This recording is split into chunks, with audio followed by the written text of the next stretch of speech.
Christmas Eve.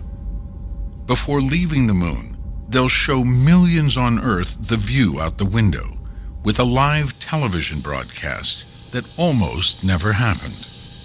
I was against it. I didn't even want to take a television camera. I was stupid. Fortunately, the people at NASA overruled me because the American people and the people on the Earth had every right to see what we were seeing. But what should they say while showing the view? I was told, while you're in orbit around the moon on Christmas Eve, you'll have the largest audience that's ever listened to a human voice. I said, gee, what do you want us to do? The response was, do something appropriate. I'll never forget that. Can you imagine that happening today? We thought, could we change the words to the night before Christmas? You know, make it more contemporary. How about something in the way of jingle bells? Nothing that we could come up with seemed appropriate. We ask each other, we ask our wives, we ask friends. In the end, it's Christine Layton, Washington insider and wife of writer Joe Layton, who has the answer.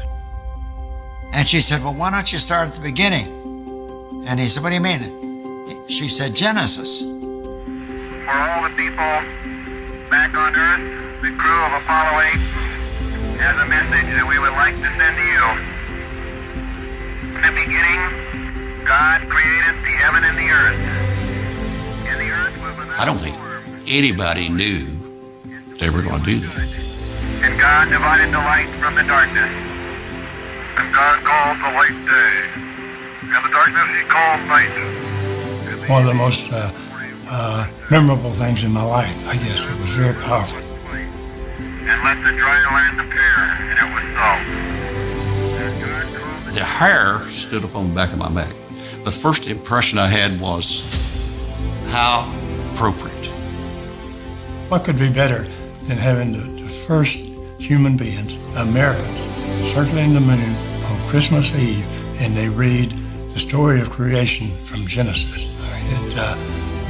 It brought tears to my eyes. God saw that it was good.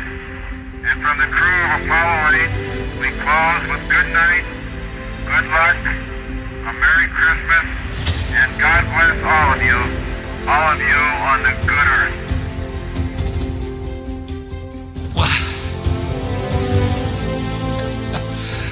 You just drained me.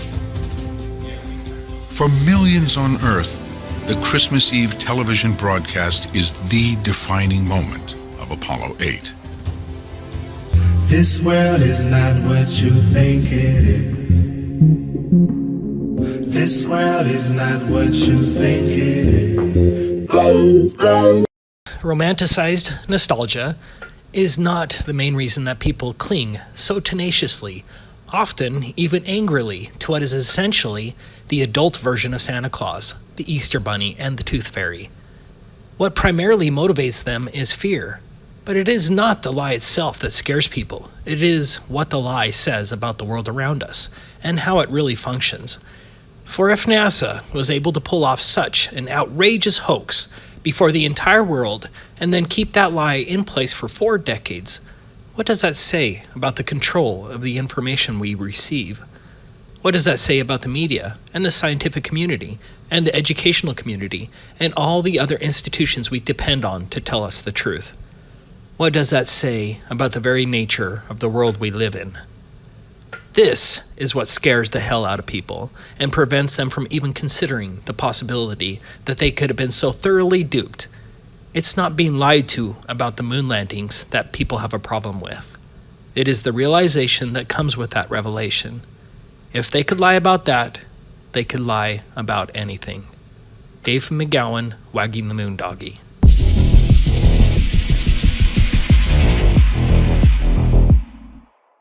Former head of Russia's space agency says that the Apollo moon landings were fake. And in a recent video going around, Vladimir Putin is briefed that several moon landing images are considered to be fake by artificial intelligence. То есть почти все объекты на этом фото ей кажутся не настоящими. В то же время вот фотография китайского лунохода у нее особенных вопросов не вызывает. А это то, что кажется не настоящим? Да. there's a great deal of human intelligence who do not believe that the Apollo moon missions were authentic. And here are some of the reasons why. NASA was run by former Nazi Wernher von Braun, who was beholden to the US government for secretly importing him into the country via Project Paperclip, as were the dozens of other Nazis who joined him to work as rocket scientists, all of them with a good reason to keep a secret. And the overwhelming majority of astronauts were Freemasons and the sons of Freemasons. Freemasons swear on their lives to keep the secrets they are entrusted with. Why on earth would anyone trust NASA? If the moon landing was real, it would have been a miraculous achievement because NASA was failing at every level of the mission and did not believe they would be able to achieve their goal. In 1967, Government Inspector Thomas Barron testified before congressional investigators that the Apollo program was failing. 6 days after his testimony, he was killed with his wife and child when a train crashed into his car. Astronaut Gus Grissom held an unauthorized press conference where he criticized the program and said it would take another 10 years to fly to the moon. 5 days later, he was killed on the job. Gus Grissom's last words were, "How are we going to get to the moon if we can't talk between 2 or 3 buildings?" Hey, how are we going to get to the moon if we can't talk between 3 buildings? I can't hear a thing you're saying. Jesus Christ. But how are we going to get to the moon if we can't talk between 2 or 3 buildings? Moments later, the Apollo 1 command module caught fire, killing astronauts Grissom, White, and Chaffee. Several key members of the Apollo mission resigned just months before the mission. What NASA had been successful at was a massive marketing operation that put space travel into the zeitgeist of American pop culture. And they had spent billions creating multiple sound stages with realistic models of the moon to begin producing simulations of the moon landing. NASA had several problems to solve. Problems with communications, the rockets, and the lunar module. But one of their biggest obstacles was deadly radiation. In order to reach the moon, one has to pass through what is known as the Van Allen radiation belt. And NASA announced in 2014 that this was still a problem when they launched an unmanned spacecraft to try to solve it. Radiation like this could harm the guidance systems, onboard computers, or other electronics on Orion. Naturally, we have to pass through this danger zone twice, once up and once back. But Orion has protection. Shielding will be put to the test as the vehicle cuts through the waves of radiation. Sensors aboard will record radiation levels for scientists to study. We must solve these challenges before we send people through this region of space. Aside from the Apollo moon missions, no one has ever gone past the Van Allen radiation belt. The Apollo moon mission had no protection against the radiation, and astronauts don't even seem to know about it. Any ill effects from the Van Allen radiation belts? No. Now, I'm not sure we went far enough out to encounter the Van Allen radiation belt. Maybe we did. The belts are 1,000 miles to 25,000 miles above the Earth. Then we went right out through them. According to NASA, we can go no higher than low Earth orbit. The plan that NASA has is to build a rocket called SLS, which is a heavy lift rocket. It's something that is much bigger than what we have today, and it will be able to launch the Orion capsule with humans on board, as well as landers or other components to destinations beyond Earth orbit. Right now, we only can fly in Earth orbit. That's the farthest that we can go, and this new system that we're building is going to allow us to go beyond and hopefully take humans into the solar system to explore. So the moon, Mars, asteroids, there's a lot of destinations that we could go to. In the documentary film, a funny thing happened on the way to the moon. The 3 astronauts of Apollo 11 are seen in low Earth orbit, figuring out how to stage a fake image for the camera. This film was recorded when the Apollo 11 was said to be nearing lunar orbit, and we can see and hear them manipulating the shot to make the Earth appear to be thousands of miles away, when in fact they have blacked out the inside of the craft and are blocking off the window facing the surface to make it look like the Earth at a distance. When we hear Houston radio approval for the shot, the astronauts do not respond until an unknown third party can be heard whispering, "Talk." Hello, Apollo 11. Houston, Goldstone says that the TV looks great. Over.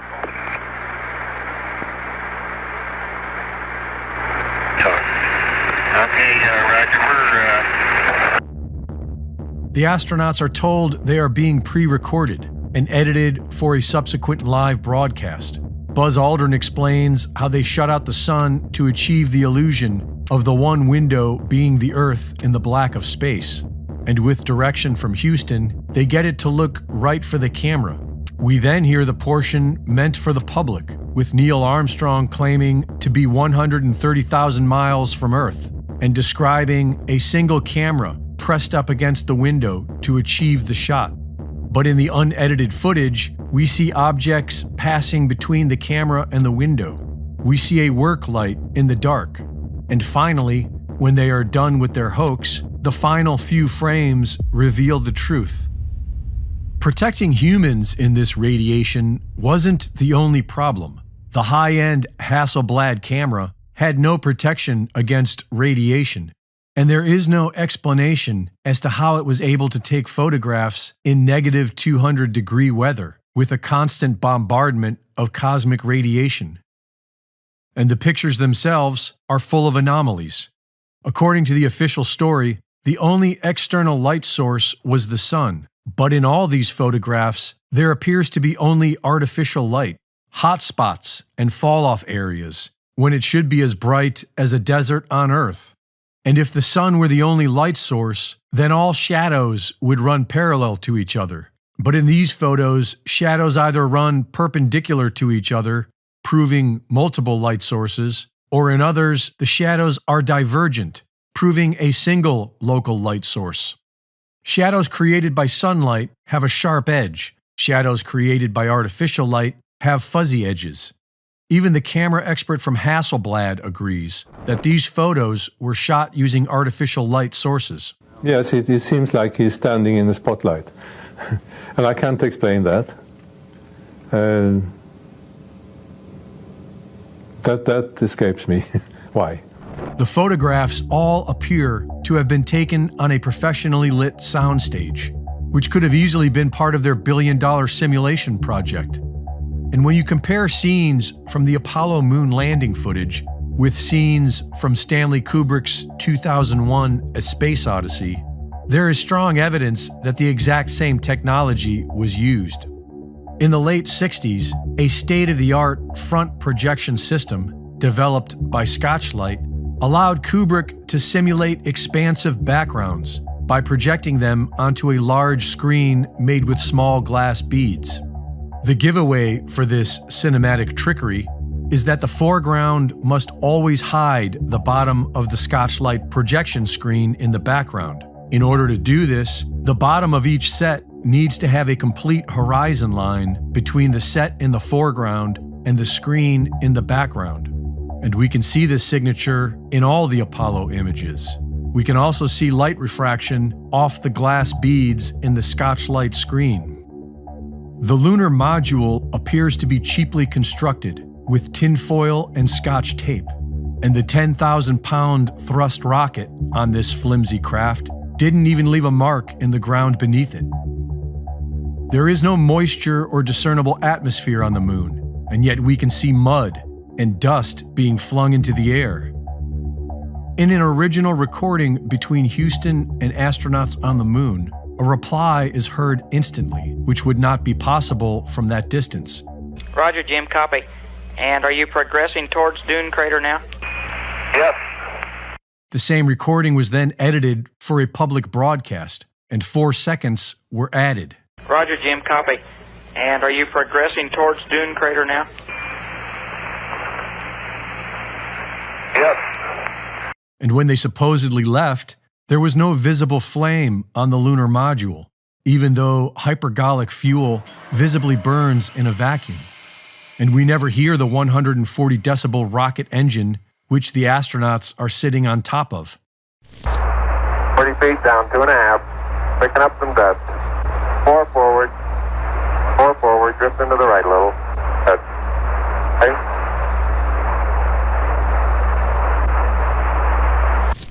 During takeoff, when it would have been burning at its loudest, an astronaut plays a musical recording, accentuating how quiet it is inside the craft. 99 Pro.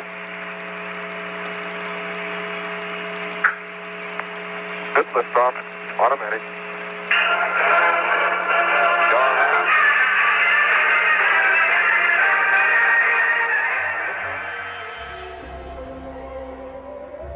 An official moon rock given to Holland by Neil Armstrong and Buzz Aldrin was tested and found to be petrified wood from Earth. The lunar module designs have been thrown away. Videotapes are missing, and all of the telemetry data, which could be used as evidence of the moon mission, is also somehow missing. We've been unable to track it down. I mean, we don't know where this telemetry data ended up, and we don't know what path it may have taken. So, unfortunately, I'm afraid I can't really give you much of a clue as to where this data ended up. Greg Reese reporting.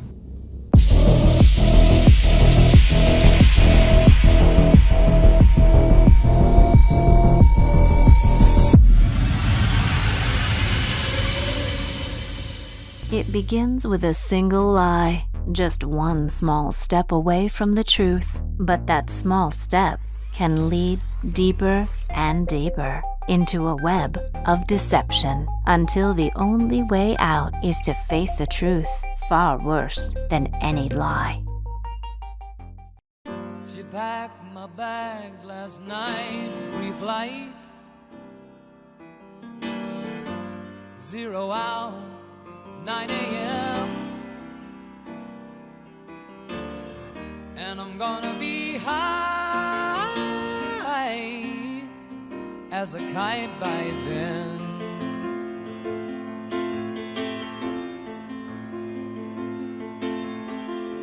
I miss the earth so much, I miss my wife. It's lonely out in space on such a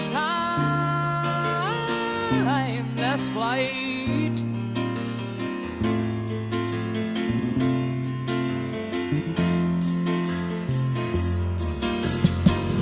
And I think it's gonna be a long, long time till touchdown brings me round again to find I'm not the man they think I am at home. Oh no, no, no, I'm a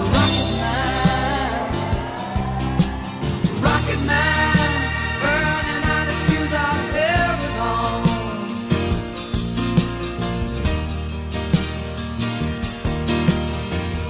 And I think it's gonna be a long, long time till touchdown brings me round again to find I'm not the man they think I am at home. Oh no, no, no, I'm a rocket man, burning out his fuse out every home.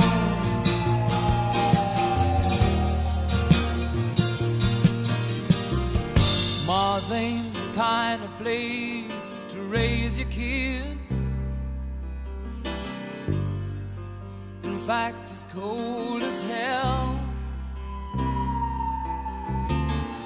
and there's no one there to raise them if you did.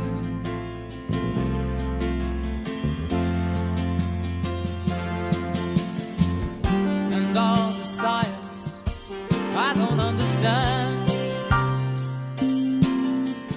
It's just my job 5 days a week. A rocket man,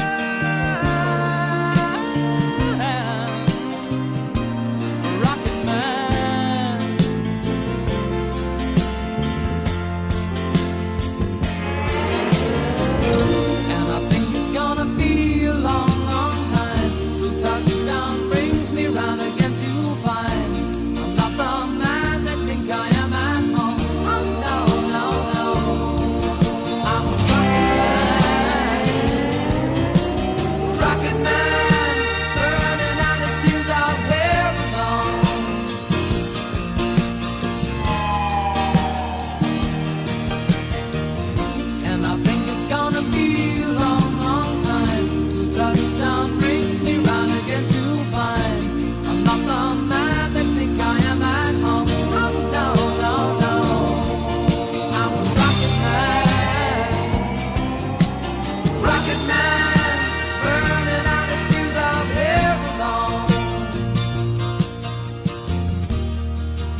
I think it's gonna be a long, long time.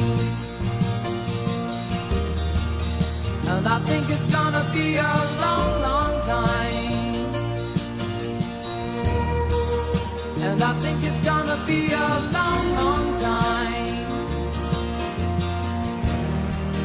And I think it's gonna be a long, long time. And I think it's gonna be a long, long time. And I think it's gonna be a long, long time. And I think it's gonna be a long, long time. And I think it's gonna be a long, long time.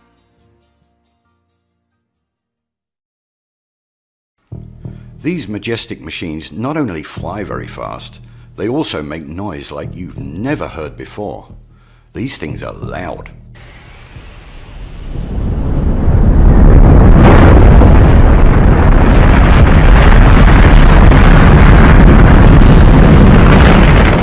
Here's a decibel chart to show you some examples of how noisy things can be. As you can see, potential hearing damage or loss begins at around 80 to 90 decibels, and the real pain kicks in at around 125. There is a number of reasons that no one can be close to a rocket launch. Heat, explosion risk, gases, flying debris, to name a few. But what most people don't realize is that the exclusion zone around a launch is also because the sound of these things taking off is literally deadly if you are too close. When the massive Saturn V rocket launched, it gave out 220 decibels, which is loud enough to set grass on fire and melt concrete. It would also turn your internal organs into jelly and melt your bones. What a way to go. The exclusion zone is usually around 3 to 4 miles. If you've ever witnessed a launch at this distance, then you will know that even at 4 miles, it's bloody loud. Now let's see how close the astronauts are to the noise. 363 feet. What? Wait, that can't be right. Yep, it's right. These astronauts are sitting in an aluminium box less than 363 feet away from a noise that should kill them instantly. Let's take a look at how these brave men and women handled this life-threatening situation. They don't seem too bothered. Looks like one guy's reading the instruction manual. Where's their ear protection? How can they talk to mission control over all that noise? Simple answer, they're not sitting on top of that rocket. They're in a studio. But I saw them into the capsule. I saw the technicians seal the hatch. Yes, you did. Let's see where they went. Once the crew are on board, if it looks as if they're in danger, they get out and head down this tube, specially insulated against fire, and zigzagging down not to some point out and away from the rocket, but to an escape room exactly where you'd think it shouldn't be. 3.5 minutes after they get the warning in the capsule, the crew could be down here in the blast escape room via that 200-foot escape tube, 40 feet below the base of the rocket. They find themselves in a totally rubber room, walls and floors, and they head for safety through a 6-inch steel door. Once they're behind that door, it doesn't matter what comes down this tube behind them.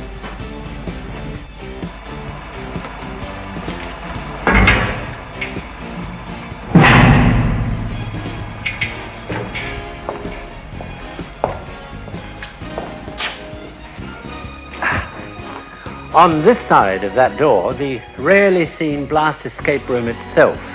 It's totally isolated from everything around it by a series of 24 giant springs underneath the floor and shells all round it of steel, concrete and sand. There you have it, folks. They don't go into space because they can't. Nobody rides in these things because they would die within seconds. Nobody died in these disasters. The only people that died in a space capsule was Gus Grissom and his crew. Gus had figured out the hoax and famously hung a lemon on the outside of the capsule. They tried to get rid of him by blowing the explosive bolts on the hatch while it was floating in the sea after touchdown. Luckily for Gus, he managed to escape before it sunk, but they finally got him by pumping pure oxygen into a training capsule and igniting it. Him and 2 others were burned alive. That shows you the lengths that they will go to protect their multi-billion-dollar scam. Okay, fanboys, how are you going to wriggle out of this one? If the sky was a vacuum, that would be an availability of volume for the gas we breathe to fill. And fill it must. That's what gas does. It expands in all directions.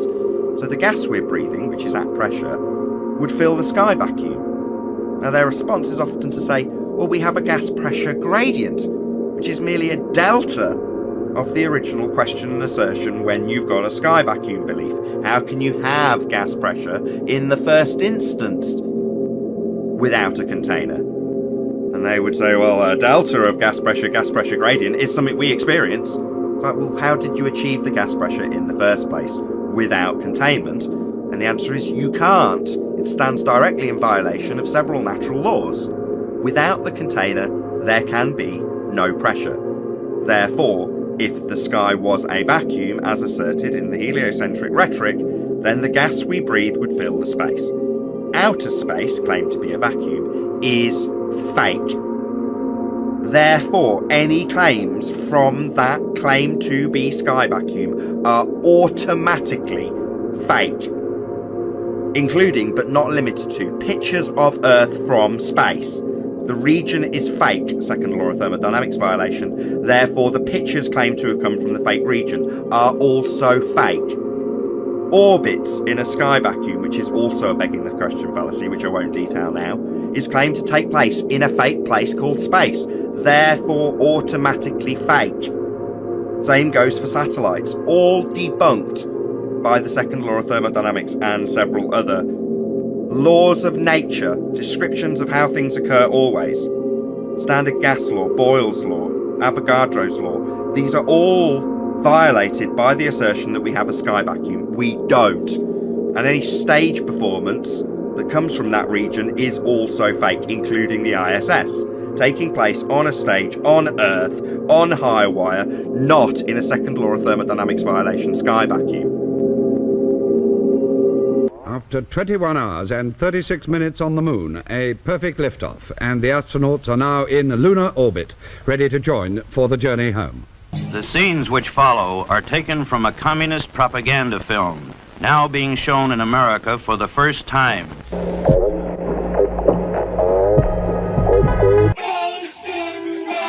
What the?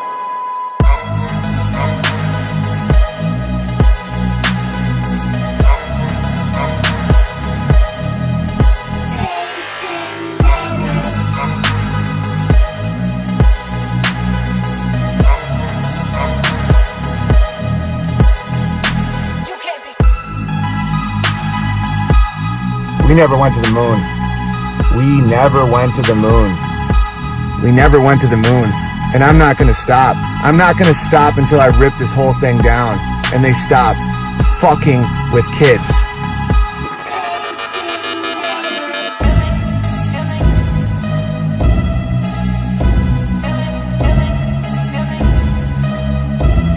How can I make some money and make a movie? Well, I can make porno. That's good.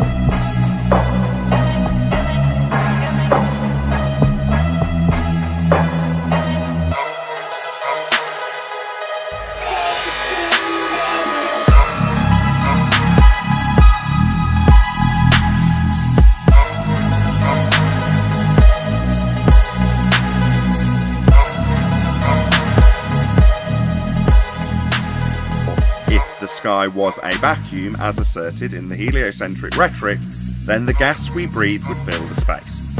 Outer space, claimed to be a vacuum, is fake. Therefore, any claims from that claim to be sky vacuum are automatically fake.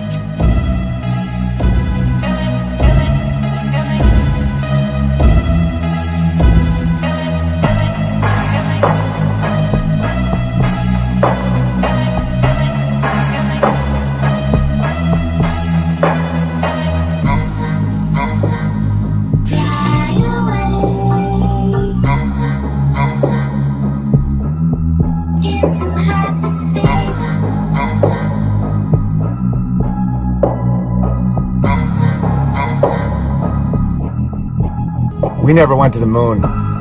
We never went to the moon. We never went to the moon. And I'm not gonna stop. I'm not gonna stop until I rip this whole thing down.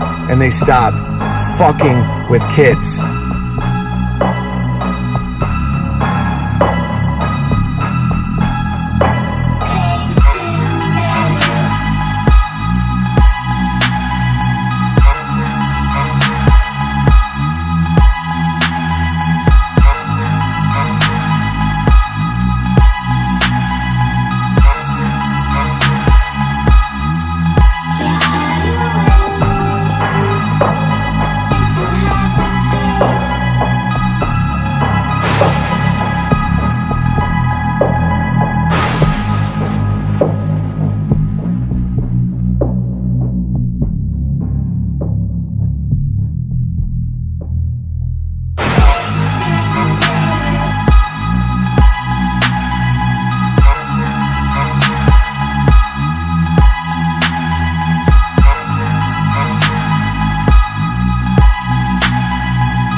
It's called real good engineering. Gals, won't you come out tonight? Come out tonight. Come out tonight. Buffalo gals, won't you come out tonight and dance by the light of the moon? Say, Mary, now, what'd you wish for when you threw that rock? Oh, no. Well, Mary, you can tell me. No, if I told you, it wouldn't come true. Come on, Mary, what do you want?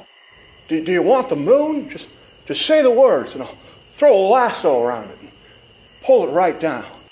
I don't believe in the moon. Say, that's not a bad idea. You'd swallow it. But you don't believe in the moon? No. Mary, what on earth are you talking about? It's right there. Well, it's obvious. You can tell just by looking at it it's a two-dimensional object. Well, I bet you think the Earth is a globe. Now, wait a minute. Wait just a minute, Mary. Hold on. A two-dimensional... Now, Mary, we sent a man up there on that moon. He went up and climbed through outer space. Oh, you don't really believe that crap, do you? What, don't believe? What in God's green earth am I hearing, Mary? I think you hit your head in the bushes over there. That's the moon. Oh, look at all the photos they show us. Where are the stars? The shadows are all wrong. Now, you listen here, Mary. Old Glory is flying high up on that moon. Oh, now that's the biggest lie of all. If we had really planted that flag on the moon, it wouldn't be flapping in the wind.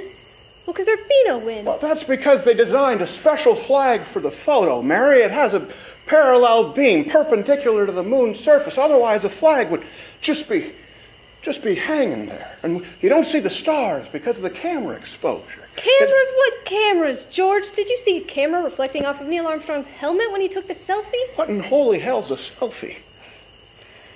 Everything was staged to make America think we beat the Russians.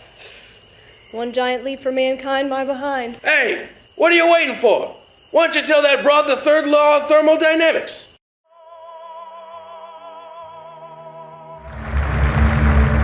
We choose to go to the moon in this decade and do the other thing, not because they are easy, but because they are hard.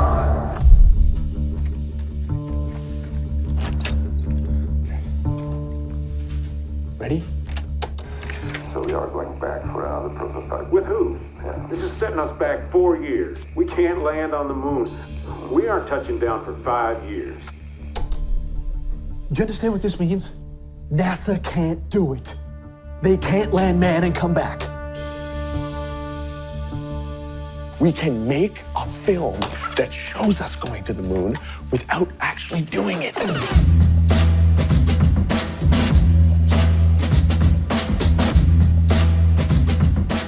Kubrick is getting NASA to make sure that his space movie looks like real space.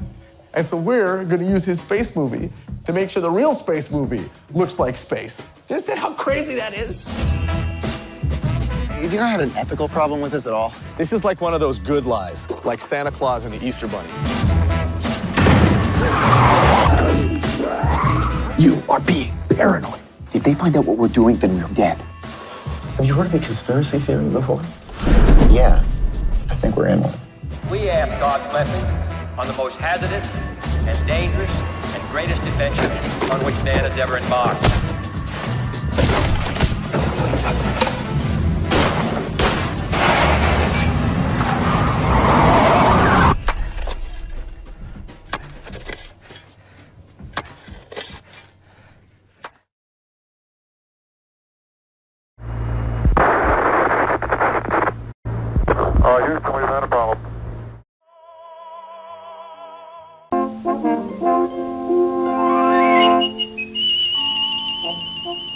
This is the planet Earth, our planet. It is a small planet wrapped in clouds, but for us it is a very important place. It is home. But supposing we look away from the Earth and travel in our imaginations across the vast starry stretches of outer space, then we can imagine other stars. Stranger stars by far than ever shone in our night sky. And planets, too. This calm, serene orb, sailing majestically among the myriad stars of the firmament. Perhaps this star, too, is home for somebody. Can we imagine the sort of people that might live on a star like this? Let us go very close. Let us look and listen very carefully. And perhaps we shall see and hear.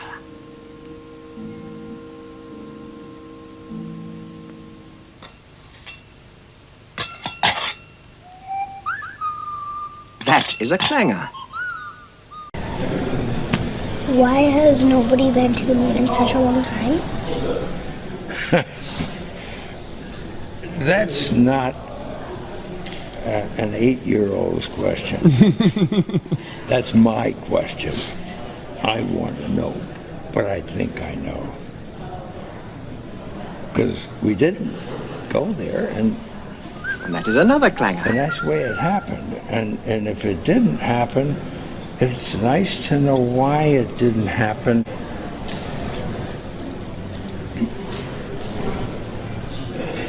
Because there's no gravity.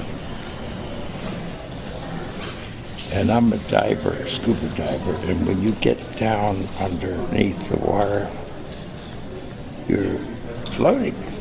And that's just like in space until you start to move, and then you make waves or... Zoe, what do you say? Thank you. You are very, very welcome.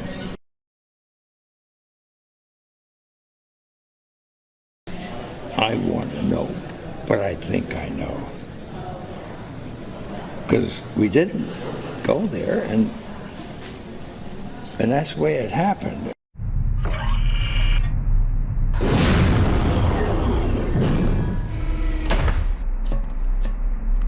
That's one small step for man, one giant leap for mankind. Oh boy.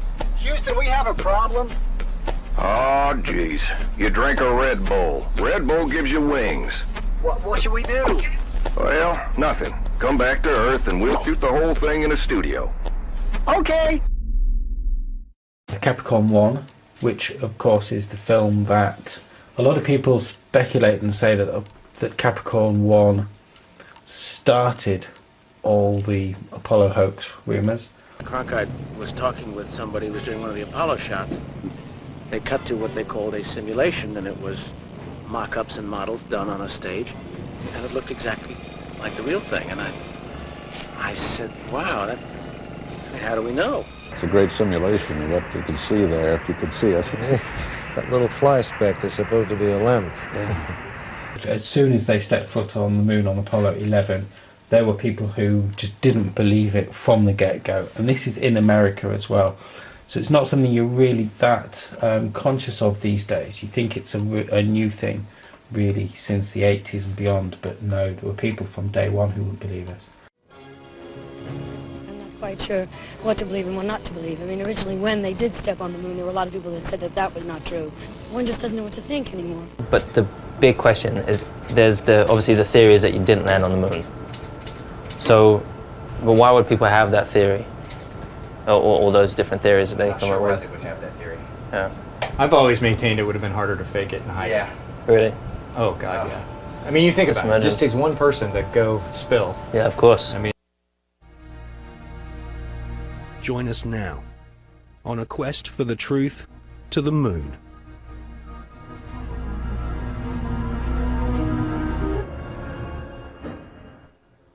In this film, we shall not only prove beyond all reasonable doubt that many of the official NASA images of lunar exploration are fake, but we shall also examine the motives for the biggest lie put before the world.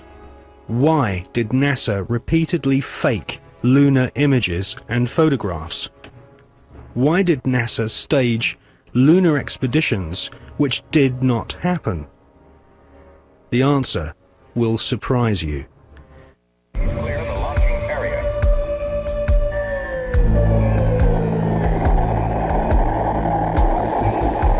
NASA spent gigantic sums of money during the 1960s, but most of it was spent on the ground, not in space. Huge American corporations, many of which were manufacturing hardware for the military, made gigantic profits designing space vehicles and, more importantly, life-sized models of spaceships, and even huge stage sets resembling the lunar surface. Someone in NASA had realized that after taking billions of dollars from the American people, if they couldn't make it to the moon, they would fake it to the moon. Obviously, if you're going to somewhere that nobody has been before, you need to have a simulator which recreates that environment as closely as you can. If you're going to the moon, you recreate the surface of the moon. And here we see a section of the lunar surface created. It's about 30 foot high, 30 foot long, 35 foot long. Scale is given by the two people standing in front of it. There were plenty of simulation exercises, but the point is, and should be taken into account in virtually everything that is discussed with the Apollo program, 400,000 people may have worked on the program in total, but none of them had a need to know more than his own job required. The people who were making the rockets didn't know what the people who were making the spacesuits were doing, because they had no need to know about that. Their job was to make the best models and the best simulation of the lunar surface that they could. And if we come up to this picture here, we see the three scales on which these models were built. We have here the whole moon as one unit.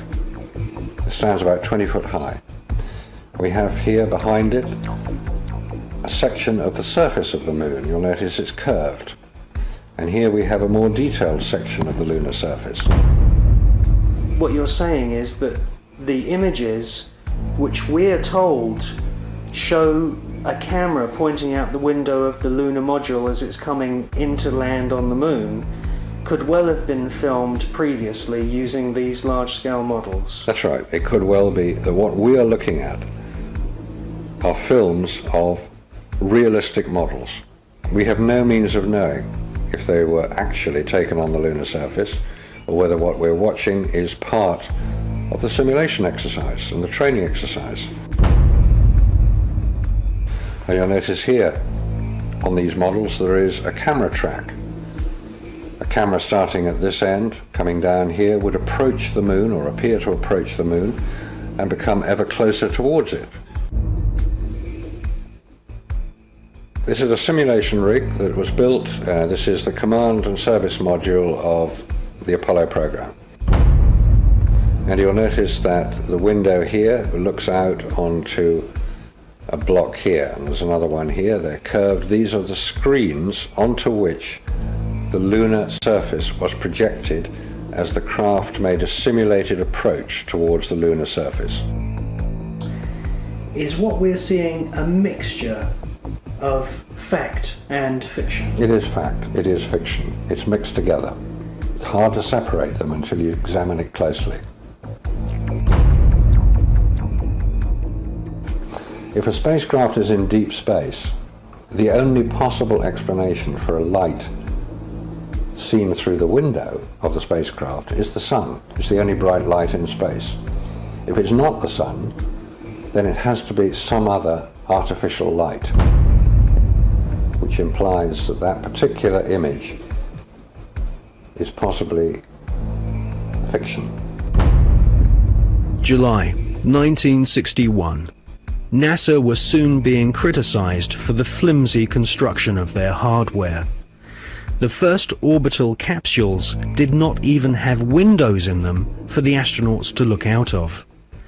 One of the most vocal critics was one of NASA's most respected astronauts, an all-American hero named Virgil Gus Grissom, who almost drowned when recovery helicopters were unable to lift his space capsule from the sea.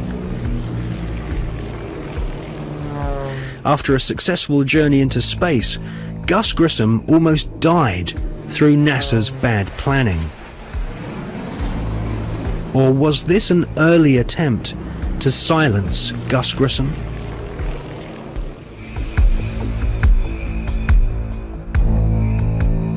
May 1963.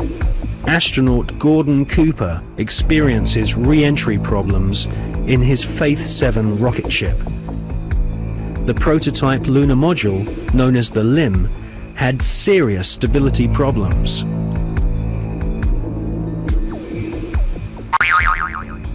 At this stage, there was no guarantee that even if NASA managed to get a spaceship orbiting the moon, they could land safely without killing the crew.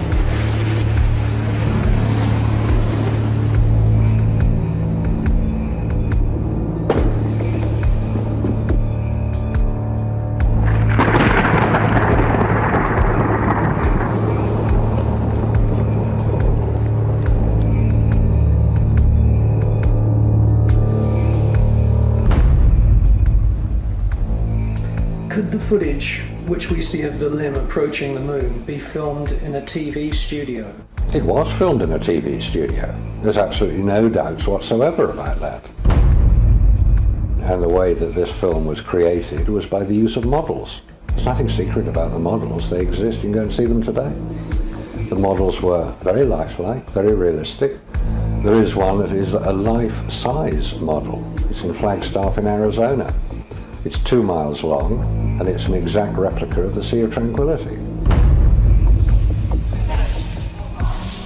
The photographs were used to create from those images the replica of the Sea of Tranquility, so that if it was flown over in a helicopter, it would appear as if it was a spacecraft approaching a similar area to land. So yes, all the scenes of the lunar surface were filmed on Earth.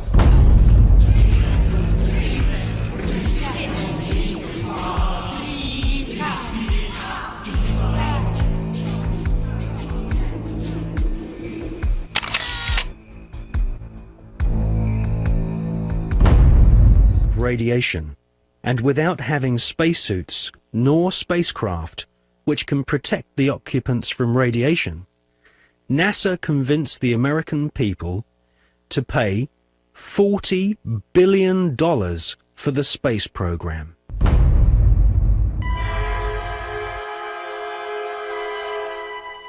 The most lethal forms of radiation, of course, are at the higher end of the spectrum. That's gamma rays and X-rays. We know what ultraviolet can do. If you stay out too long in the sun, you get sunburn and skin cancer and die, and it's all very sad. But gamma rays, and X-rays especially, are particularly lethal to humans, unprotected humans. There was no protection that I have been able to identify. I've found no reference to it. I found nothing that will tell me what level of protection is offered, so I have to assume none was.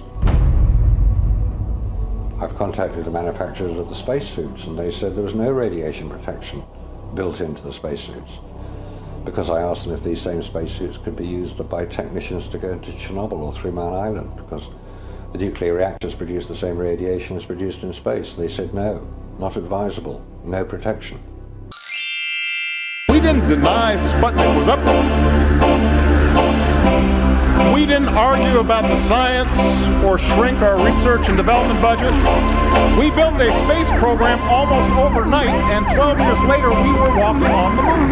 All the pictures that they take, walking on the moon.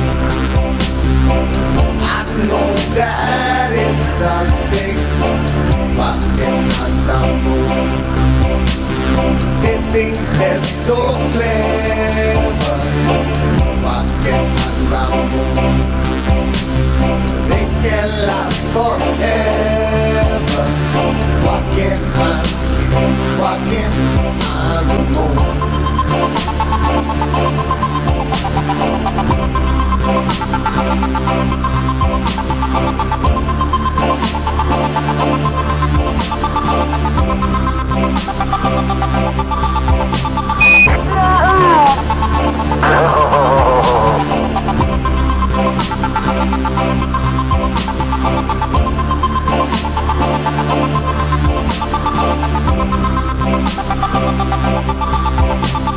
So they say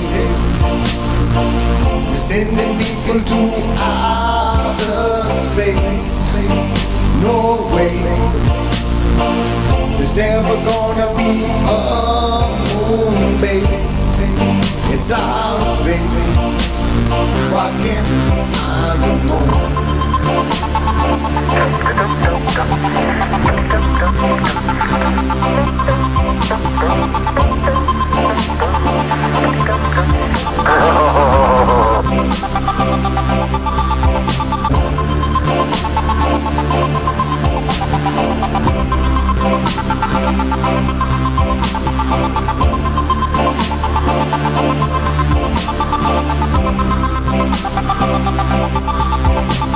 So they say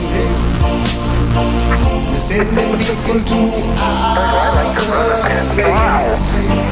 No way,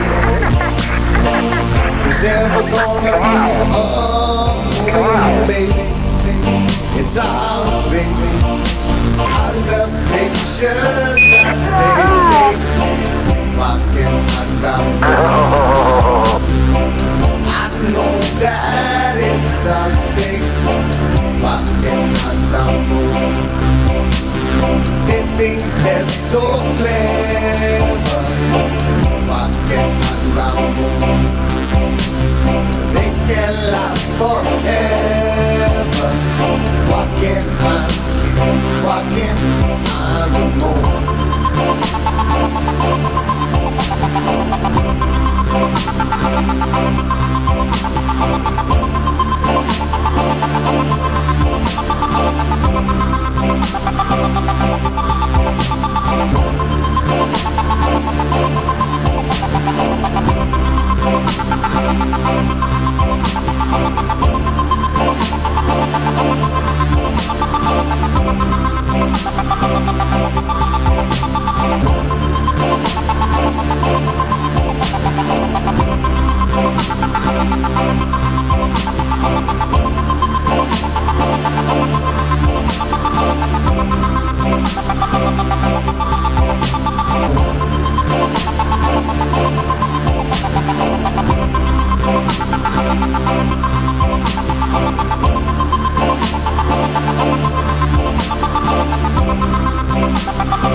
Okay, I'm talking with Bill Casing, and Bill Casing is what you might call a pioneer in this whole issue of getting at truth and reality, and specifically in the area of the Apollo moon missions, what happened and what didn't happen. When the module set down on the surface of the moon, the amount of propulsion that would have been required to do that, and it leaves no cloud of dust, no crater. Having seen hundreds of rocket firings when I was employed by Rocketdyne, I know that the jet of the lunar module lander, the lunar lander, would have created an enormous crater. It would have scoured the moon's surface. It would have tossed up rocks, sand, everything, and created a crater maybe so large that the entire lunar lander could have sunk into it. After all, we're dealing with a 10,000-pound thrust engine, which is pointed directly at the surface, lowered into the surface, and yet, if you look at pictures of the lunar lander on the moon, there is no disturbance whatsoever under the lunar lander's rocket. And no dust deposited in the pads, the cup-shaped pads at the bottom. That's another good point. Dust would have been blown 6 ways from Sunday and would have landed everywhere. And then the famous scene, which has been played over and over, where they are landing there, but they're setting down, and you're hearing the astronaut talking through it. Oh, that's a good point. I let's say, became aware of that only recently, that here's Neil Armstrong talking about landing on the moon with a microphone, and yet he's sitting practically on top of a rocket engine that is putting out sound levels of about 140 or 150 decibels. Now, we know that that is absolutely impossible to overcome that sound level inside the lunar lander with a normal human voice. Eagle, we got you now. It's looking good, over. Roger, copy. Eagle, Houston, after yaw around angled S-band pitch, -9er, yaw, +18. Roger, you're a go to continue power descent. You're a go to continue power descent. Altitude now 21,000 feet, still looking very good. Velocity down now to 1,200 feet per second. You're looking great to us, Eagle. Give us a reading on the 1202 program alarm. Roger, we got you. We're going at alarm. Good radar data. We're now in the approach phase. Everything looking good. Altitude 4,200. Houston, you're a go for landing, over. Roger, understand. Go for landing. 3,000 feet. Program alarm. Altitude 1,600. 1,400 feet, still looking very good. 700 feet, 21 down. 33 degrees. 100 feet, down at 19. 1201. 1201. Roger, 1201 alarm. We're go. Same type. We're go. Altitude, velocity, light. 3.5 down. 220 feet. 13 forward. 11 forward, coming down nicely. 200 feet. 4.5 down. 5.5 down. 60 seconds. Lights on. 6. Down 2.5. Forward. Forward. Good. 40 feet, down 2.5. Picking up some dust. 4 forward. 4 forward. Drift into the right a little. Good. Okay. Contact light. Okay, engine stop. We copy you down, Eagle. Tranquility Base here. The Eagle has landed. Okay, we've changed our graphic picture here in the background, and it's a one-sheet poster that I put together from pictures on the website www.geocities.com/ApolloReality/.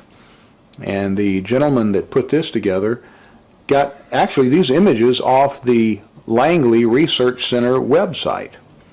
And some of these actually you're just seeing for the first time yourself, isn't that right, Bill? That's right, yeah. I'm amazed to find these pictures. I've never seen any of them before except the one in the upper right. And what amazes me is this one here showing a model of the moon with a camera track, showing how easily it would have been to fake the filming of the moon. And then the image just to the right of that shows like the finished moon. Exactly. With somebody sitting at the controls, maybe turning it or... Right. These are very revealing pictures, and I strongly recommend people with PCs to download them and study them. And of course, this brings up the subject of the death of whistleblowers. Men like Gus Grissom, who was burned to death along with Chafee and White. He went pretty open with putting a lemon on Yeah, he was going to give an interview about what he really thought about Apollo. And as you say, he hung a lemon on the command capsule on the day that he was murdered. And we should also look at Scott Grissom, his son's evidence that a secret switch was installed in the capsule to ignite the fire that killed Grissom, Chafee, and White. We could go on for quite a while about the death and injury to people that have pursued this Apollo hoax subject very diligently. They went to a NASA spokesman who was Brian Welch. Oh yes, and right. They asked him about some of these anomalies. Right. You recall what he said about some of the things they were asking him? He tried to dispute everything that the Apollo hoax advocates brought out, but the interesting thing is that about a month after he gave this interview, he was dead. That always kind of puzzled me because he was at least trying to hold on to it, right? So, do you think they would have actually killed him just because he didn't do a good enough job? Or? Yes, I think that's what happened. He didn't do a good enough job. So they killed him as an example to other people who are defending, like Richard Hoagland. Hoagland obviously is a fake, and he's an employee of NASA who on many occasions has tried to discredit me and my associates. Werner von Braun, born Silesia 1912, nationality American. Boss of a group of former German rocket scientists, today understandably jubilant. The greatest day in our life, I think, that a lot of my colleagues are close to retirement or been retired already, will see this as a fulfillment in their life, in their professional life. Well, a long dream has come true on this day, and I think everybody who has been somehow involved in this project will be extremely happy. Huntsville, Alabama is the heart of the American rocket industry, and it wears its heart on its sleeve. Of the group of 120 rocket scientists and engineers that von Braun brought with him in 1945, more than half are still here. They've become the folk who live on the hill, in a part of town known sometimes locally as Huntsville. I think it's probably basically a romantic drive that motivated me. But with romanticism alone, you don't build these things. They're pretty demanding with respect to perfection. They're pretty unforgiving too. There's no such thing as a 99.9% success. That 0.1% can still lead to a complete failure. Say the moon. Why choose this as our goal? And they may well ask, why climb the highest mountain? Why 35 years ago fly the Atlantic? Why does Rice play Texas? We choose to go to the moon. We choose to go to the moon.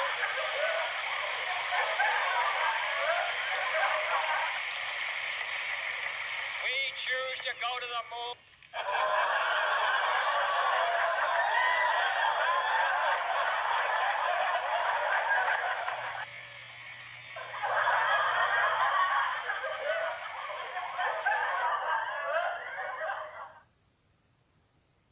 To go to the moon.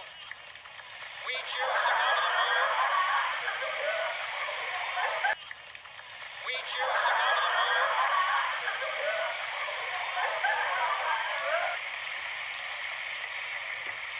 choose to go to the moon. We choose to go to the moon. We choose to go to the moon. We choose to go to the moon. Choose to go to the moon. We choose to go to the moon.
opinion, how have we done since 1957? Well, I think NASA unfortunately became the agency to nowhere. It just spun wheels, went around the planet Earth. The space station was supposed to be the gateway for Mars and the planets, and that became a big turkey in outer space. So I think we've been basically spinning wheels for 50 years.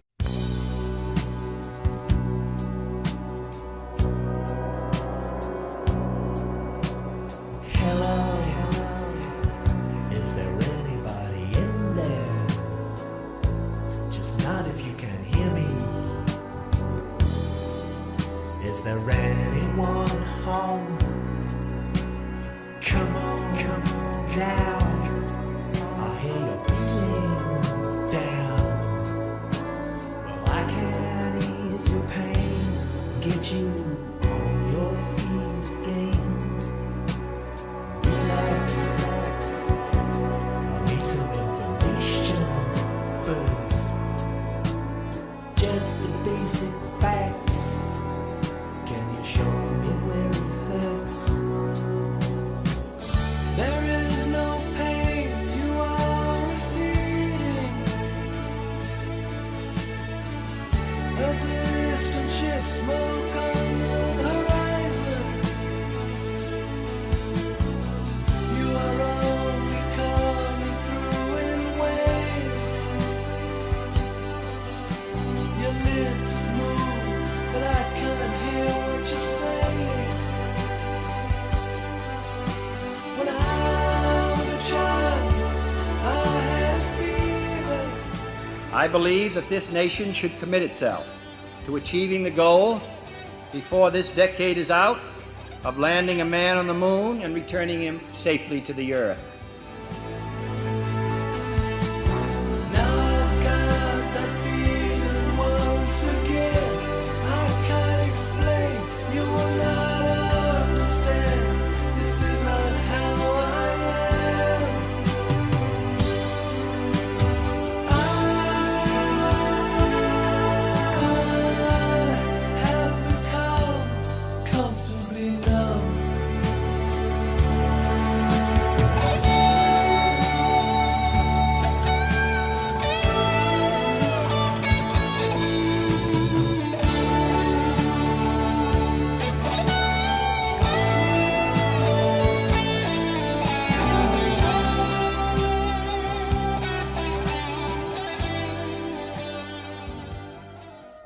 The space station will be our gateway to the universe, our foothold in outer space, the keystone of our space program. With it as our base camp, we will be able to reach the planets and perhaps one day to the stars. What are the experiments that are being conducted geared towards future, longer space travel and exploration? A lot of the experiments we're doing up here really directly relate to those long duration missions that will take us beyond low Earth orbit, Q, Mark.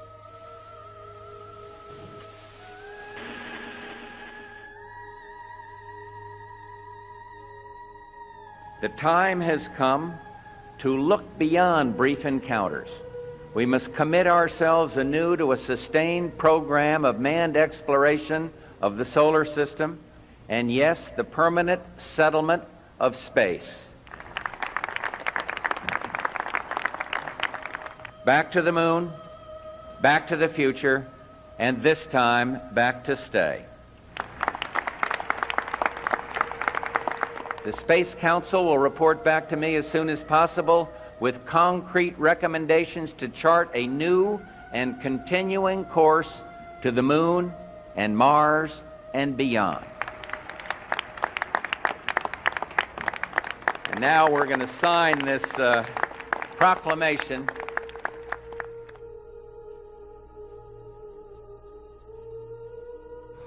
It took us 8 years to get to the moon the first time, 50 years ago, when we had never done it before.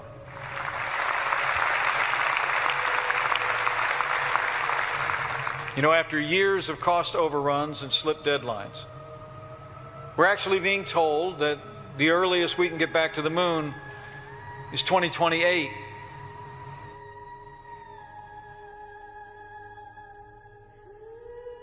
NASA came in with a vacuum-packed, glass enclosed moon rock that was taken off the moon in 1969. It's 3.6 billion years old. I mean, I may be wrong about it, but that's what I think. Good morning, I'm Steve Inskeep. A prized possession in the Dutch National Museum is not what the curators thought. Back in 1969, the Apollo 11 astronauts visited the Netherlands, and the U.S. ambassador gave the Dutch Prime Minister what he said was a moon rock. No doubt it gave a warm feeling to the U.S. ally. But when an expert saw it in the National Museum, he said he wasn't so sure it was real. Geologists have now identified the moon rock as petrified wood. In the past 30 years, no human being has set foot on another world or ventured farther upward into space than 386 miles. Today, I announce a new plan to explore space and extend a human presence across our solar system. Using the Crew Exploration Vehicle, we will undertake extended human missions to the moon as early as 2015. With the experience and knowledge gained on the moon, we will then be ready to take the next steps of space exploration, human missions to Mars and to worlds beyond.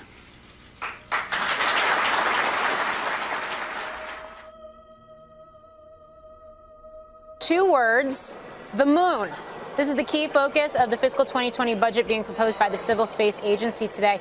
Now, according to NASA Administrator Jim Bridenstine, quote, "We will go to the moon in the next decade with innovative new technologies and systems to explore more locations across the lunar surface than ever before. A series of small delivery missions this year. Then we've got new landers expected, robots eventually, according to NASA, humans by 2028. The moon was 50 years ago. What's been the delay? The moon was 50 years ago. What's been the delay?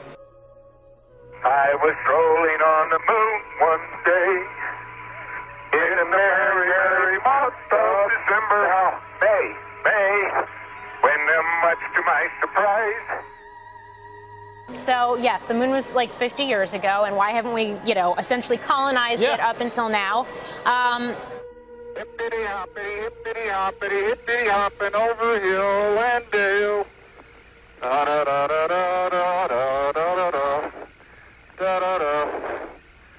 Hippity hopping along.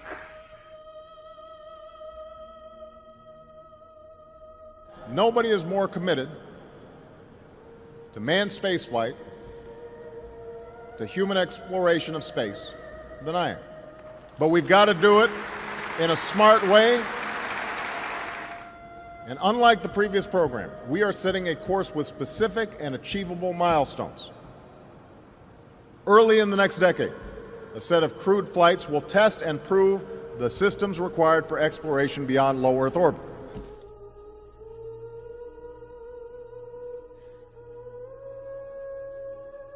After spending more than 45 years in low Earth orbit, President Trump and our entire administration believe that it is time to push onward to new horizons and new destinations.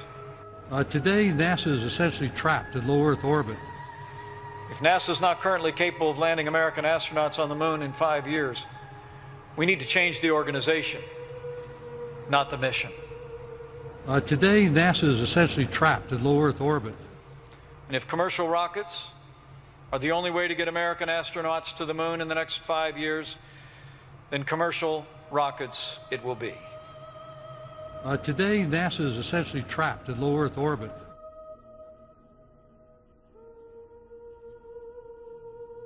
And in December, I signed a historic directive that will return Americans to the moon for the first time since 1972, if you can believe that.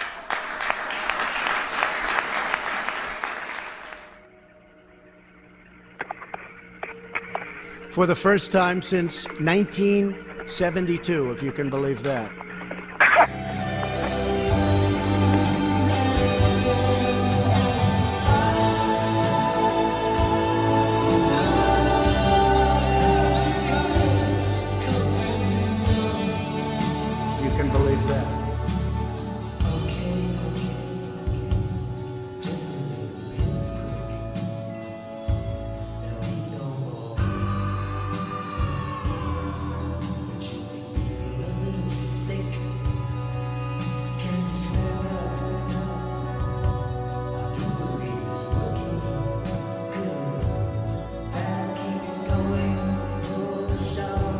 can believe that.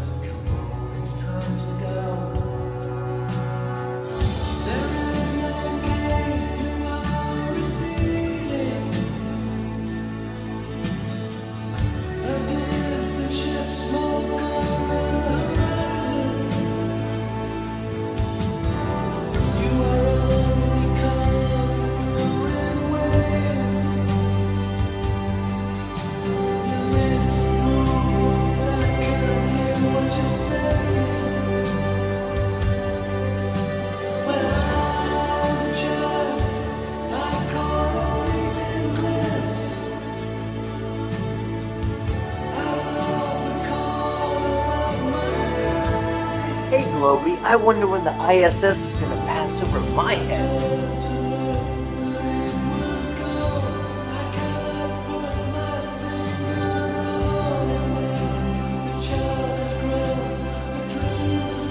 I smoke weed. Weed don't make you do that. What the?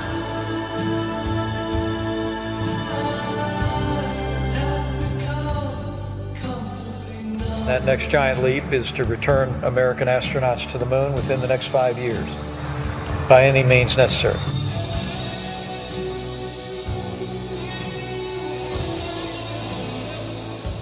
We did it all with models out in the desert that really wasn't real. We had faked the whole thing. Dr. von Braun believed it would take what he called, in his words, enabling technology for us to return to the lunar surface. Today, we know you're not flat. You're a sphere.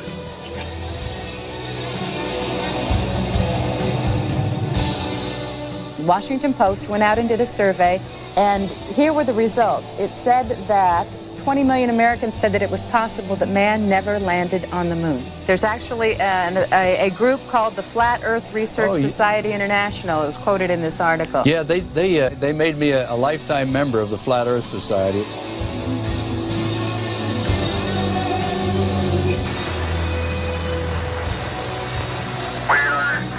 Now approaching lunar sunrise, and for all the people back on Earth, the crew of Apollo 8 has a message that we would like to send to you. In the beginning, God created the heaven and the earth, and the earth was without form and void, and darkness was upon the face of the deep. And the Spirit of God moved upon the face of the waters. And God said, "Let there be light." And there was light. And God saw the light, that it was good, and divided the light from the darkness.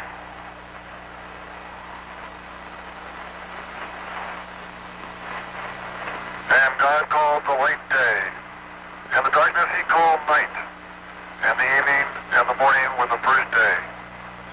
And God said, "Let there be a firmament in the midst of the waters, and let it divide the waters from the waters." And God made the firmament, and divided the waters which were under the firmament from the waters which were above the firmament. And it was so. And God called the firmament heaven, and the evening and the morning were the second day.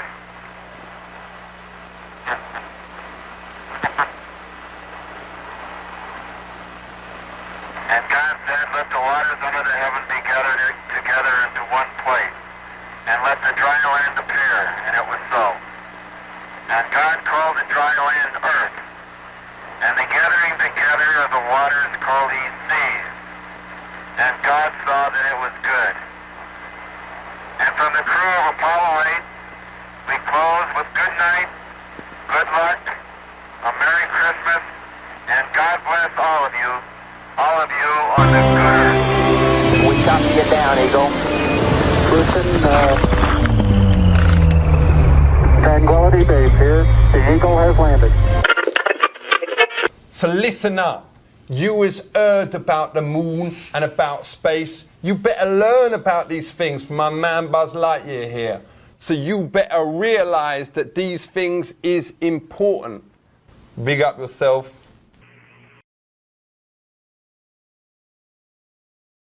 Tell us, what is this video? I'm not quite following it on right now.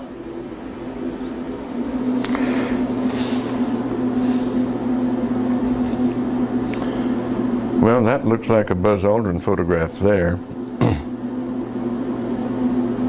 I can't see it too clearly from my angle here.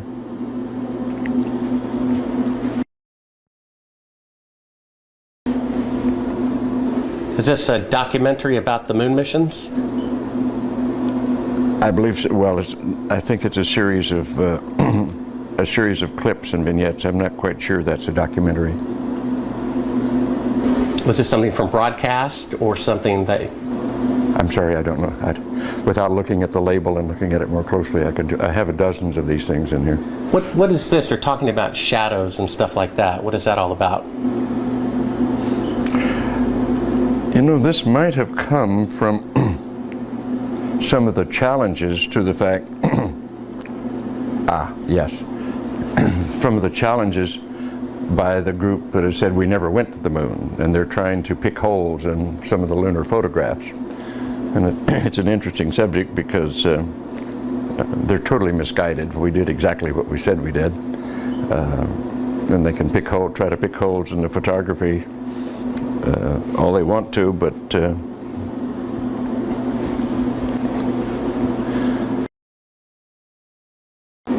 why is it that you have a copy of it? Beg your pardon? Oh, why do you have a copy of it? People send me stuff all the time. I have boxes and boxes of video from various television programs, various speeches that I've done. I must have 300 or 400 of them. I look at very few of them. So someone sent you this? I'm sure that, well, they obviously did. That's why I have it. Oh, so it's not something that you acquired or ordered or anything like that? You have to understand, I get at least a dozen books a month to review, 2 or 3, maybe 4 dozen videos a year from various people just want me to have it, so they send it along. Space Invaders.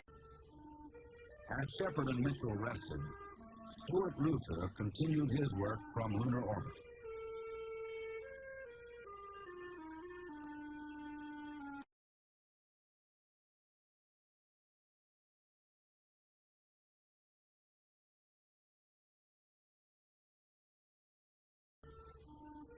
As Shepard and Mitchell rested, Stuart Roosa continued his work from lunar orbit.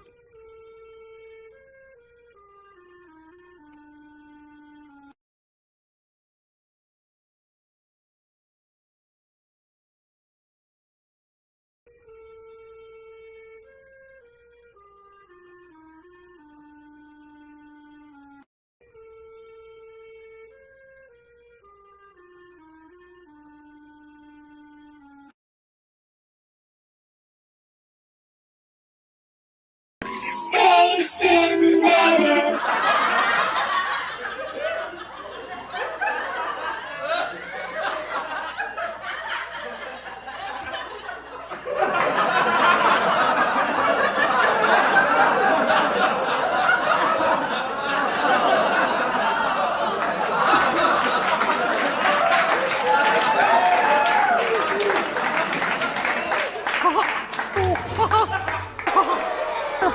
Space Invaders.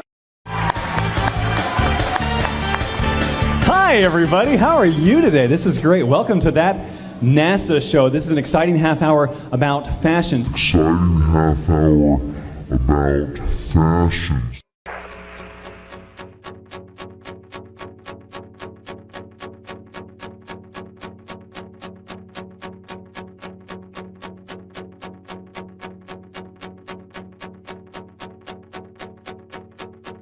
Make money!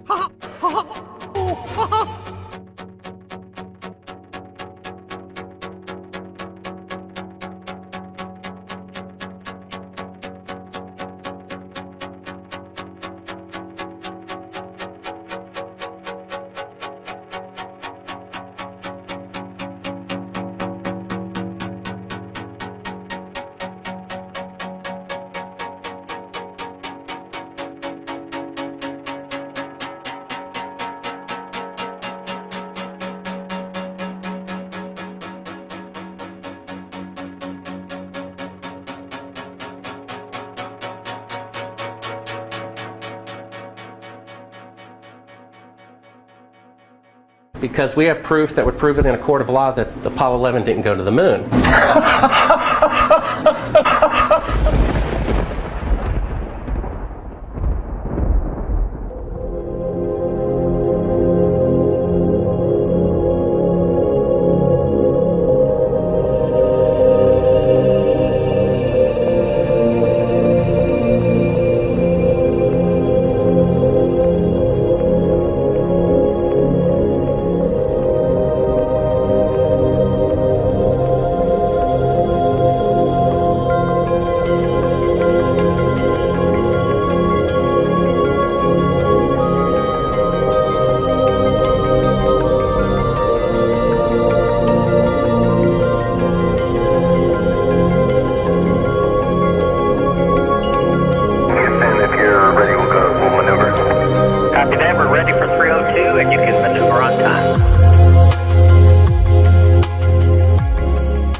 NASA needs us to believe that all the moon missions traveled safely through deadly Van Allen radiation belts unscathed.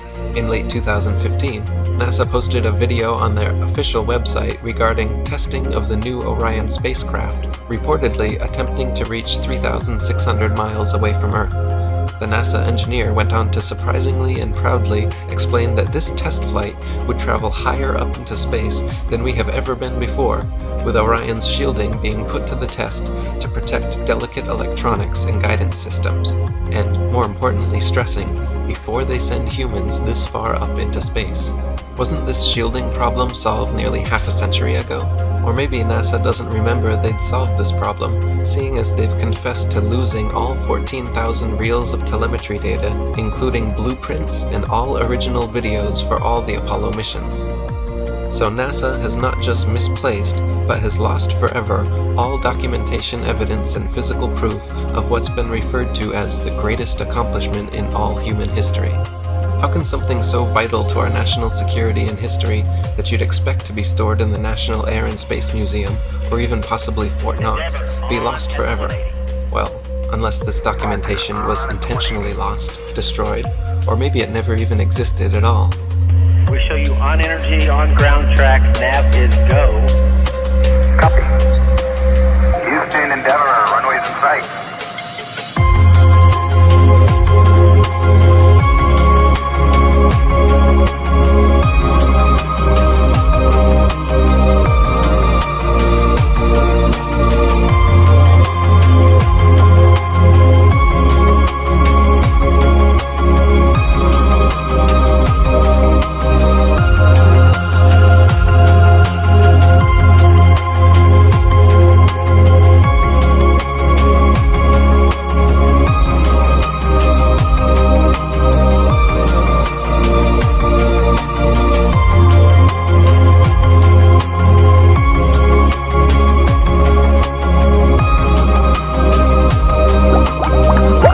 How you doing?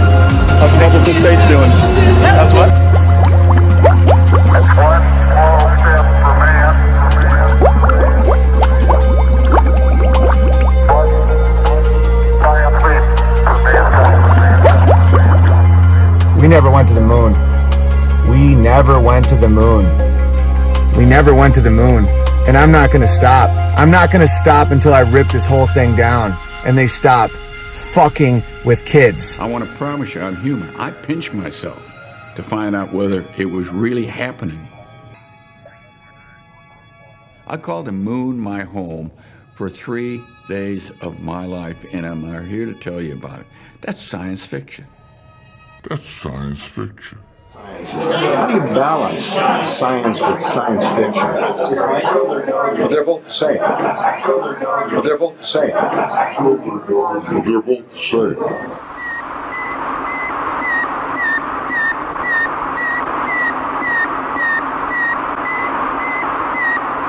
CBS Television presents a special report on Sputnik 1, the Soviet space satellite. Douglas Edwards reporting.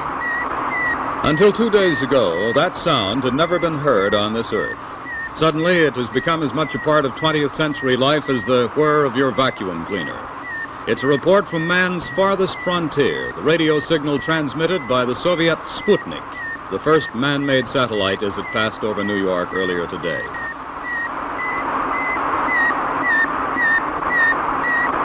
didn't deny Sputnik was up there. We didn't argue about the science or shrink our research and development budget.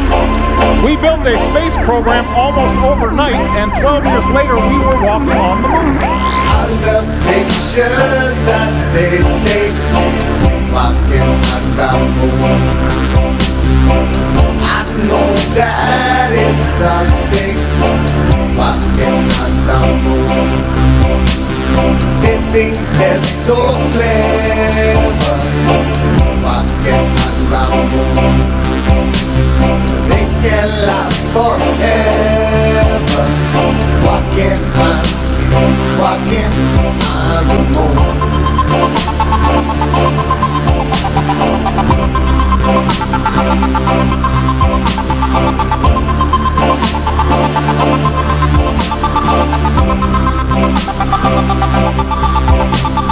So they say we're sending people to outer space. No way, there's never gonna be a moon base. It's our fate, walking on the moon.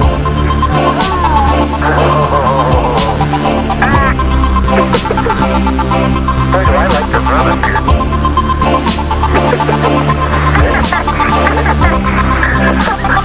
I like those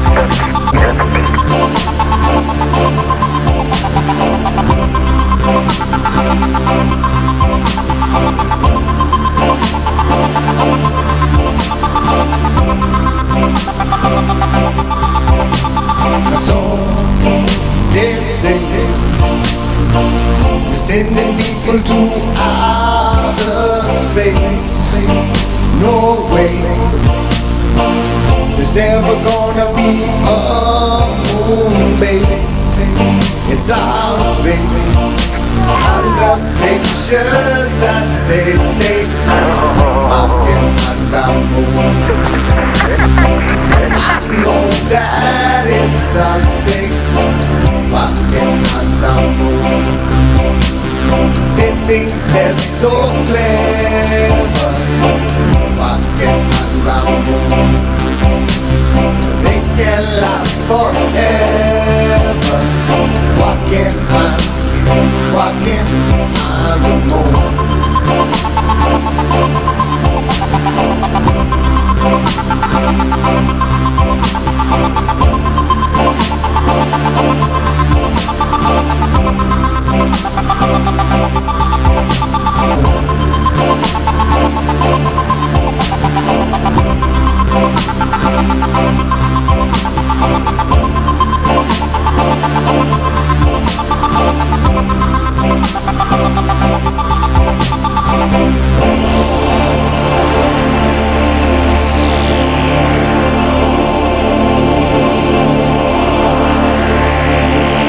We never went to the moon, and I'm not gonna stop. I'm not gonna stop until I rip this whole thing down.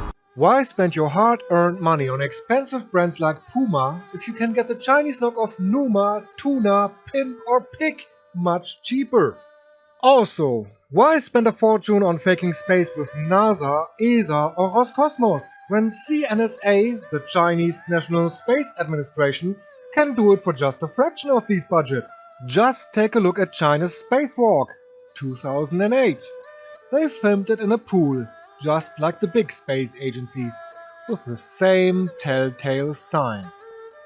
Bubbles in space, astronauts, taikonauts in this case, and objects like their Chinese flag and the security cable fighting against the water current. The globe projection in the background glitches, and the whole Earth changes from partly cloudy to completely clouded in a few seconds. For a few extra bucks, the Chinese space actors even throw up a salute to the devil, showing the horned one hand sign just like their overpaid counterparts. Or here, China's space station Tiangong-1 in 2013. The same green screen glitch we have seen from NASA and ESA so often. People don't just appear out of thin air. Yet this taikonaut does exactly that. First you can see right through him, then he gets more and more solid as he enters the module. And why go to NASA for alleged landings on Mars, etc., when China's CGI nerds can do it just as good? Granted, the Chinese moon cartoon landing 2019 looked like it was programmed on a PlayStation, but the brainwashed masses don't notice stuff like that anyway, so why bother making it any better? Critical thinking is as good as dead in our societies, and as long as the mainstream propaganda machine claims it's real, most of us will buy it, hook, line and sinker. In case you didn't note the sarcasm in my words, I'm really sorry for you, and I hope and I pray that you will wake up from your deep slumber before it's too late. If you are one of the many guys calling me a mentally retarded leg-bit idiot who should quickly kill himself, I'm sorry for disappointing you, but I will do nothing like that. I will go down fighting for the truth, and not like most of you, giving up and defending a giant heap of satanic lies. NASA and all other space agencies lie. Space is fake. The Indian Space Agency allegedly landed an unmanned spacecraft and rolled out a rover onto the south pole of the moon. As usual, however, nearly 99% of the footage shown of this groundbreaking event was clear, obvious, and very poor CGI. Why do you suppose NASA, Roscosmos, the Chinese, Indian, and all other world space agencies spend money creating and airtime broadcasting all these computer graphic animations of their expeditions rather than showing us actual video footage? How difficult would it be to have a few cameras on these crafts permanently recording different angles of the entire flight for us? They allegedly succeeded in having a live telephone conversation between Nixon and astronauts on the moon, broadcast on television over 50 years ago. But with half a century of technological advancement, we still cannot receive live video from these rockets after only a couple minutes of ascent. They always change from live video for the first couple minutes to nothing but CGI for the rest of the journey. Look at these ridiculous cartoon animations and ask yourself, why can't the public just watch the actual live video of the entire journey? Even if only to be recorded and released at a later date, why aren't the public shown unedited video footage from multiple angles of the entire flight duration?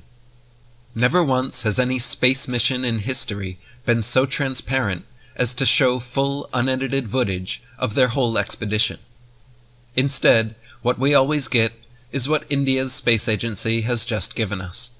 A bunch of grown men and women fervently yelling and applauding over pre-made cartoons broadcast as live video. The still shots we are given from the Chandrayaan-3 are of two varieties.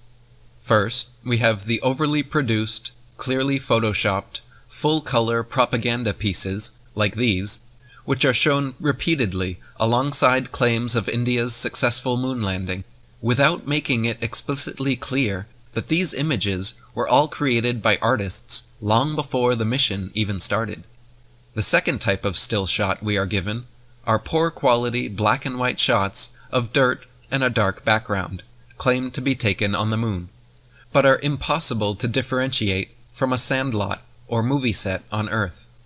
Likewise, the short clips of video footage they tease the public with as being authentic are simply 15-second videos of some lander legs approaching a gray background and the rover rolling down a ramp onto some dirt somewhere. Look at the terrible frame rate and artificial appearance of the supposed moon. What bit of this footage proves that India has actually landed on the moon? What about these clips and images is supposed to silence skeptics and convince critical thinkers that this wasn't filmed here on Earth? The entire mission cost Indian taxpayers $75 million, which is equivalent to how much it costs to make the Hollywood space movie Independence Day, without ever leaving the Earth. It doesn't take much more than this simple charade to delude the gullible general public. But for those of us who have deeply researched this issue and poked endless holes through the lies of NASA and other space agencies, we know exactly what is going on here. For those of you who still believe in these Hollywood and Bollywood farces, please do yourself and the world a favor, and watch my banned YouTube video, 20 Proofs NASA Faked the Moon Landings, linked below in the description box. Between 1969 to 1972, NASA, the American National Aeronautics and Space Administration, allegedly flew 6 successful manned missions to the moon, where they did everything from playing golf to speeding around in a dune buggy to receiving a live phone call from President Nixon. In reality, when examined in depth with a critical eye, however, these staged events are found to be nothing but a monumental hoax perpetrated on a gullible and unsuspecting public. 1. To begin with, the moon itself is simply a luminary, a non-physical light in the sky, and not a spherical terra firma planetoid as maintained by NASA and modern astronomy. On clear days, you can see for yourself, during a waxing or waning cycle, the blue sky through the moon. On clear nights, during a waxing or waning cycle, it is possible to see stars directly through the surface of the moon. And during each new moon, the moon completely disappears from view and remains invisible for that one day per month. Even members of the Royal Astronomical Society have time and again recorded their confusion at being able to see stars directly through the moon. For example, Sir James South of the Royal Observatory in Kensington wrote that, quote, "On my first looking into the telescope, a star of about the 7th magnitude was some minutes of a degree distant from the moon's dark limb.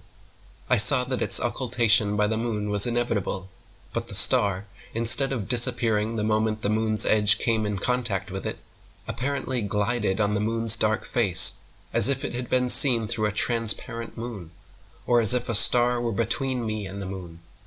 I have seen a similar apparent projection several times. The cause of this phenomenon is involved in impenetrable mystery." A star occulting a crescent moon has long been a popular symbol of Islam, was the symbol of the Ottoman Empire, is found on the flags of Algeria, Azerbaijan, Libya, Malaysia, Mauritania, Pakistan, Singapore, Tunisia, Turkey, and in the coat of arms of countries from Croatia to Germany, Ireland, Poland, Portugal, Romania, Sweden, Ukraine, and the United Kingdom. Nowadays, however, thanks to decades of NASA propaganda, people believe against the evidence of their own senses that the moon is a physical terra firma planetoid capable of walking on. 2. Basic physics proves that not only has man never flown to the moon, but that the entire concept of a vacuum of space is impossible. NASA and modern astronomy claim that the Earth's atmosphere spins perfectly along with the Earth up to an indeterminate height where it allegedly meets the vacuum of space. Anyone who has punctured an aerosol canister knows, however, that a positive pressure system adjacent to a negative pressure system must have a solid barrier separating them, or else they will equilibrate. Furthermore, at ground level, this spinning atmosphere supposedly travels around 1,000 miles per hour and increases in speed with altitude, so that by 250 miles high, where they claim the International Space Station orbits, the atmosphere and everything in it are allegedly traveling a ridiculous 17,500 miles per hour, the speed of a bullet. This means the astronauts in their rockets were traveling faster than a speeding bullet when finally they popped out of the Earth's spinning, pressurized atmosphere and into the non-spinning, non-pressurized, non-atmosphere of the vacuum of space. Even if they could somehow survive such a transition, once in the supposed vacuum of space, it would be impossible to continue steering, because all propulsion systems require the air in the atmosphere to push against. In a vacuum, there is no such counterforce, so all propulsion, rather than sending the rocket forward, would instead send it spinning wildly and randomly out of control. In recent years, NASA has attempted damage control regarding this issue by now claiming that the moon is actually still within the Earth's atmosphere. But this doesn't change the fact that they stood by this impossible claim for decades. 3. The amount of radiation claimed to exist in space, especially through the so-called Van Allen belt, was far too strong for the astronauts' flimsy suits. Starting at an altitude of 1,000 miles up to approximately 15,000 miles, NASA claims there exists a deadly band of radiation that would kill or seriously injure anyone passing through in a matter of minutes. One Russian study stated that the amount of radiation present on the moon would require astronauts to be clothed in 4 feet of lead in order to avoid instant death. John Malden, a NASA physicist, said they would need at least 2 meters of thick shielding around them at all times, yet we see them on film bouncing around the moon in their 2-inch thin suits. Even James Van Allen himself continued to state until his death in 2006 that there was no way humans could survive the 90-minute journey through and another 90-minute journey back through the radiation belt without being completely encased in thick lead shielding. 4. Temperatures on the moon supposedly range from 279 degrees below zero during the nighttime, which is far colder than even Antarctica's coldest winter, and up to 243 degrees above zero at lunar midday, which is hotter than boiling water. NASA claims their special suits were fitted with both heating and cooling systems, but nothing which could come close to withstanding these incredible temperatures. The suits were also supposedly pressurized to keep the vacuum non-pressure of space from bursting their blood vessels, but they clearly have deep creases and wrinkles all over. Astronauts in true pressurized suits would look like the Michelin Man, bubbling out and very inflexible. Also, it is impossible for the Kodak film in their cameras to have survived these extreme temperatures without melting or freezing. 5. In images from Apollo 11, Buzz Aldrin can be seen wearing different color gloves and different length boots in pictures that were supposedly taken within minutes of each other. For example, in photo AS11-40-5873, Aldrin is wearing high boots and dark gray gloves. But just 2 pictures later, in AS11-40-5875, he has changed into smaller boots and white gloves. If Buzz was really in the vacuum of space in a pressurized spacesuit, he certainly would not have had time or reason to depressurize and repressurize his suit just to make these fashion adjustments. 6. None of the Apollo missions brought any extra studio lighting with them on the lunar lander, so the sun should be the only light source on the moon, and in all pictures taken there. In this case, the light should only come from one direction and all shadows should be cast in the opposite direction. However, in dozens of official NASA photos, there are shadows being cast in up to 3 directions simultaneously, often at up to 90-degree angles, which can only be the result of multiple light sources not present on the moon. For example, in Apollo 14 photo AS14689486, the shadow of the lunar lander in the background is being cast at a drastically different angle from the rocks in the foreground. 7. Many pictures purportedly showing the sun, as viewed from the moon, are clearly just studio spotlights and not the sun. Apollo 12 photo AS12466765, for example, after computer enhancements, reveals a large light bulb in the center of the sun. After being thoroughly dissected by many researchers, NASA actually removed the high-resolution version of this image from their Apollo gallery. Apollo 11 photo AS11-40-5935 also shows a conical spotlight effect extending from a light just out of frame that is clearly not the sun. 8. Several Apollo images show a defined separation line where the ground meets with what can only be a studio backdrop. If they were actually filming on the moon, the ground would seamlessly meet the background, leaving no such dividing line. Furthermore, when analyzed side by side, dozens of images reveal that NASA reused the same backdrops time and again on what are alleged to be completely different areas of the moon. The contours of hills, mountains, and valleys align perfectly when superimposed upon one another. For example, Apollo 15 image AS-15-82-11057 shows the lunar lander set against a very unique and distinct mountainous backdrop, which, when superimposed over image AS-15-82-11082, aligns exactly, but with no lunar lander, and a different foreground. Another example is Apollo 17 image AS-17-143-21972, showing a mountain in the background with a clear foreground, while image AS-17-136-20707 shows the exact same mountain, but now with several large rocks and boulders appearing in the foreground. There are dozens more examples of such repeated backdrops being used over the course of the Apollo missions. 9. Computer enhancements of many NASA images reveal photo manipulation and evidence of studio trickery. For example, as the Apollo 17 lunar lander lifts off, photo AS-17-151-23201 shows a clear shadow being cast on the ceiling of the studio. Similarly, Apollo 14 image AS-14-64-9089, when yellow and blue are subtracted from the chroma scale, shows what can only be studio lighting reflecting off a black background.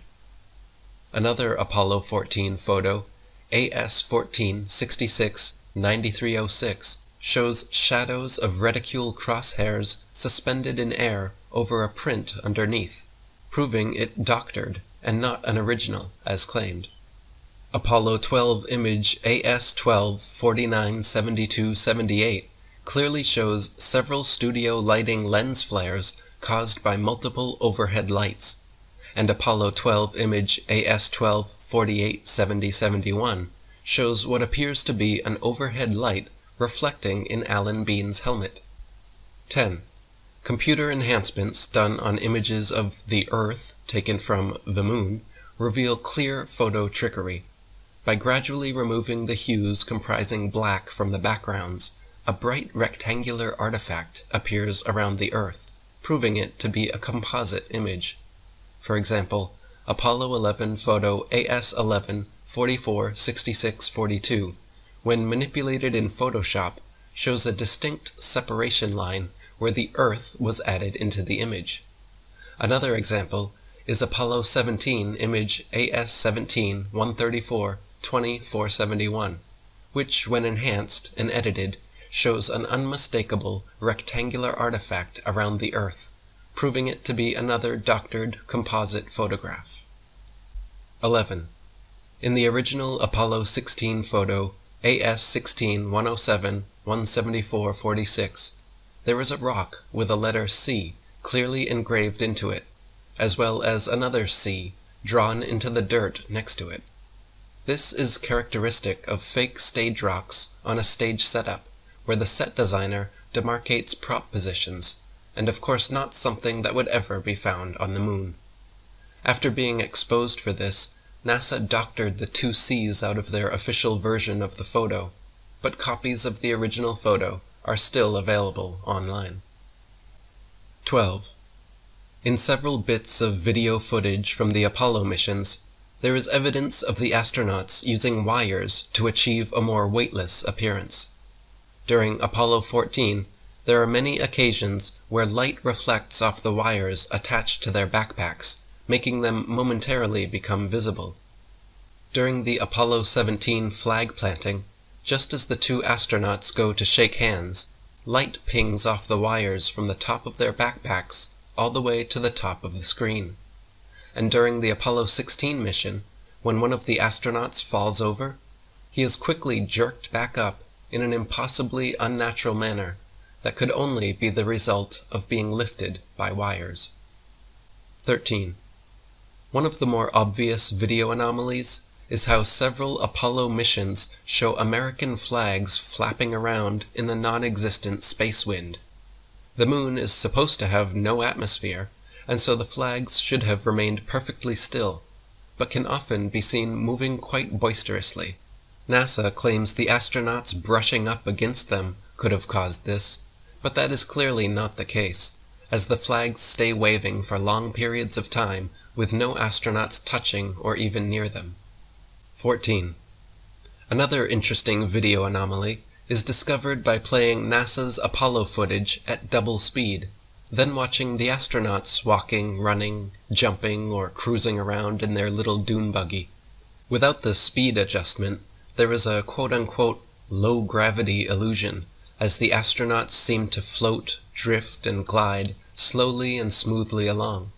But once they are seen at 2 times speed, it becomes clear that they are in quote-unquote normal gravity, walking, running, jumping, and cruising at normal speeds. NASA simply reduced the play speed by 50% in post-production to achieve the desired effect. 15. Another glaring mistake is that none of NASA's images or videos show stars in the background as they should. Just complete blackness, likely because exact star maps as they should appear from the moon would be nearly impossible to fake accurately.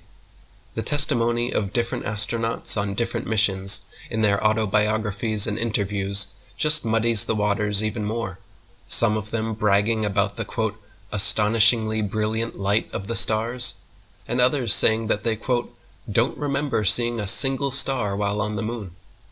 Such inconsistent testimony, and the fact that none of NASA's moon pictures feature any stars anywhere in their appropriate positions, is yet more strong evidence of studio fakery. 16. Any sovereign-minded, critically thinking adult that honestly examines NASA image AS11 405922 of the Apollo 11 lunar lander supposedly on the moon will see a pathetic 1969 attempt at creating high-tech looking equipment using flimsy construction paper, gold foil, Scotch tape, and metal shower rods. The idea that the piece of junk shown in this official NASA photograph flew to the moon and back is so ludicrous it's laughable. Most unbiased viewers would assume your average high school art class could construct this contraption without much struggle. But official NASA spokesman and astronaut Don Pettit assures us that actually this 1969 technology is so advanced that even with their multi-billion-dollar yearly budget, they cannot for the life of them recreate it now.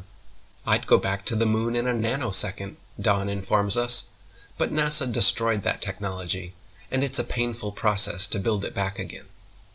Apollo 11 mission controller Harold Loden was quoted saying, "The skin on the crew cabin was very thin, and that was all done because of weight saving.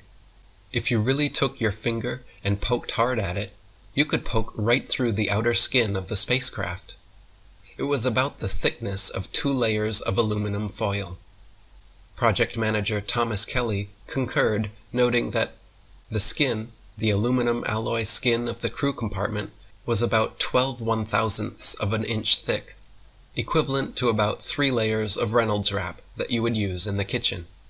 And Apollo astronaut Jim Lovell said, "Whenever I saw a model of the lunar module, it had these rigid sides and really looked strong. Turns out that external portions of the lunar module are actually made up of mylar and cellophane, and it's put together with Scotch tape and staples. We had to have pads on the floor because if you dropped a screwdriver, it would go through the floor." 17. Apollo 11 image AS11 405926 shows a close-up of the foot pads of the lunar lander without a speck of dust on them and without a burn print or crater under its 10,000-pound thrusters, as if the LEM was just gently set down in place by an overhead crane. NASA scientists in their own documents were worried about the lander falling into its own massive burn radius, yet there it sits with no burn print and spotless clean pads. Even the astronauts' boot prints made deep impressions in the ground, but somehow the lander's thrust of 2,500 newtons left not a trace, no blast hole, and no dust on the pads. 18. During the Apollo 11 mission, Richard Nixon made a historic phone call from Washington, D.C. to Neil Armstrong on the moon, showing both men live on split-screen TV. AT&T Archives states that the call, quote, went from the Oval Office in Washington, D.C. to Houston, where it was routed into space via mission control through the capsule communicator. Even with today's far superior telecommunications technology, and at far shorter distances, there is a necessary delay, at least a few seconds in both directions. Yet when Nixon and Armstrong spoke, there was no discernible delay whatsoever. 19. Another solid proof of NASA's lies came with examination of the many supposed moon rocks given to museums the world over by Neil Armstrong and Buzz Aldrin.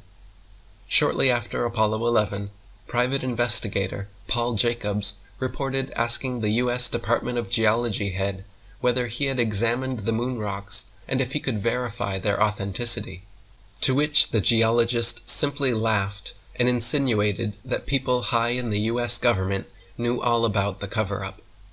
More recently, in 2009, curators at Amsterdam's Rijksmuseum investigated their moon rock personally given to them by Armstrong and Aldrin in 1969, only to find that it was actually just a worthless piece of petrified wood from Earth. 20.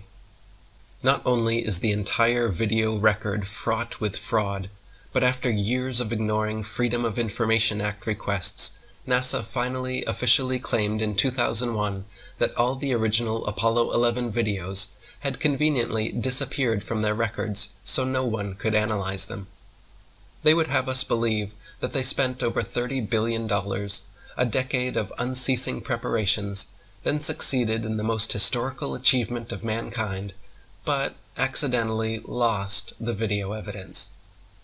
Those blurry, ghostly, black and white images shown on TV were purposely lousy, because NASA insisted at the time that all TV networks must broadcast directly from a big screen display in their operations room, a mandate which all the major networks accepted, and so what the public saw was just a video of a poorly magnified video, and now it is impossible to watch or examine the original. Not only have the Apollo 11 videos disappeared, but NASA claims to have lost all original audio tapes from the Apollo missions, and that their contractors have lost all prints and plans for the lunar rover, LEM lander, and Apollo ship engines. This is no different than a school child making excuses about a dog eating his homework when asked to show proof. The preponderance of evidence is stacked so high against NASA that anyone who honestly and unbiasedly investigates the so-called moon landings comes to the same undeniable conclusion. All of the Apollo missions were faked on Earth, using a variety of Hollywood trickery. It's fun to read books or friends when you can read. The fun never ends. Woo! Woo! The reading caboose has arrived. I'm Conductor Clark. And I'm Ms. Janice. Hey, who wants to learn about the letter H? I do! Now what can we do with the letter H? We can hula hoop. Or create a massive global hoax. What Ernie's referring to is the Apollo 11 moon landing that supposedly took place on July 20th, 1969. To quote Neil Armstrong, this is one small step for man and one giant lie to mankind. Hello, everybody. Hello. Hi, Ticket Taker Sam. Sam's been riding the rails ever since mean old Microsoft stole his formula for Windows 95. Hey, Sam, I hear you've got a story for the kids. I sure do, Miss Janice, and it's a real whiz-banger. Once upon a time, there was a president named Kennedy. I promised to put a man on the moon before the end of the decade. Mr. President, didn't you also promise civil rights? That's another story, Trevor. Now excuse me while I go sleep with Judith Exner. Meanwhile, poor inept NASA couldn't get a rocket into space. Phew! So, they turned to Plan B. I'm LBJ. The end of the decade is here, and there's still no Americans on the moon. Those Ruskies are gonna beat us to it. I'll help you, Mr. President. Who the hell are you? I'm Stanley Kubrick, and I'll use some tricks I learned while filming the movie 2001, A Space Odyssey, to fake a moon landing. And we're the Mafia, and we'll fund your scam to build a secret soundstage in Las Vegas. Good. While people think they're in space, we'll keep the astronauts busy with whores and gambling. Then we'll pay them off, or brainwash them, or kill them. The end. Yay! Squawk? But is there any real proof it was a hoax? Squawk! Is this proof enough, Gully Bird? Wow! I used to fly to the moon all the time. Hobo Dan! Hey, Hobo Dan, how did you fly to the moon? With the only real astronaut, Dr. Timothy Leary. Oh, Hobo Dan. Hey, that reminds me of a song. This old moon rocket ain't what it appears to be. Ain't what it appears to be. Ain't what it appears to be. This old moon rocket ain't what it appears to be because it was baked in a kiln in Japan. Yay! Thanks, Hobo Dan. That was fun, credible, and the truth. Uh-oh, someone's ringing the doorbell. To the safe room, kid. To the safe room. Well, that's all the time that we have for now. We'll be back with more reading later. Until then, the most important part of reading is reading between the lines. Sayonara, pigs. It's 1, 2, 3. Those are friends. When you can read, the fun never ends. 12, 11, 10, 9. Ignition sequence start. 6, 5, 4, 3, 2, 1, 0. All engine running. Liftoff. We have a liftoff. 32 minutes past the hour. Why has nobody been to the moon in such a long time? That's not an 8-year-old's question. That's my question. I want to know, but I think I know. Because we didn't go there, and We choose to go to the moon. We choose to go to the moon. we didn't go there. Not because they are easy, but because they are hard. Because that goal We didn't go there. will serve to organize and measure the best of our energies and skills. We didn't go there. Because that challenge is one that we're willing to accept, one we are unwilling to postpone, We didn't go there. and one we intend to win. We only can fly in Earth orbit. That's the farthest that we can go. And this new system that we're building is going to allow us to go beyond and hopefully take humans into the solar system to explore. So the moon, Mars, asteroids, there's a lot of destinations that we could go to. We could go to. We could go to. We could go to. We could go to. We could go to. We could go to. We could go to. And what you're seeing here is a mirage.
didn't go there. Hello, Neil and Buzz. I'm talking to you by telephone from the Oval Room at the White House. And this certainly has to be the most historic telephone call ever made in the White House.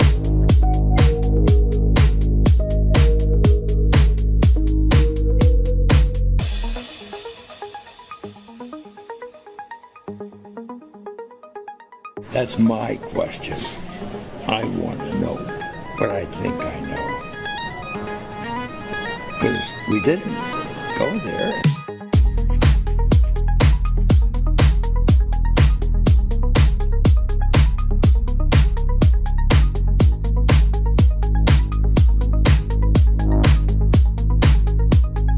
Because we didn't go there. Hello, Neil and Buzz. I'm talking to you by telephone from the Oval Room at the White House. Because we didn't go there. And this certainly has to be the most historic telephone call ever made in the White House. Because we didn't go there. I just can't tell you how proud we all are of what you have done. For every American, this has to be the proudest day of our lives. And for people all over the world, I am sure that they too join with Americans in recognizing what an immense feat this is. Because of what you have done, the heavens have become a part of man's world. And as you talk to us from the sea of tranquility, it inspires us to redouble our efforts to bring peace and tranquility to earth. For one priceless moment in the whole history of man, all the people on this earth are truly one. One in their pride in what you have done, and one in our prayers that you will return safely to earth. Saying I misrepresented myself? Get away from me. You're a coward and a liar and a thief.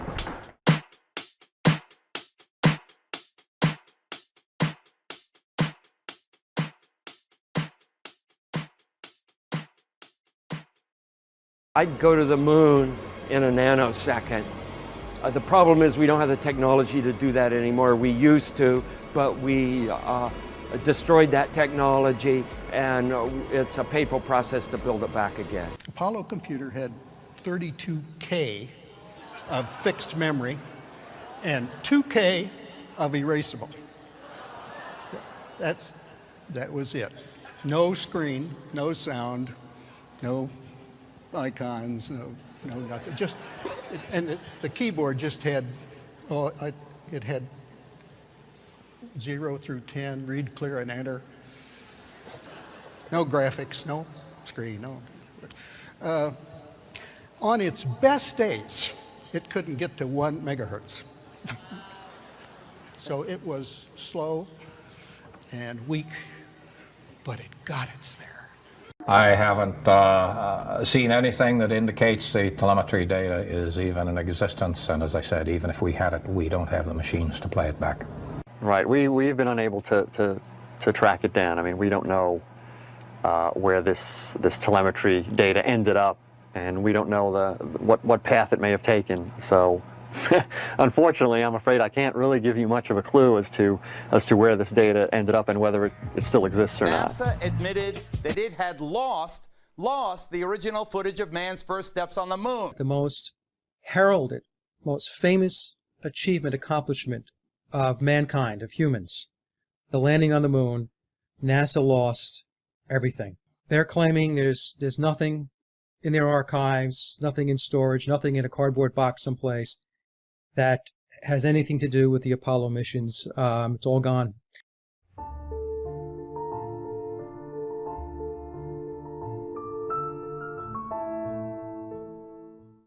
Listen, I'm a boomer. I don't have to take shit from anybody. I've been living on debt and Social Security for over a decade. Why? Because I earned it on that cold planet up there. That's right. I did that. Me. Because I'm a baby boomer. I believe anything anyone ever tells me. We all know there's no God because some fucking retard in a wheelchair told me that with his robot voice. And we believed him because we're baby boomers and we have grit. We went to the fucking moon. I mean the hoodly daddle. When I look up at that moon, I feel proud. When you go after those elite astronauts that could keep a secret for 50 fucking years, you know how much booze Buzz Aldrin had to drink? The man's insane. Who the fuck do you think you are? I'm a baby boomer. Listen, we've been in Afghanistan for 25 straight years, and I know all your friends are mysteriously now dying of heroin. But we gotta find bin Laden.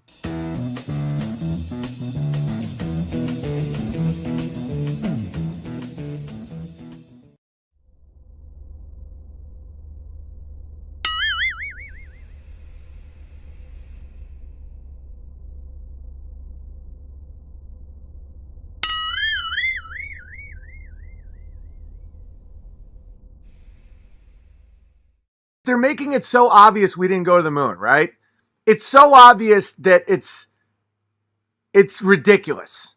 NASA, which gets $58 million a day. And by the way, when people say, why would we even go back to the moon? There's nothing there. You have scientists from the 60s saying it would be the greatest place to have a scientific station imaginable. No atmosphere. You can do tests. You can see things that you would never see. You would have golf tournaments, blah, blah, blah, blah, blah. Okay, 1/6 the gravity. They did not act 1/6 the gravity one bit. The rovers would not have driven that way. Each rover cost the taxpayers $60 million in 1970s money. It's just nonsense. Every president has said that we would go back and then failed. Even our private sector has failed. No other country has ever went back to the moon. Technology has advanced to a degree that you can't imagine. And yet they're saying that we can't go back because we no longer have the technology. What about the calculations? Apparently it was one black woman that did it by hand. This is from NASA. It was one black woman. They did a movie about her. Did it by hand, and now they can't find it. Okay, what about the telemetry data? 1 ton of data was reused. And now the media is saying that an intern bought them at a yard sale. You can't make this shit up. When has technology went in reverse? What other time in history has an explorer went someplace, planted a flag from a nation, and no other nation followed suit? None. Russia, China, Israel, none of them ever went again. Name one other time. Never once.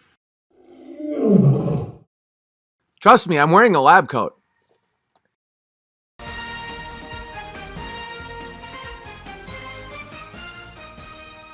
We have Martin Kenny, and on the opposing side, scientist, cosmologist, Sarah Bosman. Martin, we have to go to you first of all. Why do you think it didn't happen?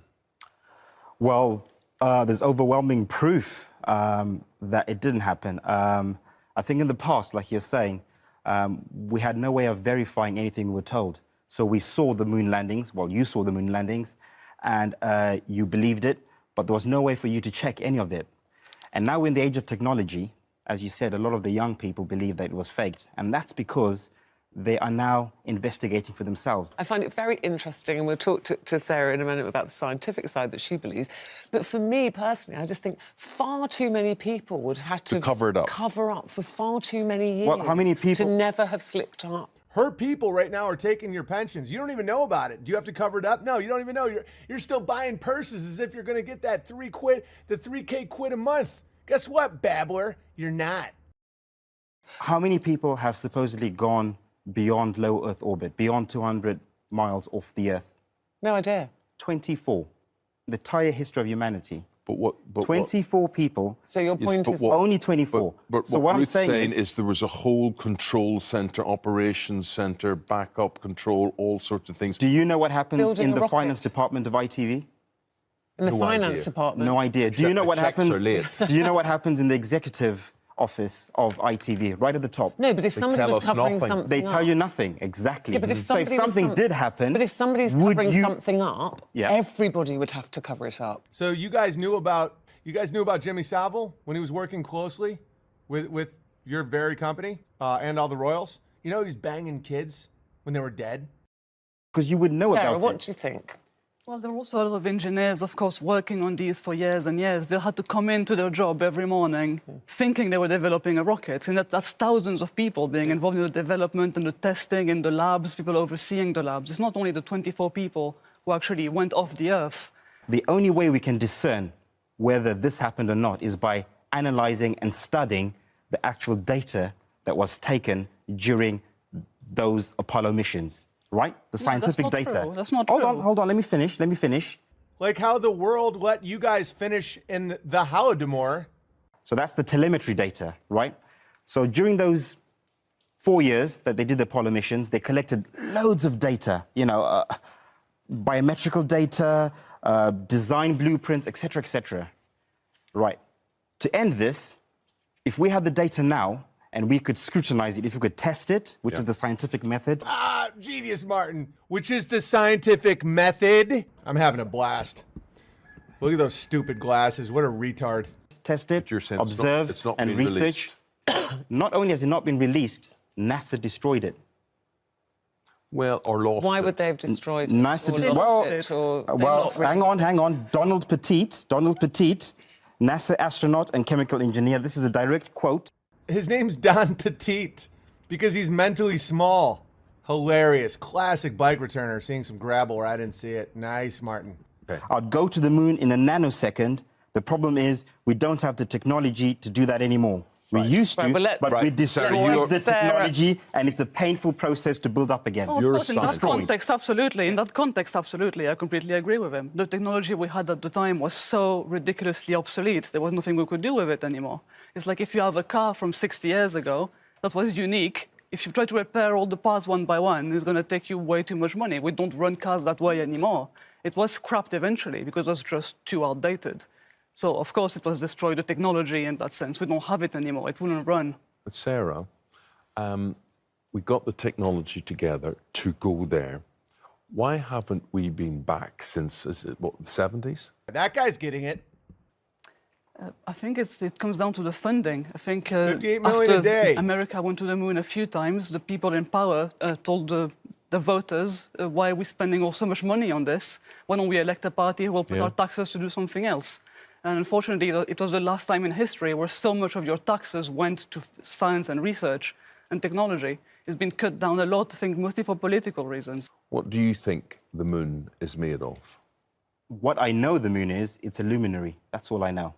What? It shines? It's a luminary. It's a luminary of some sort. So I can't go beyond that. You've got a P900 camera now you can buy for under £1,000. Yeah. And you can zoom in to the moon. That's supposed to be, by the way, 238,000 miles away in deep, dark space. And yet you can zoom in quite close in detail with a commercial camera. And people have taken photographs and images showing it sometimes translucent. You can see through it, right? Sometimes it's got something called a lunar wave. There are many videos showing the moon with a lunar wave. He's shouting out my nigga Crow 777. We don't know what that is. It's all a mystery. So you believe you couldn't possibly land on it because it's not solid? Absolutely not. If it isn't true, is he really doing any harm, or is it just an interesting theory? There's nothing wrong with people looking at data themselves and looking at buying their own cameras and taking their own data and so on. I think the main problem with the moon conspiracy is that the people involved that would have to cover it up now also involve people in Japan with this new satellite, people in Russia, people in Australia, who would all have to be covering up when they do this follow-up. America, why would they be covering up what America did 50 years ago? It's almost like there's an international group of cosmopolitan elite who function outside of the construct of countries. Judging by the beak on old Mrs. Potato Head over there, I think she knows exactly who I'm referring to. This is how we do it.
Whilst. Whilst From in Mark space. Cameron. This is from Mark Cameron. Whilst in space, have you ever looked away from Earth into the black void? Yeah. Yeah, So yeah, all because the you can time. see. Yeah, Because you can see the stars. Oh, yeah, You yeah. know, and pretty much all the time you can see the stars. Yeah. It's which not is a black cool thing. void. I mean, it's black, but there's all kinds of little polka dots. There's all the stars there, and the cool thing is about it, you can see it during the day. Yeah, you can, and there's more than stars. You can see planets.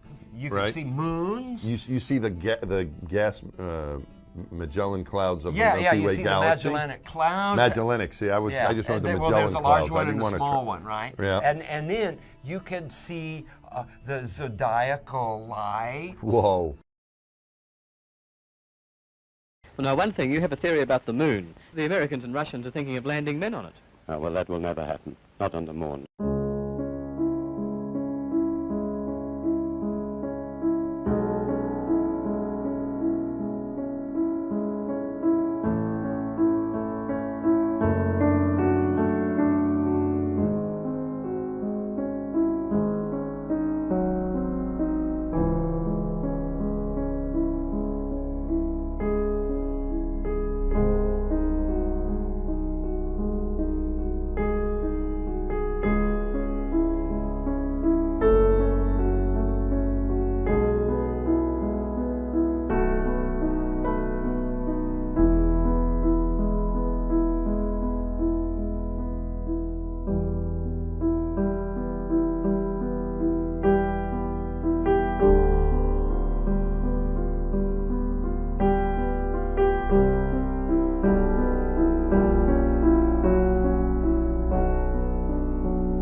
greatest moment in human history was deleted to save tapes by an organization that gets $24 billion a year? I haven't seen anything that indicates the telemetry data is even in existence, and as I said, even if we had it, we don't have the machines to play it back. Right, we've been unable to track it down. I mean, we don't know where this telemetry data ended up, and we don't know what path it may have taken. So, unfortunately, I'm afraid I can't really give you much of a clue as to where this data ended up. We went there and no country followed. We didn't set up bases there. We never went back. We have no scientists up there. It's the one time in human history that's the technology, we lost the technology and it's too painful to recreate. That was one of the most senior astronauts who said that. I'd go to the moon in a nanosecond. The problem is we don't have the technology to do that anymore. We used to, but we destroyed that technology, and it's a painful process to build it back again. The moon rocks contain trace elements that only exist on Earth.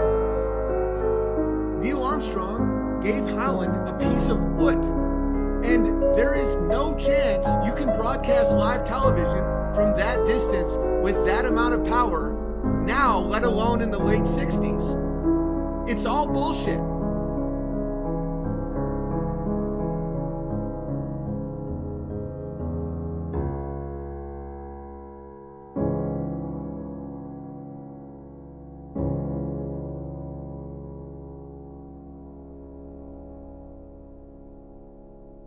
Well, I think a part of any explorer, and you saw this 100 years ago when the Arctic and Antarctic were starting to be explored.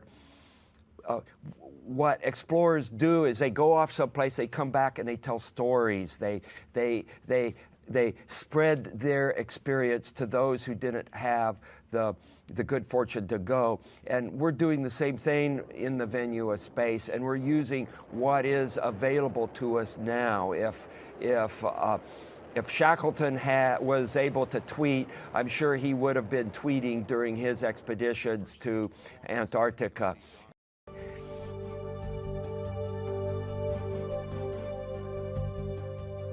I would go back to space in a nanosecond.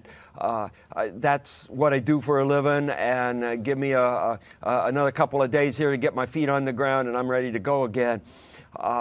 And in terms of immigrating from Earth, I'd be willing to immigrate from Earth, immigrate into space, leaving Earth and never come back, so long as, one, we had the technology so that you could survive. You know, one-way missions to Mars where you go there and then run out of air and die, that's not in the cards. If you went to Mars like people went from continental Europe to the New World, in the 17th century, that model would be something I would do. I'd load my family up on the next rocket and we'd immigrate into space. Thank you, everyone, for allowing me to speak today on the phony moon landings and space fakery. Now, I've put out quite a few videos on the moon landings hoax and space fakery, presenting a myriad of proofs, evincing that we've been lied to about pretty much everything related to space. If you are on the fence, I hope that I may present enough evidence here today that you'll go out and conduct your own investigation. At the very least, I can maybe point you in the right direction. I find it interesting how our affinity with space has become so strong that I would dare say that people love space, and that love is so blinding that they will deliberately not face the obvious adultery taking place behind their backs. I don't understand the willfully blind person. Hey man, I have pictures proving that she's lying and cheating on you. I don't want to see that. Get away from me. She'd never do that. Our love is too strong. I can't compete with that level of indoctrinated space love. No one has ever been to space, but the media has molded humanity into a society of myopic space lovers who will defend space's honor to their dying breath. I guess it's pretty pathetic.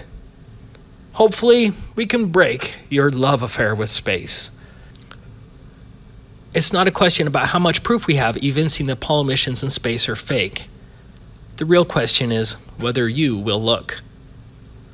Here is one of the earliest attempts at faking space. The flight was in 1962, and yes, this was passed off as legitimate footage. We already know that these high-altitude balloons are the closest that we're ever going to get to space. But I do find it interesting how we were supposedly taking astronauts into these craft as early as 1962. But this part is the best. Here's the so-called footage from space. Let's look at that one more time. you know there's some shill liar out there somewhere trying to defend this footage. It's refraction that made the star appear through the moon. And that's why the footage looks like it was taken from the Twilight Zone television show. Obviously, the level of fakery has gotten much better since the 1960s, but mistakes are still being made. The proof isn't what NASA got right. The proof is what NASA got wrong. Because if NASA faked any of it, then we rightfully should assume that NASA faked all of it. NASA is a criminal organization. Every one of its executives should be thrown in slave labor camps until they pay back all of the money they stole under false pretense from the American taxpayer. Let's begin with the laughable Apollo moon missions. I don't believe there's a single genuine person who has diligently looked into the moon landings hoax evidence and still believed in the Apollo missions. The moon landings are patently ridiculous. You just need to be able to set aside your indoctrination and spend some time researching it with a skeptical but open mind. For goodness sakes, the last time man was allegedly on the moon was December 14th, 1972. It has been nearly 47 years since man was supposedly on the moon using only 1960s technology, which astronaut Donald Pettit says NASA destroyed. I'd go to the moon in a nanosecond. The problem is we don't have the technology to do that anymore. We used to, but we destroyed that technology, and it's a painful process to build it back again. That fact alone says they lied and shifts the burden of proof to NASA. There is no plausible excuse. NASA steals $59.7 million per day from the American taxpayer. They certainly have enough money to repeat what was already done back in 1969.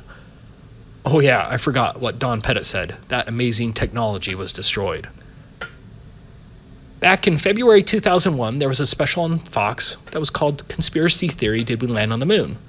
I watched that show when it aired, and I thought the Fox show raised some excellent points. However, a couple years later, I came across a debunking article by Phil Plait on the website Bad Astronomy. This article is still cited as the creme de la creme of debunking articles. I read through it all and became convinced that there was an answer to all of those conspiracy allegations. At least that's what I hoped. At that time, Phil Plait was my hero. He saved me from the crazy moon landing conspiracy theorists. From that time, we saw many other so-called debunking experts rise up, like the Mythbusters, Snopes.com, Metabunk, Popular Science, and many more. I mean, who can doubt the sincerity of the Mythbusters, Jamie and Adam, right? Damn liars. Let me get back to my story. For several years, I was one of those pompous people who scoffed at moon landing deniers because I read that article from Phil Plait. Then one day, another lawyer recommended that I read a series of articles on the fossil fuel hoax written by a Dave McGowan. I actually don't know if you can still read those articles, but what McGowan wrote made absolute sense, that there is no such thing as a fossil fuel. It is an utter hoax. We could devote a whole conference to that subject. But then I changed my life forever, because I clicked on another article by Dave McGowan titled, Wagging the Moondoggy.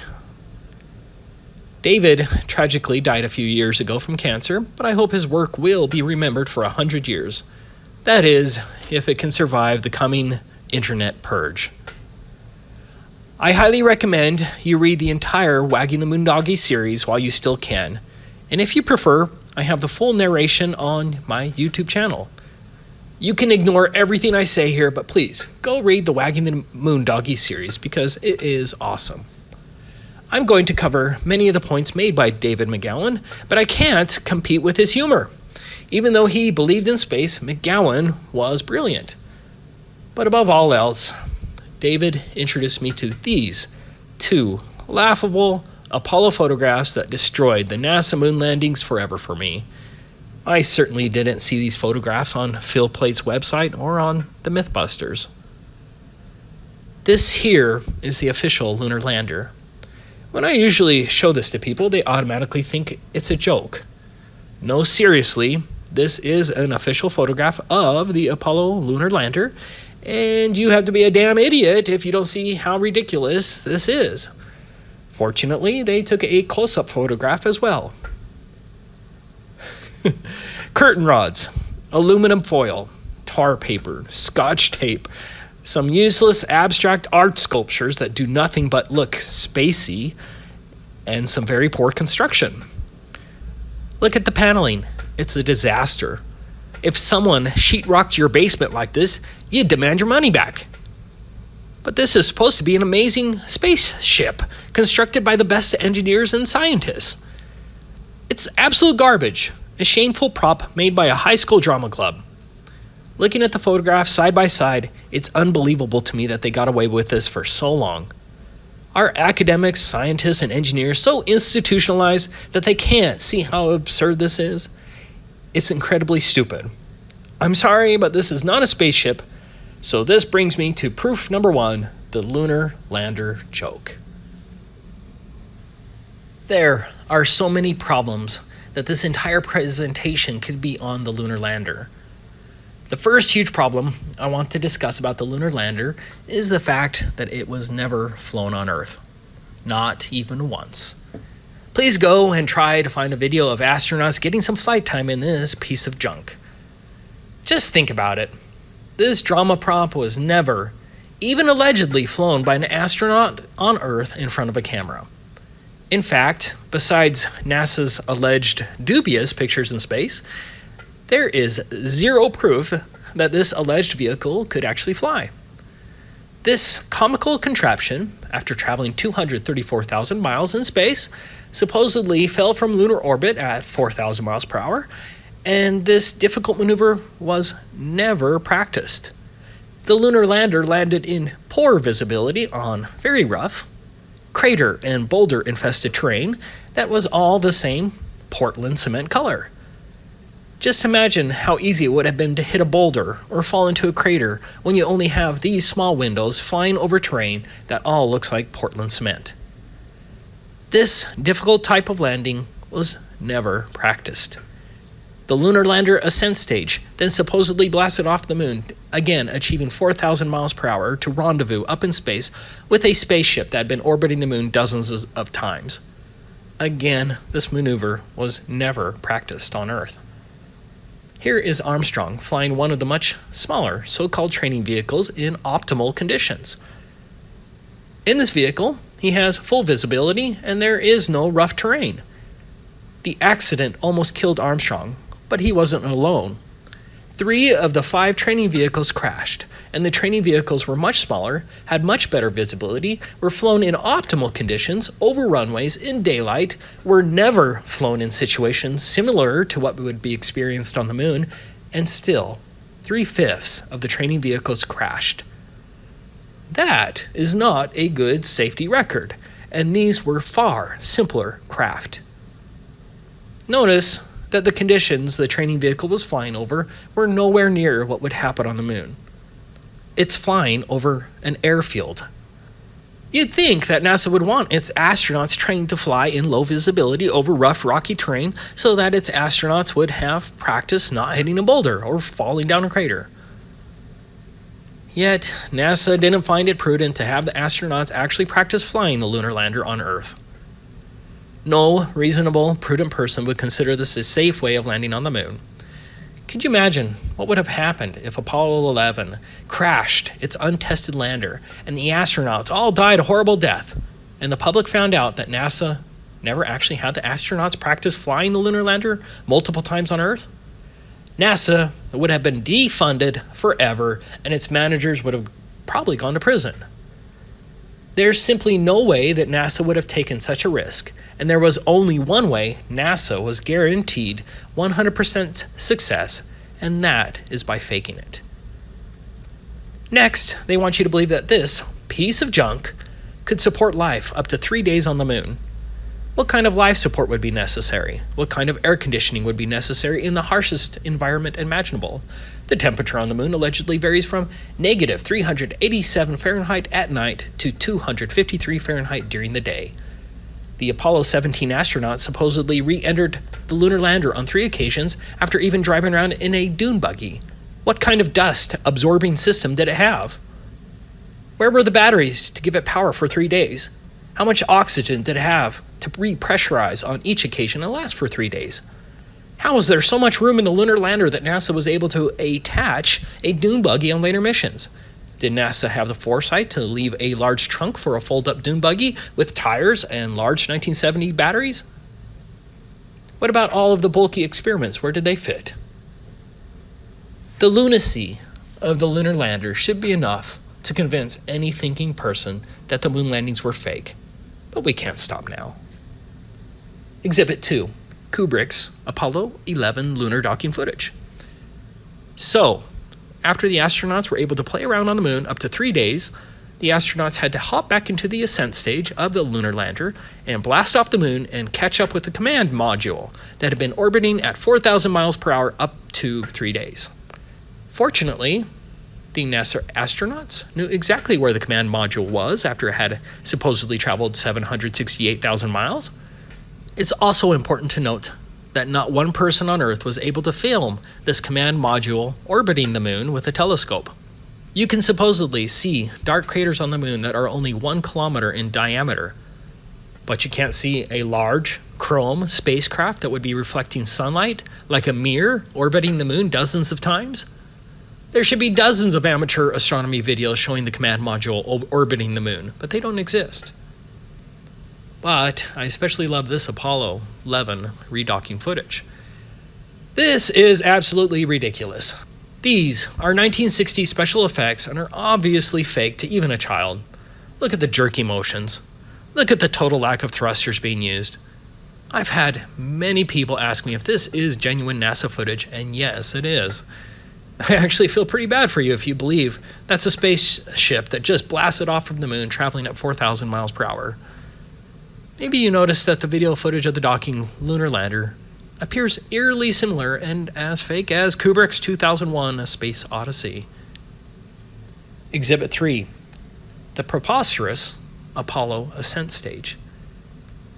The last video was shockingly ridiculous. Again, it's unbelievable that anyone with a brain, let alone a degree, believes that was a real spaceship traveling at 4,000 miles per hour docking in lunar orbit. Institutionalized conformity is amazingly powerful, as even individuals with a PhD won't allow themselves to question their institutions. But this gets even better. This is official NASA footage of the Apollo 15 and 17 ascent stages. Remember, the engine was never even allegedly turned on beforehand. In addition to the preposterous and obviously fake footage, NASA claims that it used a remote control to operate the camera on the moon buggy left behind, and then beamed that video footage back to Earth 234,000 miles away.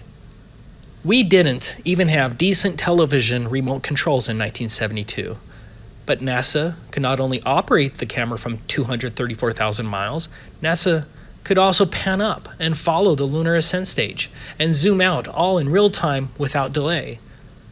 Look again, the camera zooms out and pans up in real time, and this remote control was supposedly 234,000 miles away. That, ladies and gentlemen, is impossible. Does anyone here actually think this looks real? One other thing, notice that there is no thrust from the nozzle. Yes, there should have been a huge flame and obvious light source from the nozzle. Exhibit 4. No blast crater and no scorching. This is a 7,500 pound thruster. Look at its power. Look at its heat. Look at the light it creates. Look at the dust it kicks up. And yes, the Apollo astronauts claim that its lunar lander also kicked up dust, and the phony footage shows the same. The Apollo lunar lander had a bigger thruster at 10,000 pounds. Obviously, the 10,000 pound thruster failed to displace or scorch any of the lunar soil. In one case, you can see the nozzle is actually bent as it collapsed on the surface. The nozzle is literally buried in the ground, and still it did not affect the lunar soil. It's very clear a crane sat this lunar lander down on the soil. There was no rocket. Exhibit 5. The marionette astronauts. I already touched on this in my last video, but the evidence is compelling. The astronauts were dangling from wires, and you can see it multiple times. This video proves that the astronauts did dangle by wires. There really isn't much more to say then. How in the world do you believe in this nonsense? Exhibit 6. The unmistakable Apollo movie backdrop. You can clearly see the use of 1960s movie artificial backdrops here. It's obvious. The backdrop lines are visible throughout all the missions. In this case, you can even see the carpet used to blend in with the backdrop. No reasonable person can deny that these are movie backdrops. This was not filmed on the moon. Exhibit 7. Thousands of studio quality photos. Our NASA actors were able to impossibly produce thousands of studio quality photos. What's wrong about that? It is the fact that the astronauts did not have the ability to use the viewfinder to frame their shots or to manually adjust aperture, focus, or shutter speed, and do so all without the benefit of secondary light sources. But the astronauts managed to do this nearly every time. This can't happen in real life. Here's how McGowan put it, skipping ahead 2 sentences. Simply stated, it would not have been possible to capture any of the images allegedly shot on the moon in the manner that NASA says they were captured. Back in the day, you see, and the younger readers may again want to cover their eyes, cameras weren't all that smart, so everything had to be done manually. The photographer had to manually focus each shot by peering through the viewfinder and rotating the lens until the scene came into focus. The proper aperture and shutter speeds had to be manually selected for each shot as well to ensure a proper exposure. That required peering through the viewfinder as well to meter the shot. Finally, each shot had to be properly composed and framed, which obviously also required looking through the viewfinder.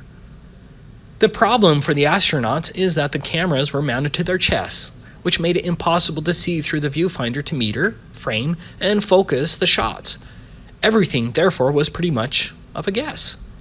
Focusing would have been entirely guesswork, as would the framing of each shot. An experienced photographer could accurately estimate the exposure settings, but the astronauts lacked such experience, and they were also handicapped by the fact that they were viewing the scenes through heavily tinted visors, which meant that what they were seeing was not what the camera was seeing. To add to their troubles, they were wearing space helmets that seriously restricted their field of vision, along with the enormously bulky pressurized gloves that severely limited their manual dexterity. The odds then of getting even one of the 3 elements, exposure, focus, and framing, correct under those conditions on any given shot would have been exceedingly low. And yet, amazingly enough, on the overwhelming majority of the photos, they got all 3 right. The fact that NASA astronauts took 5,771 photos is another major issue as well.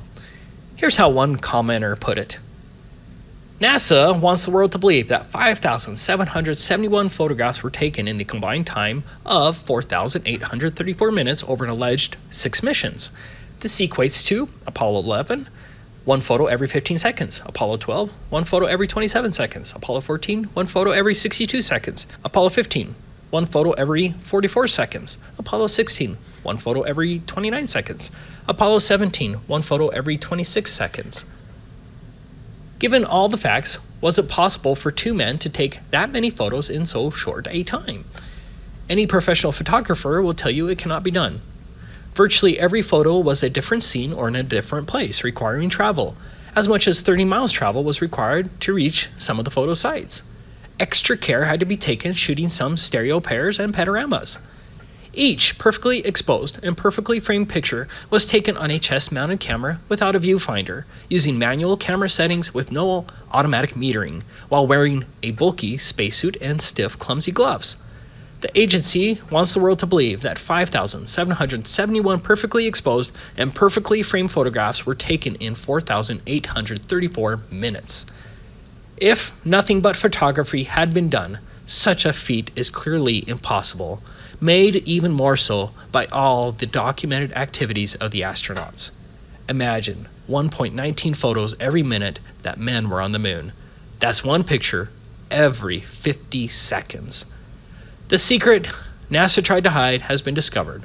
The quantity of photos purporting to record the Apollo lunar EVAs could not have been taken on the moon in such an impossible time frame. Exhibit 8. The Liars Press Conference. One of NASA's biggest blunders in 1969 was the fact that it didn't hire very good actors. On August 12, 1969, Neil Armstrong, Michael Collins, and Buzz Aldrin attended their first major press conference.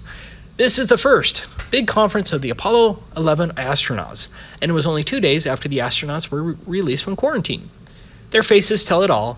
They are not happy with what they are doing. They look like they were being forced to tell a lie, and they showed no excitement that would accompany 3 men who walked on the moon. But the funniest part to me is when one of the reporters asked whether they could see stars while on the surface of the moon. Armstrong said that he couldn't recall seeing stars, and then Michael Collins added that he didn't remember seeing any. You can see Armstrong was bothered by Collins's answer. Collins's answer is hilarious because Michael Collins was never on the surface, and so he had no reason to answer the question. In addition, Michael Collins was the pilot of the command module, and he would have allegedly seen the most amazing show of stars on the dark side of the moon, better than any person that had lived up till that time. Michael Collins supposedly saw the dark side of the moon 27 times, and he doesn't remember seeing any stars. Exhibit 9, the ridiculous lunar rover. First, how in the world did NASA plan for a fold-up dune buggy to attach only on the later Apollo flights? The lunar rover was only used on Apollo 15, 16, and 17. Are we to believe that NASA left a big trunk for a fold-up dune buggy in the designs of the lunar lander? It had wheels, it had batteries, it had seats, a satellite dish, and other components in addition to the frame. That's not something that you fit in your luggage.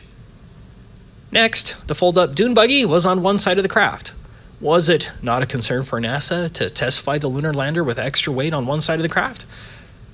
Of course, NASA never thought it necessary to perform even one test flight. Next, there was no scientific purpose of the lunar rover other than it looked neat for the movie cameras. This is another instance where you need to apply some common sense. By introducing a moon buggy, which had no scientific purpose, NASA was taking the unreasonable and reckless risk that one of its astronauts would get injured, jostled, cause a malfunction in one of the packs, or break down. How easy would it have been for an astronaut to hit a rock and cause a part of his suit to malfunction, or for the astronaut to get thrown from the vehicle? What if the vehicle broke down after hitting a rock covered in dust? This wasn't a minor risk, as is clearly seen in the photographs. The astronauts had poor visibility and were cruising around in conditions like these, where even the smallest problem could kill the astronaut. There's simply no way that the reckless lunar rover would have happened. What's even more funny about the lunar rover is the fact that it really looks like it was just a remote-controlled car with an action figure. The astronaut never moves from his uncomfortable position. But even more damning is the fact that many times the rover didn't produce tracks, or produce tracks in strange ways. Here is a sampling of photographs of the strange and missing rover tracks.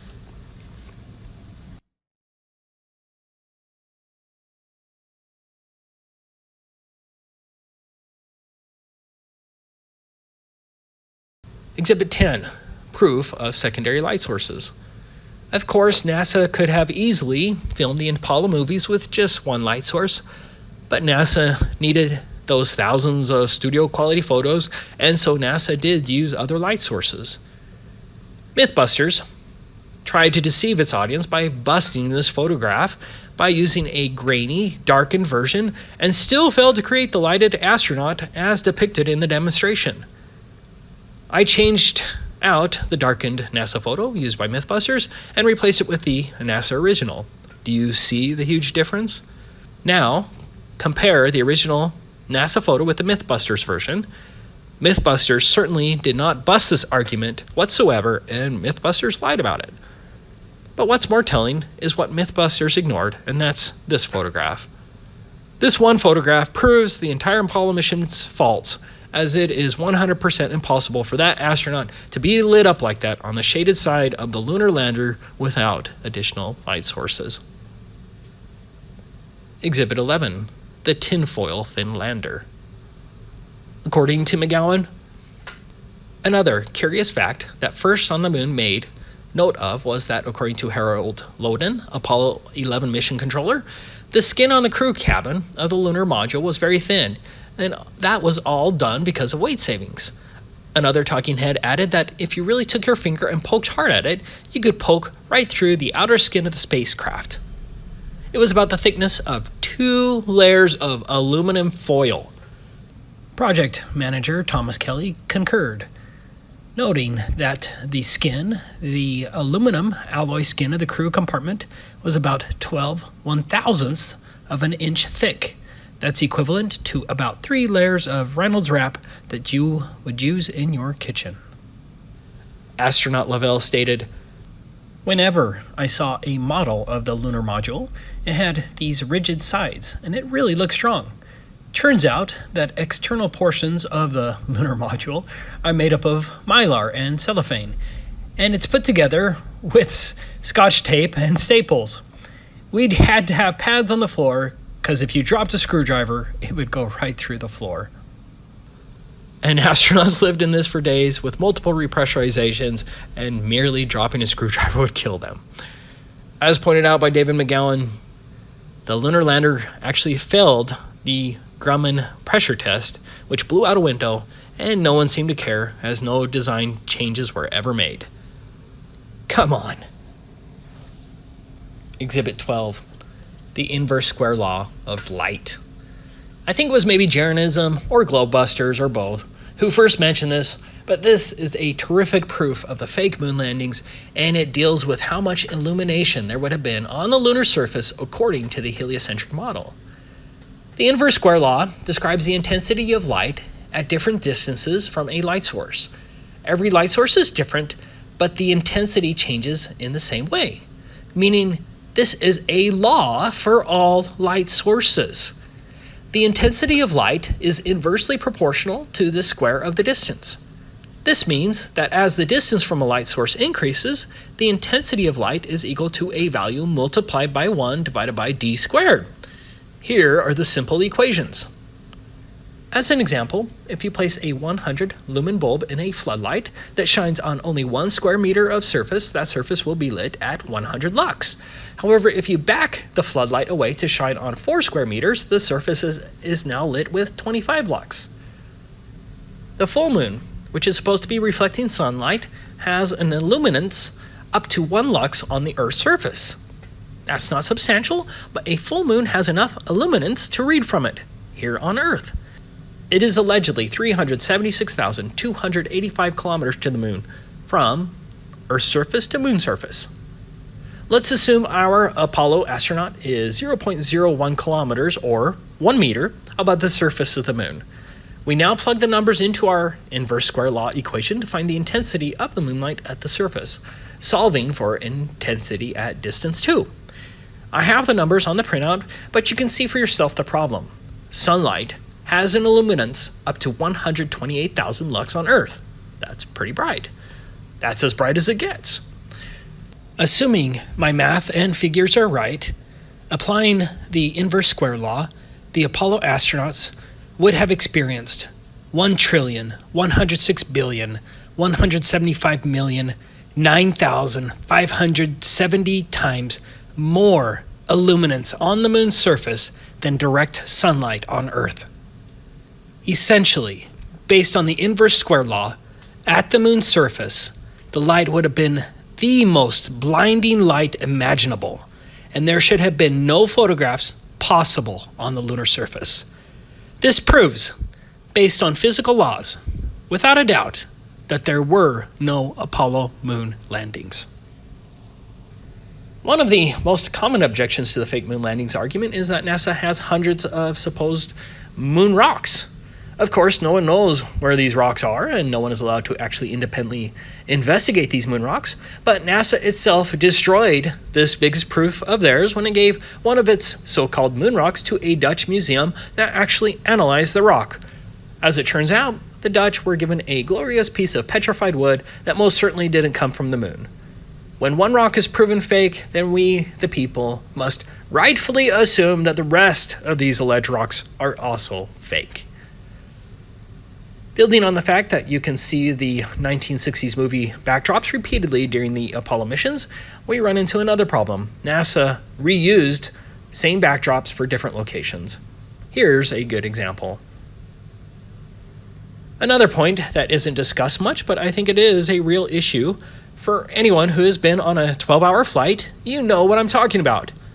It is the human impossibility of sitting in a confined space for 12 days straight. Astronaut Ronald Evans on Apollo 17 supposedly sat like this for 12 days and 13 hours.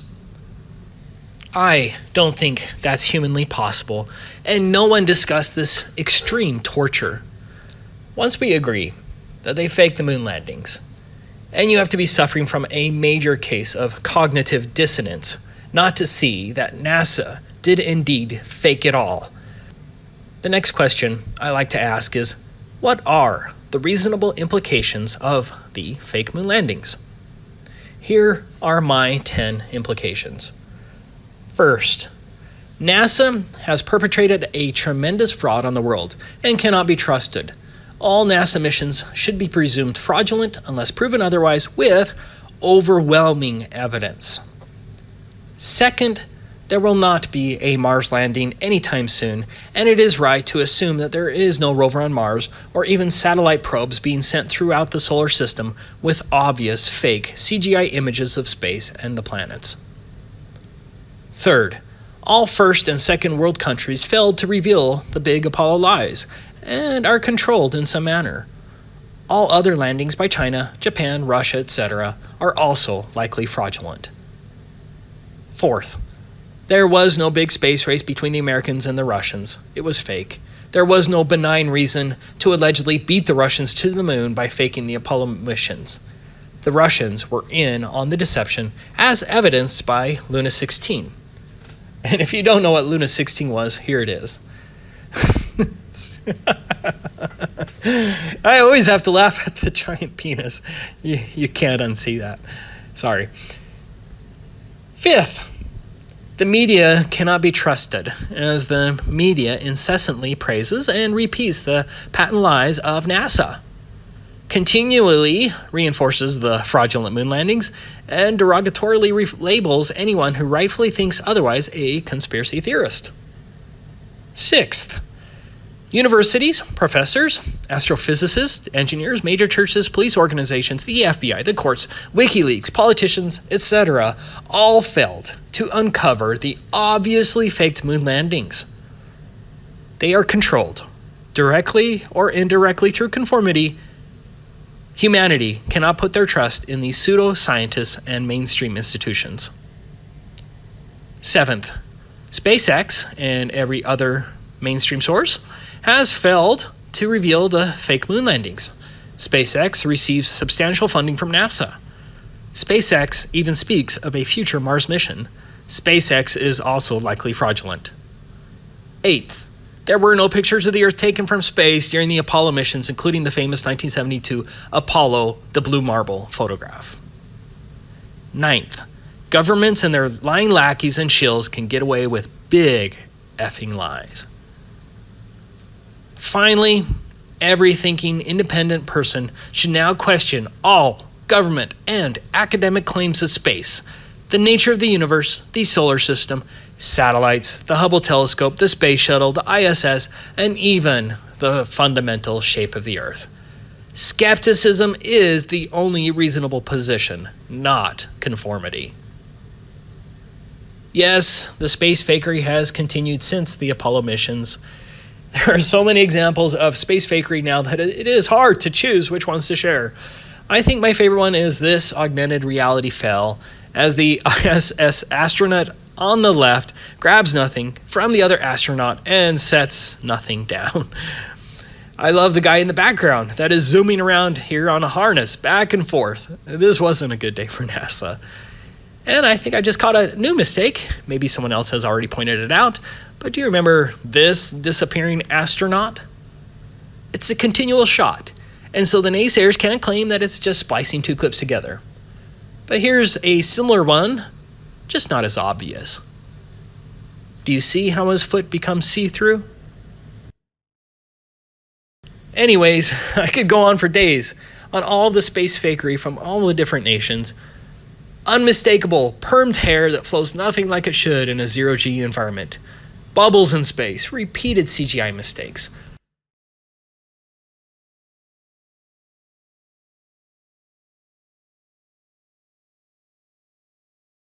Obvious use of harnesses and wire fails. Evident use of blue screen technology. The reckless playing with water. The fact that the ISS was never assembled on the ground for extensive testing before it went into space. The impossible longevity of the valves and seals in space. A mistaken reflection of a cameraman off of a cosmonaut's visor, etc. But in the end, it really depends on whether you will allow yourself to investigate the matter. The bottom line is, if they can lie about the Apollo moon missions, the Columbia mission, satellites, ISS, or space, then they could lie about everything. Where everyone is kept in line because somebody is telling you, we are fighting this battle out on the front lines. I'd forgotten this from the book. They're fighting a war on the front lines. You never see the war. You never hear about the war. You don't know anything about the war other than it exists.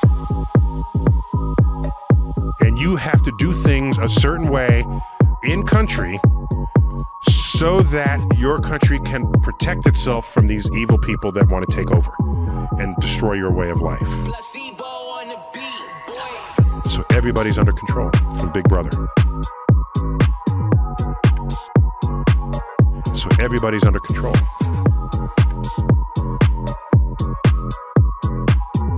Other than it exists.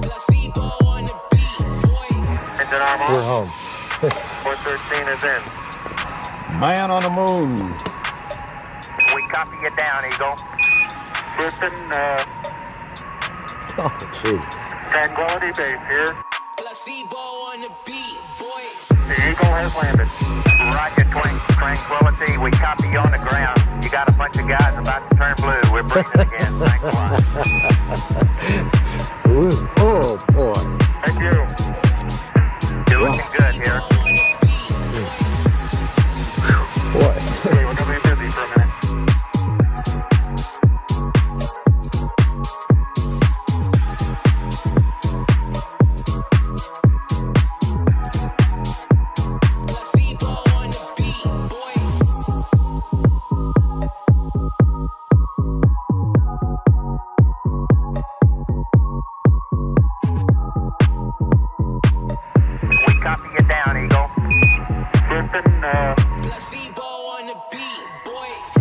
Roger, Tranquility. We copy you on the ground. You got a bunch of guys about to turn blue.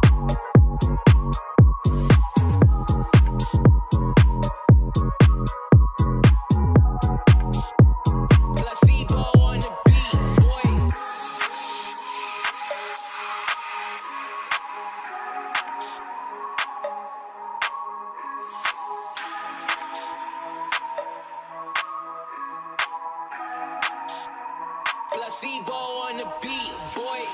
We copy you down, Eagle. Listen, Oh, jeez. Tranquility Base here. The Eagle has landed. Roger, Tranquility. We copy you on the ground. You got a bunch of guys about to turn blue. We're breathing again. Thanks a lot.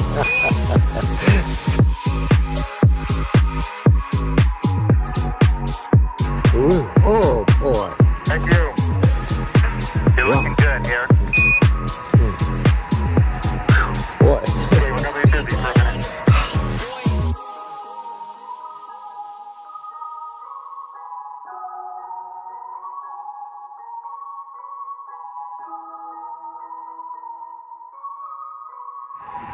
What? Okay, we're gonna be busy for a minute.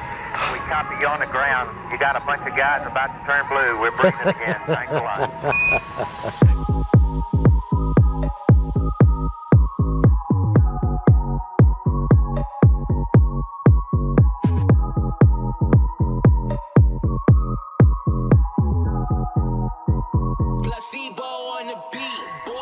Why has nobody been to the moon in such a long time?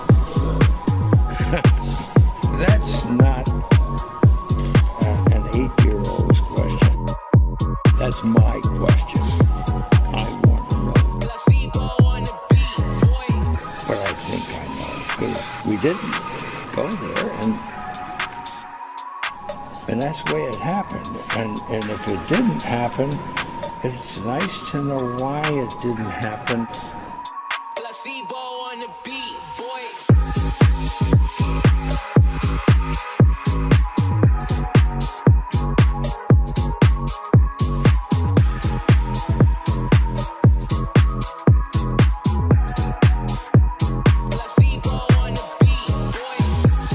The moonlight illuminates the clouds, and you are an island in the middle of white cotton.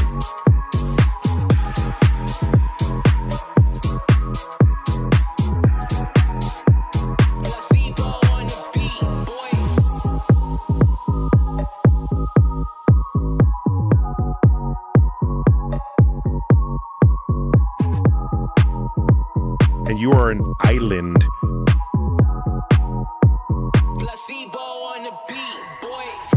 in the middle of white cotton.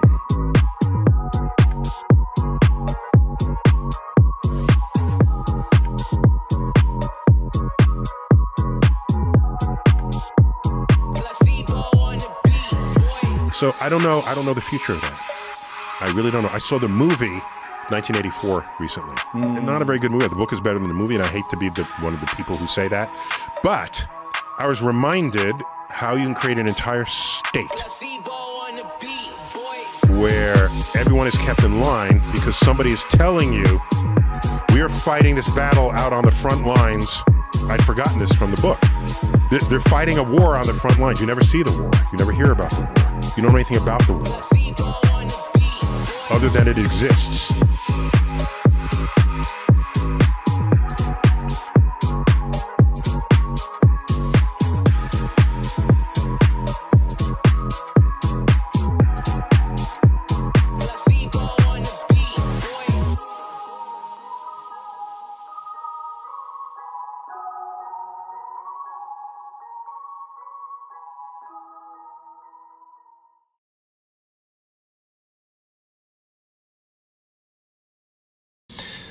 Hey everybody, this is Gary Fong, and it is the anniversary of the Apollo 11th moon launch. I'm seeing so many things across my feed saying, wow, what an amazing achievement, man landing on the moon. And I couldn't let that go without kind of chiming in, as a professional photographer, some of the problems that I saw with the photographs that were purportedly taken on the moon. I do have an issue with it, and I'll show you what the different inconsistencies are, and then you can decide for yourself. Because I'm not here to say that we didn't land on the moon. That requires direct knowledge, and the only people that know if we landed on the moon or not would be the people that were actually there. Everything else is hearsay. We either heard or we saw articles or videos of or photographs of the moon launch and landing and things like that.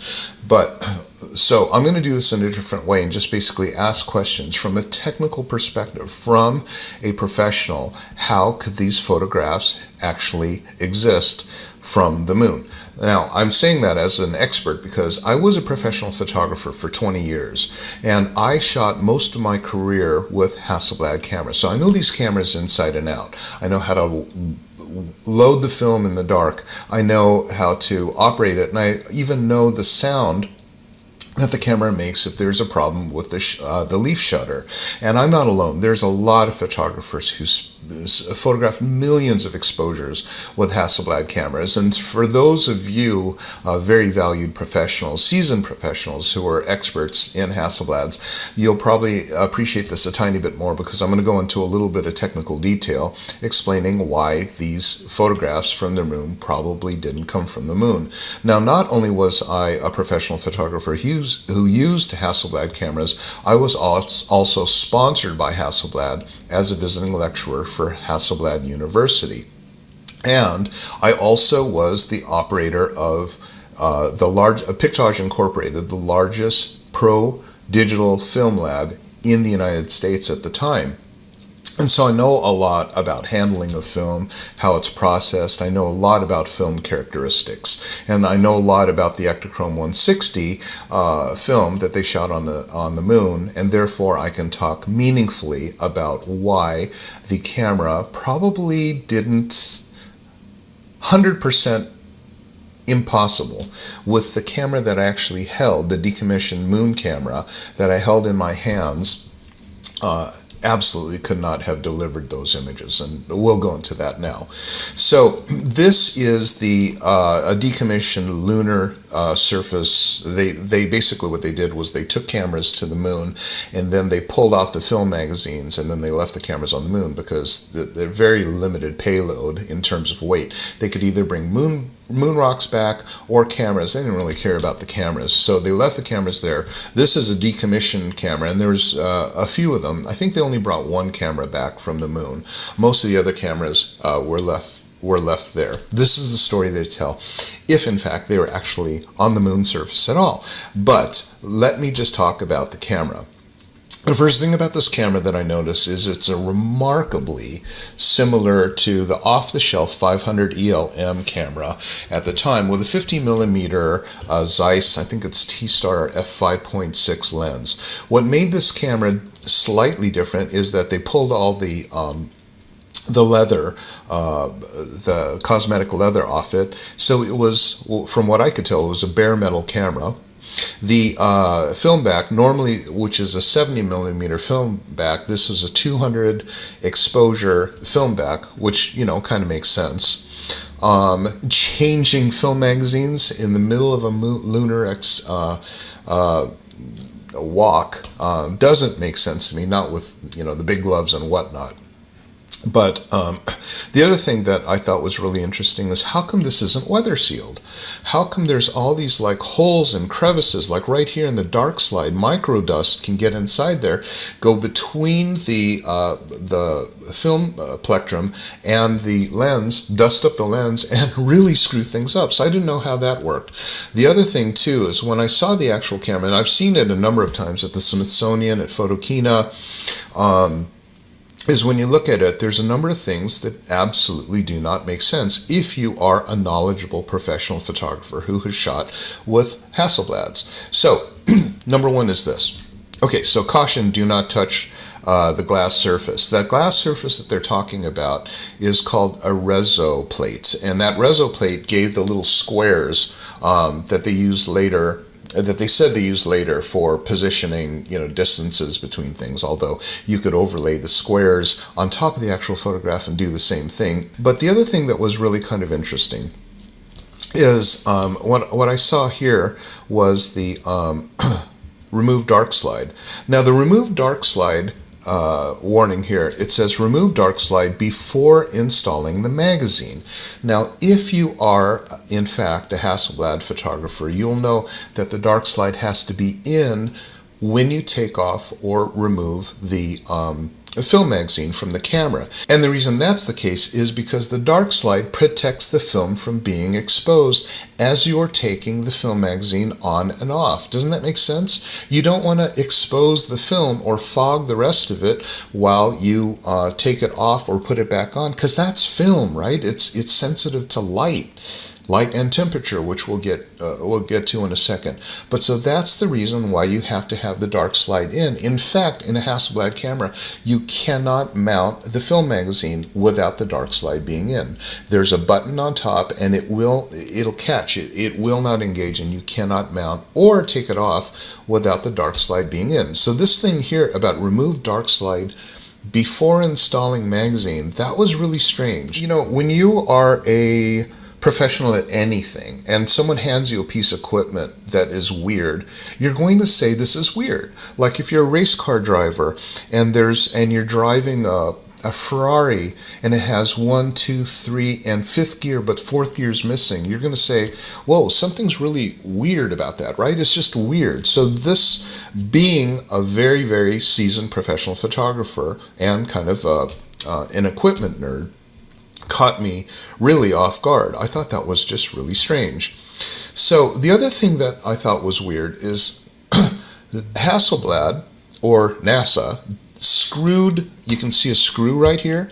They literally screwed on these levers so that the astronauts can turn the shutter speed dial. They're locked together, so the shutter speed and the aperture dial were locked together so that they would go in unison. And that makes sense because the exposure is set by what's called an exposure value. An exposure value is the equivalent, like say for example, 1/500th of a second is equal to f/5/6 is equal to 1/250th of a second at f8. An exposure value stays the same, but like a slide rule, you can move that around, keep the same exposure, but you're just changing the shutter speed and the aperture while you're doing it. So I thought that was kind of cool, except for the case that if you are shooting on the moon with a 50mm lens, which is a very, very wide angle lens, infinity is probably anywhere from 2 feet ahead at f16. It's almost infinite depth of field. So for them to screw it in, lock the two, but then make them movable, man, that's a disaster, because look what happened to this poor shot right here. 1/4 of a second at f16. Now, that's blurry, but ridiculously overexposed. What they should have been was locked down at 1/250th of a second at f16. Okay, so that's completely wrong. But this puppy is screwed in and dialed in. That didn't make sense to me. And again, I'm talking about if you were a race car driver and you got in and said the tachometer only goes up to 1,000 RPM, you would think something's really weird. Now, why is it like that? Are they signaling you with something, or was Hasselblad just like, whoa, we just blew it so bad? You know, it just doesn't make sense. That doesn't make sense. But also what really doesn't make sense, and I'm going to ask you this, just common sense here.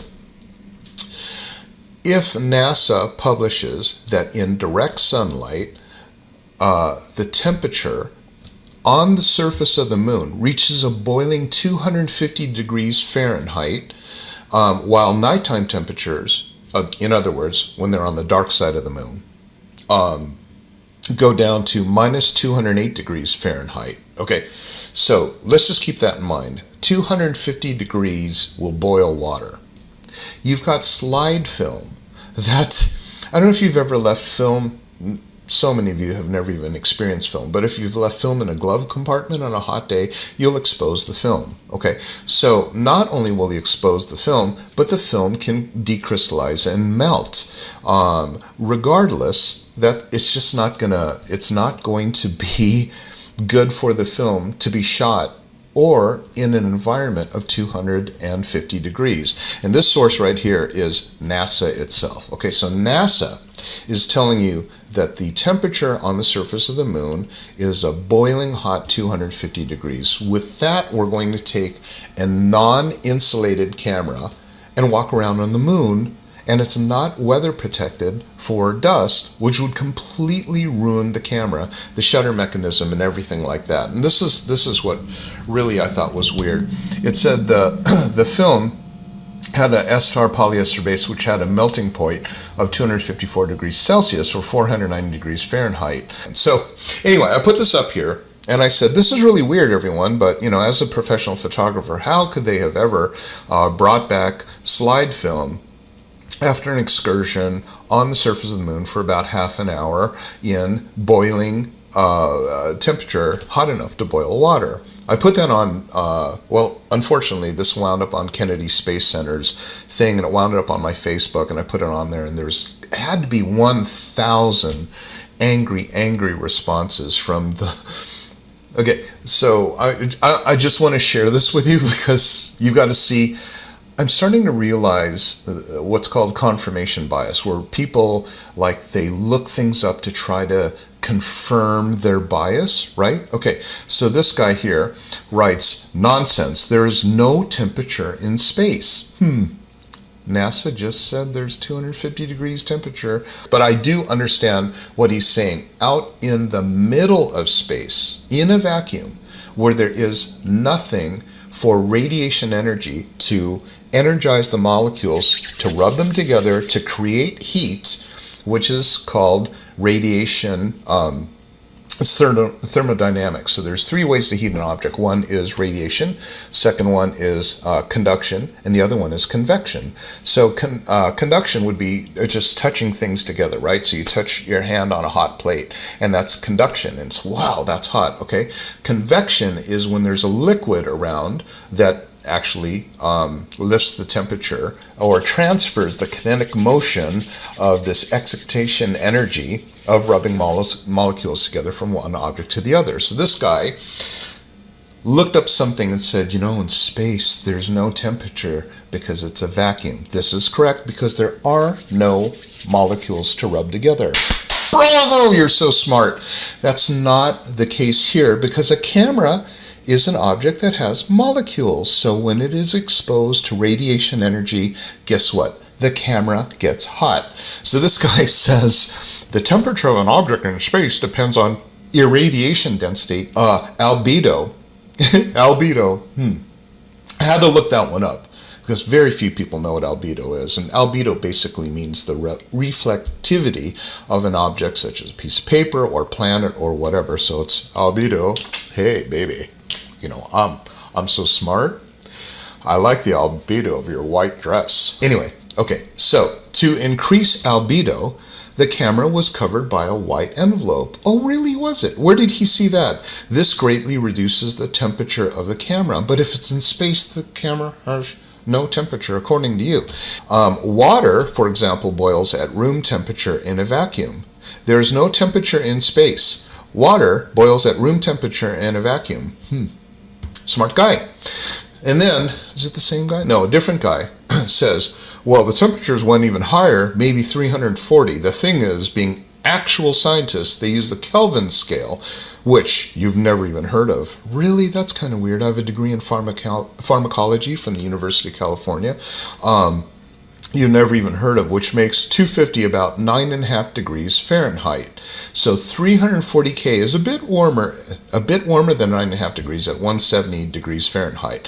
As to the length of the lunar day, have you ever seen phases of the moon? All you've got to do is look at the thing, as people have been doing for millennia. You think you're sticking it to the man when really you are just displaying astounding levels of ignorance. Oh, I've never heard of the Kelvin scale. So here's what he was saying.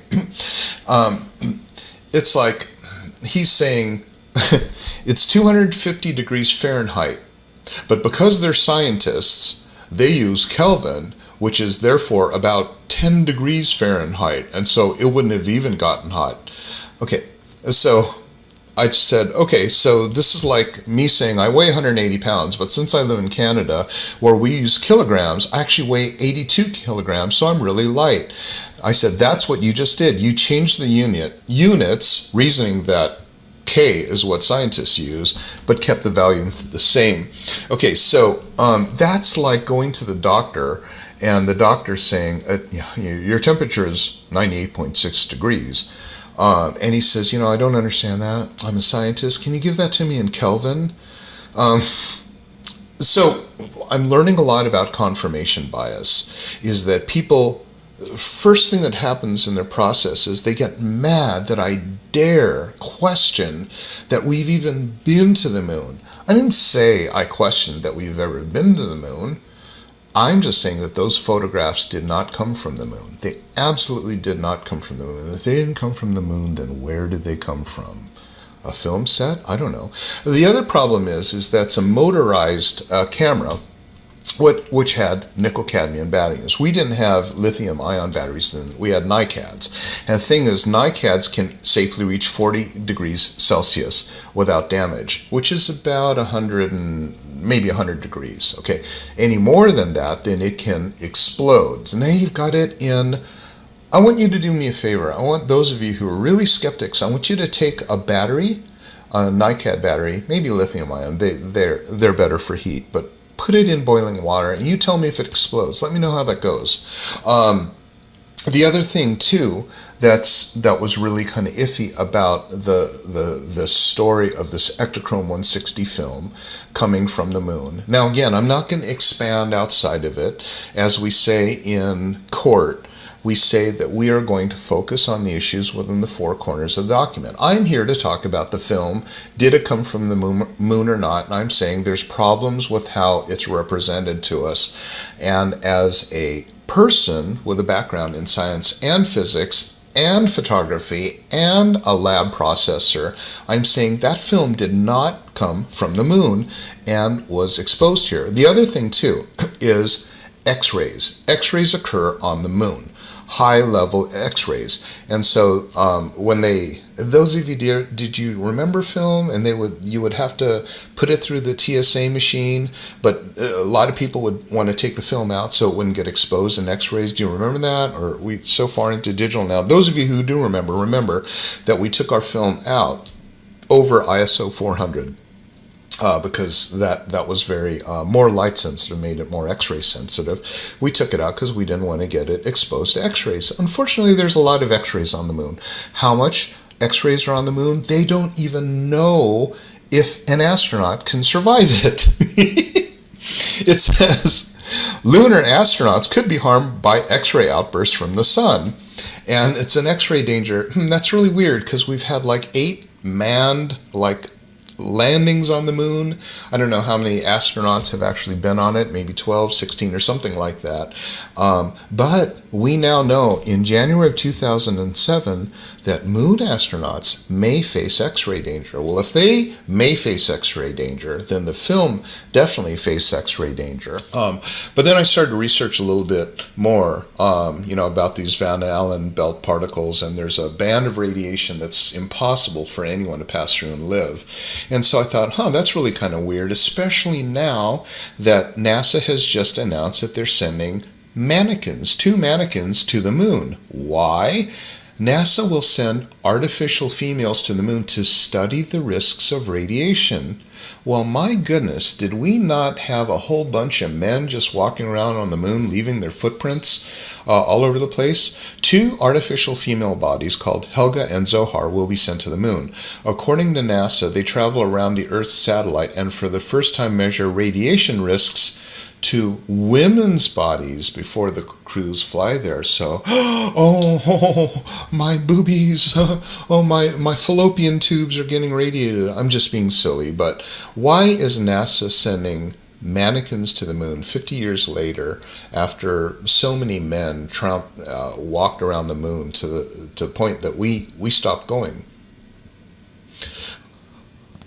How many times has the U.S. landed on the moon? 6 crewed missions to the moon landed a total of 12 astronauts, all men, from 69 to 72, and a series of Apollo missions numbering up to Apollo 17. Okay, so that's basically what they are. So Helga and Zohar are these artificial crash test dummy female robots that were conducted with NASA, the creator of the Special Protection Vest. This is considered the largest experiment made for studying radiation exposure related to astronauts outside low Earth orbit. So, we are trying to find out if people can live and survive on a moon landing 50 years later after we landed on the moon. And again, so back to my topic. This photograph, impossible.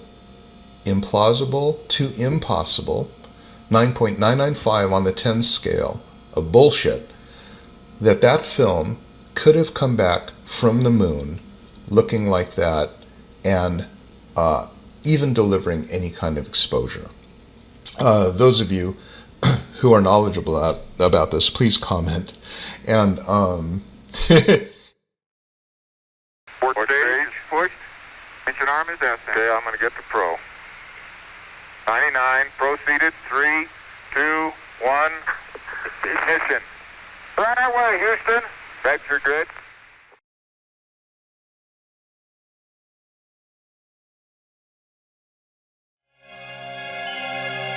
The countdown has begun.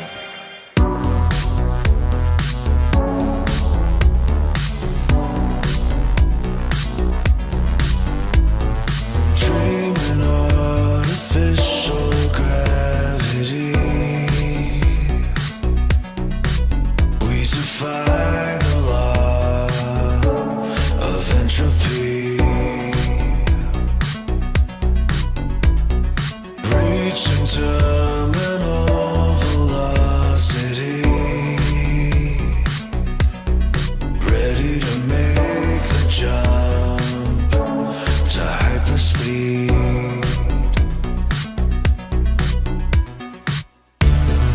NASA feeds your addiction. Outer space is science fiction. Astronauts on a mission. Outer space is science fiction. Lost in augmented reality. Imagination on an odyssey. Animating worlds that we believe. We can expand beyond humanity.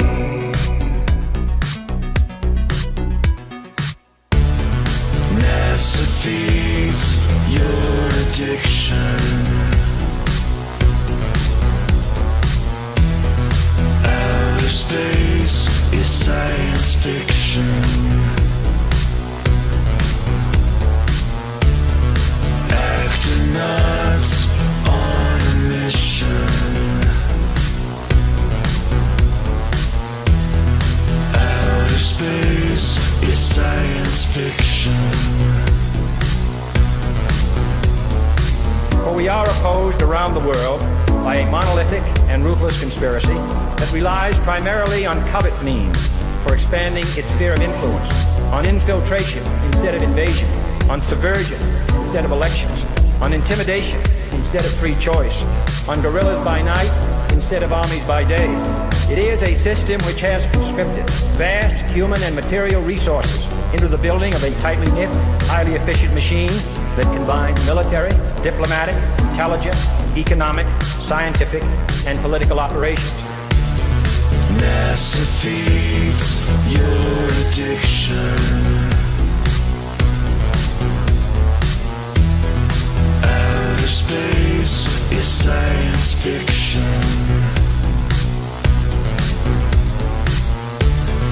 Astronauts on a mission. Outer space is science fiction. NASA feeds your addiction. Outer space is science fiction. Astronauts on a mission. Outer space is science fiction.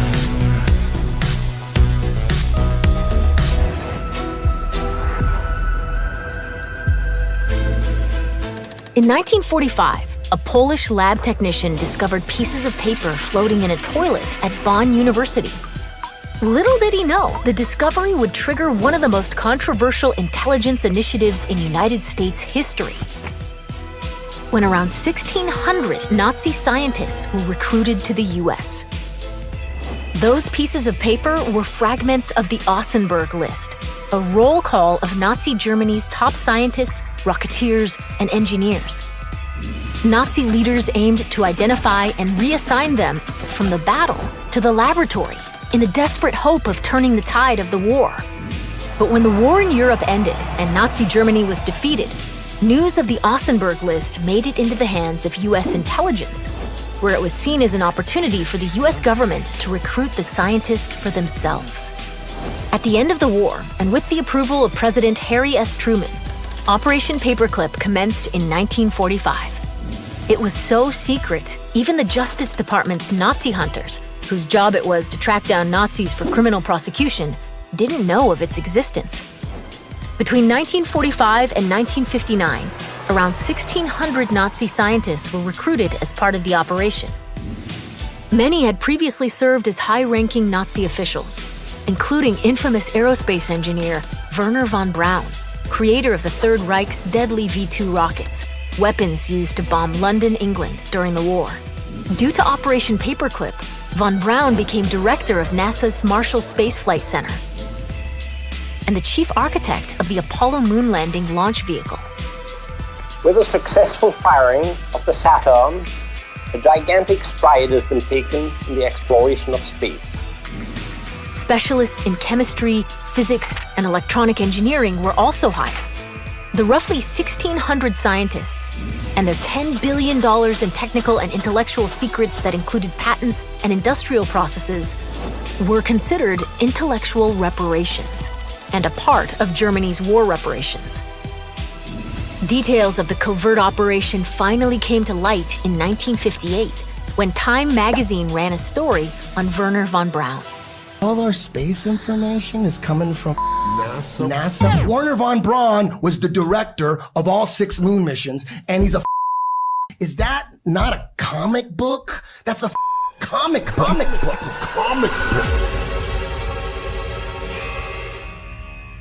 My fellow Nanos, I am sorry to say I am leaving you to join the elite. Operation Paperclip. In the United States of America. Operation Paperclip. My people in Germany, all they want is freedom and peace. We want to welcome you to the US of A. We must divert their attention. I'm going to make so much money. It's crazy. To brainwash a nation, we will need animation. I want to bring my technology of airplane models. I want to work with Walt. I want to see the best people. We need to get the indoctrination started. If people believe an airplane can go to the moon, we might be able to do it. To brainwash a nation, I will need help. We will need animation. Please bring in help. United States of America. And action. Oh, geez, who hired these guys? Jesus Christ, these guys can't act. They fall for it. The people will fall for it. People must know. And the heavens declare the glory of God in his firmament. Showeth his handiwork. The people must know. All our space information since 1958, that's when the NASA was formed in 1958, all our it was formed by Nazis. Wernher von Braun, the director of all 6 fake moon missions, was one of Hitler's right-hand men. He was a fucking rocket scientist for Hitler, who was evil as fuck. He directed 6 moon missions. Masters of Propaganda directed right, 6 moon missions. He'd be the perfect guy to do that. And when he died, he was like, he was on some deathbed confessional type shit. He told his assistant, he said, on his deathbed, according to her, he said, the fake alien invasion is coming. Like, the fake alien invasion is what they've been planning. That's what's going to scare everybody into a one world government. It's always been about a one world government, and the fake alien invasion, that'll get everybody together. Everybody will volunteer to, we got to, the aliens are going to kill us. We got to all unite. Yeah. So that's been the plan, the fake. And that's what Wernher von Braun said. And on his tombstone. The strategy that Wernher von Braun taught me was that first the Russians are going to be considered to be the enemy. In fact, when I met him in '74, they were the enemy, the identified enemy. We were told that they had killer satellites. We were told that they were coming to get us and control us, the dirty commies, that whole story. First, the Russians were the enemy against whom we're going to build space-based weapons. Then terrorists would be identified, and that was soon to follow. We heard a lot about terrorism. Then we were going to identify third world country crazies. We now call them nations of concern. But he said that would be the third enemy against whom we would be needing to build space-based weapons. And the next enemy was asteroids. Now at this point, he kind of chuckled the first time he said it. Asteroids, against asteroids we're going to build space-based weapons. So it was funny then. And the funniest one of all was against what he called aliens, extraterrestrials. That would be the final card.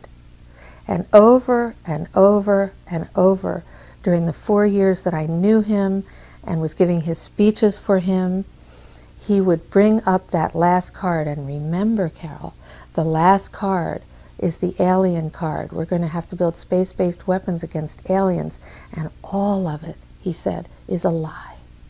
On his tombstone, it has a Psalm, whatever, like Psalm 8. I don't know, like the Bible verses, but it's a particular psalm in the Bible that talks about the firmament, which is what people believe that like there's a dome, there's a dome firmament. We're in an enclosed system. We're in a special place.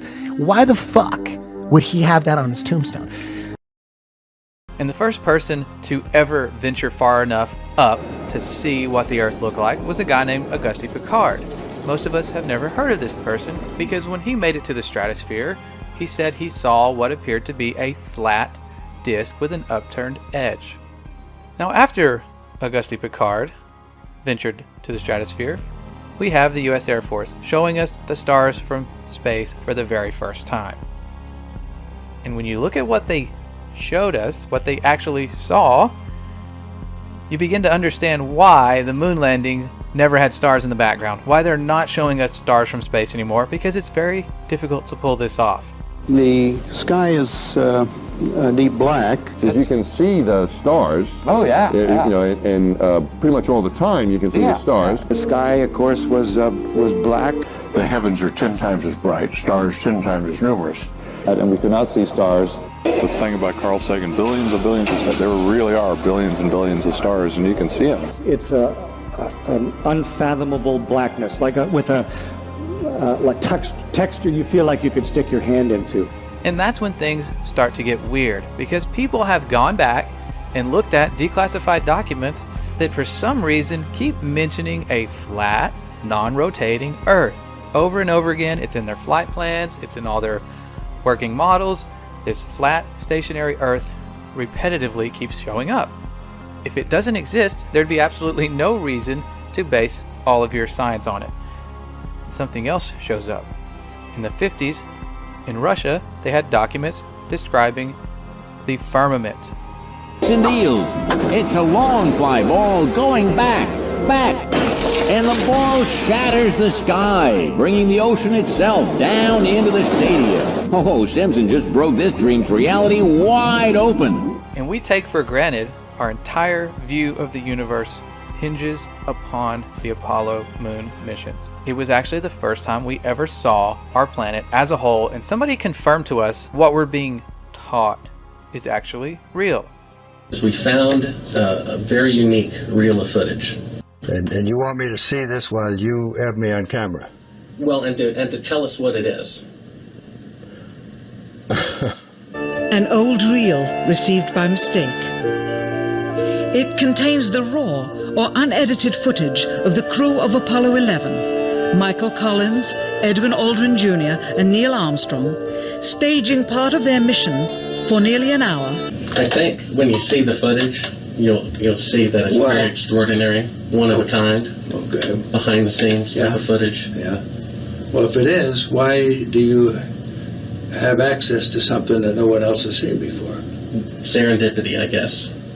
Though the federal government would have you believe that this is a view of Earth from a distance out of the spacecraft's window as it nears the moon, it is not. What they have ingeniously done is placed the camera at the back of the spacecraft and centered the lens on a circular window in the foreground. Turn the camera on, please. As they perfected the shot, a crescent-shaped piece of black material was inset slightly into the window to create the illusion of the Earth's terminator line dividing night and day. It is uncannily convincing. If you show this publicly, you're open for a lawsuit. Here is the diffused work light that they used to see camera controls, but not throw light onto the spacecraft's wall. Finally, the iris is opened up, and you can see the real location of the camera, and the very bright and near Earth out the window. You're talking to the wrong guy. Why don't you talk to the administrator at NASA? We're passengers. We're guys going on a flight. Now maybe we could say they faked the moon landings. But what about every single space agency after this? We're putting our trust in people to be honest and show us exactly what they're seeing. They would have no reason to lie about going to space, being on a space station. But that's where things start to get even weirder, because we're catching them making big mistakes. They're having CGI glitches. Their wire harnesses are not working correctly. If you do enough searching, you will find clip after clip of NASA fails. These people messing up in the middle of what's supposed to be a live feed, because even with the best technology, things screw up.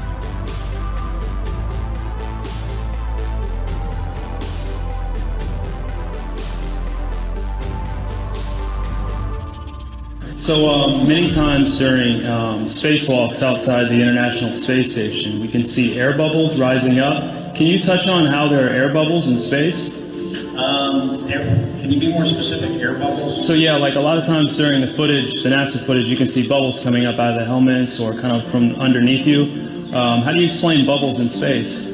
Yeah, I'm not sure exactly what you're talking about. Now sometimes you get water in the helmet, and it's either from sweat or from the cooling garments. And in some of my spacewalks, I had like water in the helmet, not like I was going to drown in the helmet, but just little bits of water. Probably came from sweat. Often on the outside of the space station, you'll liberate little pieces of, it's a really harsh environment out there, and the outside of the space station gets beat up pretty good. And sometimes, you'll see just little flecks of paint or something that you might have disrupted floating away from the suit. And, that's generally what that is. I've never seen any kind of air bubble anywhere. Yeah.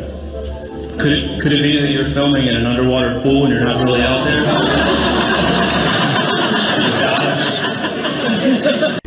Now, you and I could put this whole thing to rest ourselves by going to space. Civilians could go to space. They've been promising us this for years. We can just take a rocket and go to space, right? They are working on it as we speak. In a year's time, in the last few months. Early next year. Very few months. Sometime next year. By the end of the year, we should be taking members of the public into space. By the mid-2030s. By 2020. Early in the next decade. Before 2023. And by 2025. Most certainly in our lifetime. That's 2024. We should have a permanently occupied human base on the moon and send people to Mars. Going to grow old if we don't start flying next year. We'll return Americans to the moon for the first time since 1972, if you can believe that. With our hopes of ever going to space continually burning to the ground, we're left with no other option but to take the pictures of Earth that NASA gives us. I don't want to fool you here. Last month, for the first time since 1972, NASA released the Blue Marble, a single snapshot of the Earth taken from outer space. NASA's Rob Simon made this. And it had wide appeal too. For example, it ended up as the default background on the iPhone. I didn't even know until I bought an iPhone and turned it on and kind of did a little happy dance. Simmons' job is... It's primarily taking data and making pictures out of it. That's what this is, a composite of data sets from several different instruments translated into a picture. A single snapshot of the Earth taken from outer space. To us, the really cool thing was the data set. Up until that point, there was no realistic color map of the globe anywhere. There's artistry to creating the world. What I imagine it to be. Unfortunately, I'm not an astronaut. I've never been to space, but I've looked at these images over and over again, trying to sort of get the essence of it. It is photoshopped, but it's so then all of a sudden the United States and Russia engaged in these high-altitude nuclear tests, and the United States calls theirs Operation Dominic, within which we have Operation Fishball. Look up the name Dominic from the late Latin name Dominicus, meaning of the Lord. Fishball was part of Operation Dominic. It looks like they are sending high-altitude nuclear bombs to test the fishbowl of the Lord, i.e. the firmament.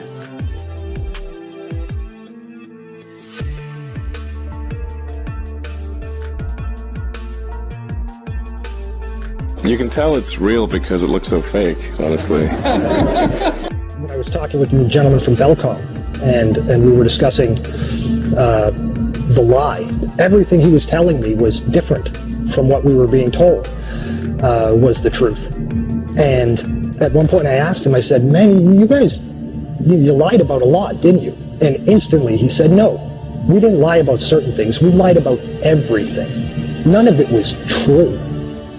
And also, when we, against the orders of President Truman, when Allen Dulles brought in all the Nazi scientists and so forth, they went to two places. They went to CIA and they went to the National Aeronautics and Space Administration, which in our world we call it not a space agency. And as Kathy O'Brien has said so clearly, that's where the bulk of the mind control has been done. The spacesuit has replaced the cowboy outfit of an earlier year. And the dream of a rocket trip to some distant planet has outdated the old-fashioned desire. You know, once you start paying attention and have an open mind, pay attention.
Worst footage ever. I asked friends, what is that thing over Disney World? So I'm looking at this and I'm thinking, what is that? I'll tell you what that is. It's a dome. I was like, is it just that? No. Disney World is under a dome. And right now you got just trust me, right? Trust me for a little bit. Trust me for a little bit. Because right now you're thinking, oh, Big Bear, that's simply a rainbow, or maybe it's a fairy wings. That is a dome. And why does it matter? Why does that matter? Why does all this dome imagery matter? Because Walt Disney was best friends with Wernher von Braun, the guy who started NASA, the guy who designed the Saturn rocket that allegedly went to the moon. We never went to the moon. Oh, that's just one picture? No. Walt Disney and Wernher von Braun were literally best friends. They worked together all the time. Why is that important? Oh, Wernher von Braun was a scientist who built the Saturn rocket that got us to the moon. On his tombstone, Wernher von Braun has one thing, Psalm 19:1. Well, what does that mean, Big Bear? I'll tell you. The heavens declare the glory of God, and the firmament showeth his handiwork. The firmament is a dome. That's interesting. How do people not find this interesting? The Disney symbol is the world under a dome. Disney was best friends with the guy who said, quote unquote, to get to the moon, we would need a rocket ship the size of the Empire State Building and then refuel. There was no way they were getting to the moon. Wernher von Braun was a genius Nazi that we got from Operation Paperclip, and he's the father of NASA, right? He's also best friends with Walt Disney. And on his tombstone is one biblical passage, just one. The heavens declare the glory of God, and the firmament showeth his handiwork. Firmament is a dome.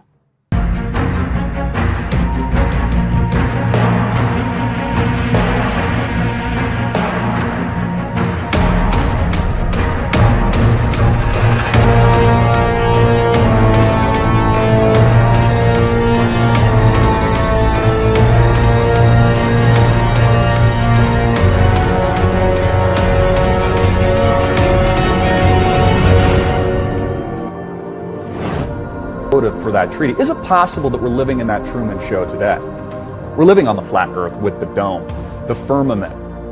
As we start to look around us, we start to wake up, our eyes open, maybe that third eye opens, we start to understand, wow, this isn't what I thought it was. Maybe instead of being a worthless blob of goo that came from nothing and then developing into apes that were oohing and ahhing and then eating bananas like a bunch of idiots, maybe instead of that, we actually are the center of the universe.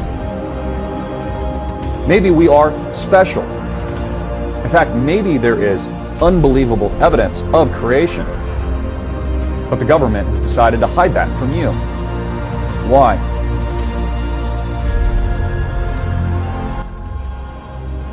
It'll take a long time, a real long time. What if you get all the way up there and there's nothing? What if there's everything?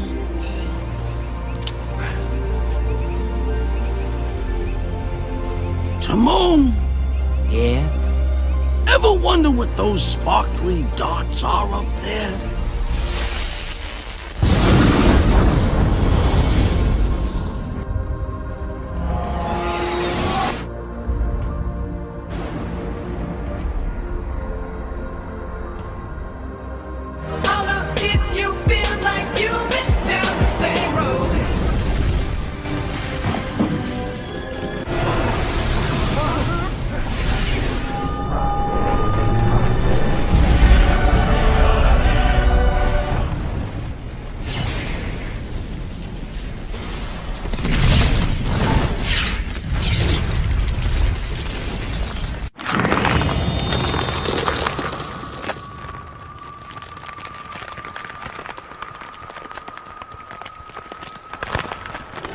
Dad?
ocean itself, down into the stadium. Oh, Simpson just broke this dream's reality wide open.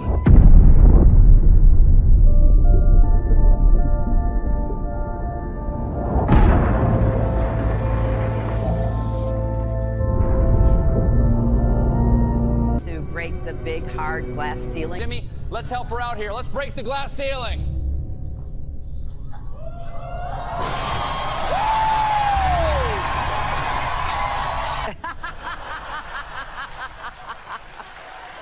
Glass dome. Earth is not a closed system.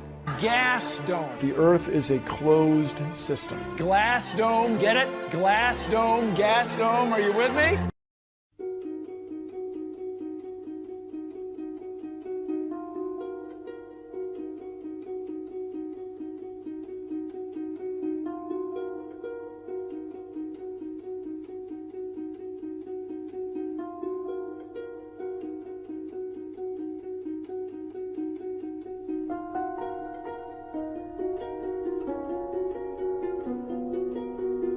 And we're going to remove the barrier.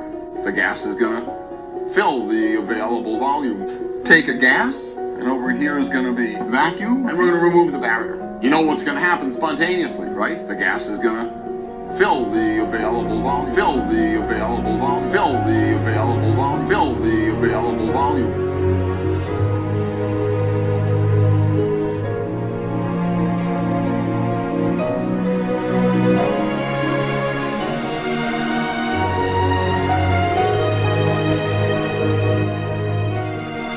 I tend to think that this is more what our Earth looks like. It's not correct, obviously, but to me it makes sense that we would be living in an enclosed system. I mean, if you have a pet or anything, you know, you make them. What do? You make them a nice little habitat, something that's going to protect them from anything that could possibly come from the outside, right? So I feel like this is probably our habitat. Is it possible that we're living in that Truman Show today? We're living on the flat Earth with the dome, the firmament. As we start to look around us, we start to wake up, our eyes open, maybe that third eye opens, we start to understand, wow, this isn't what I thought it was.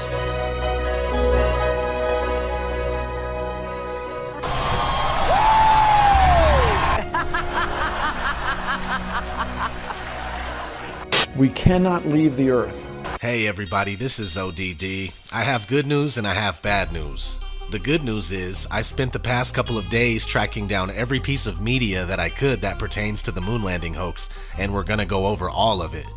The bad news is that no matter how obvious it was that they staged the moon landings, and no matter how many times they rub it in our faces in the mainstream media, many people have been bamboozled into believing that landing on the moon 6 times in the span of 3 years is entirely possible.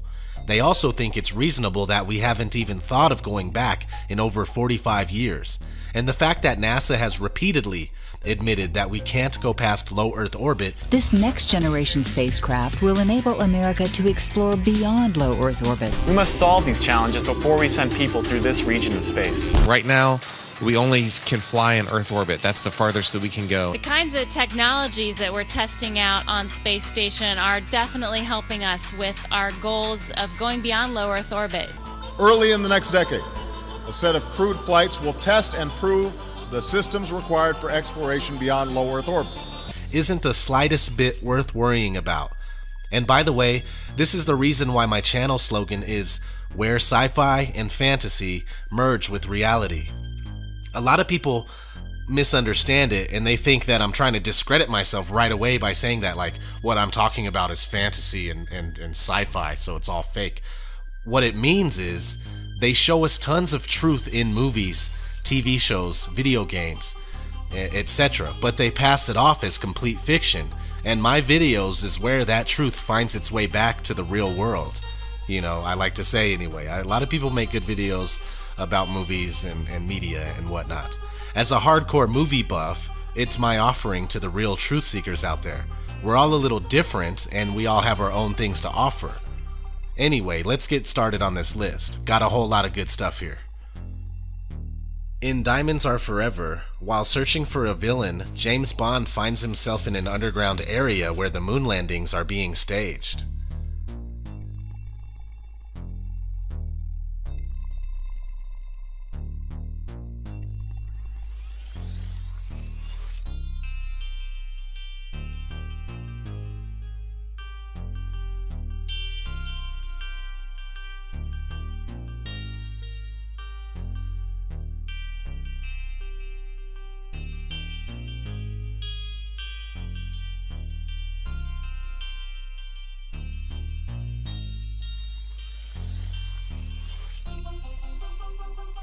The film Top of the Heap includes a fantasy sequence in which the lead character imagines he is an astronaut participating in the hoaxing of a moon landing in a film studio.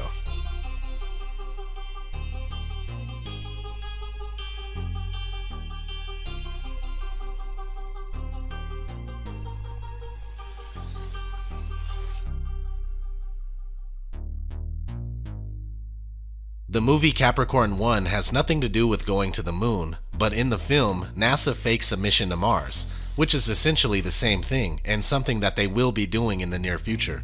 But since Stanley Kubrick is dead, and James Cameron and Ridley Scott are getting pretty old, they will probably use J.J. Abrams or Michael Bay, something like that, who knows.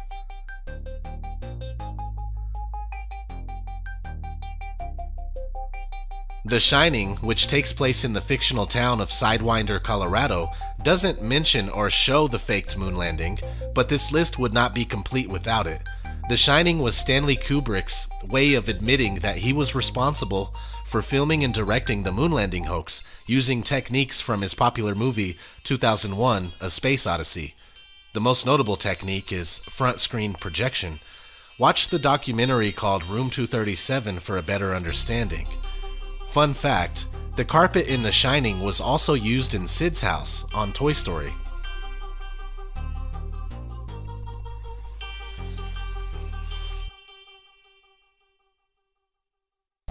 Not to mention the numerous references to Room 237 in Toy Story 3. One when Woody is using the computer. Another one on a garbage truck. And another on the cameras used in the daycare center. It even says Overlook. That's the name of the hotel, Overlook Hotel, Room 237.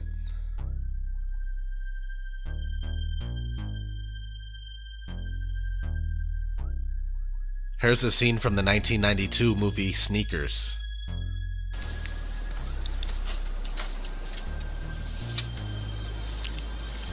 Okay, boss. This LTX-71 concealable mic is part of the same system that NASA used when they faked the Apollo moon landings. Yeah, the astronauts broadcast around the world from a soundstage at Norton Air Force Base in San Bernardino, California. So, work for them. Shouldn't give us too many problems. Thanks. I'm sure everybody is familiar with this popular line from the movie Coneheads. And take note that it's Dan Aykroyd again, just like the last one, Sneakers. Good morning, parental units. Dawn greetings, young one. What would you like for consumables? Pop-Tarts, chicken embryos, seasoned patties of ground animal flesh? I'm not really hungry. Just some Tang. Ah, Tang, the drink the astronauts took to the moon. Astronauts to the moon. King of the Hill, Season 2, Episode 12. Dale is the wacky conspiracy theorist of the show, and here he brings up the moon landing, which was obviously fake, but ruins it by comparing it to something completely ridiculous, a common tactic used to discredit something real.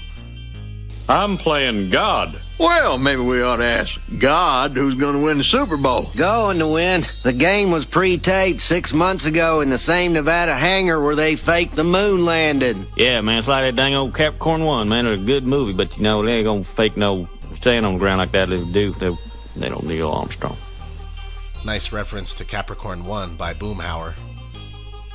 The TV show News Radio, Season 4, Episode 17, has Jimmy James pretending to fly a hot air balloon around the world, but was filming the whole thing inside of a TV studio. Lisa finds out and calls him out on it. So did you recover from your mission?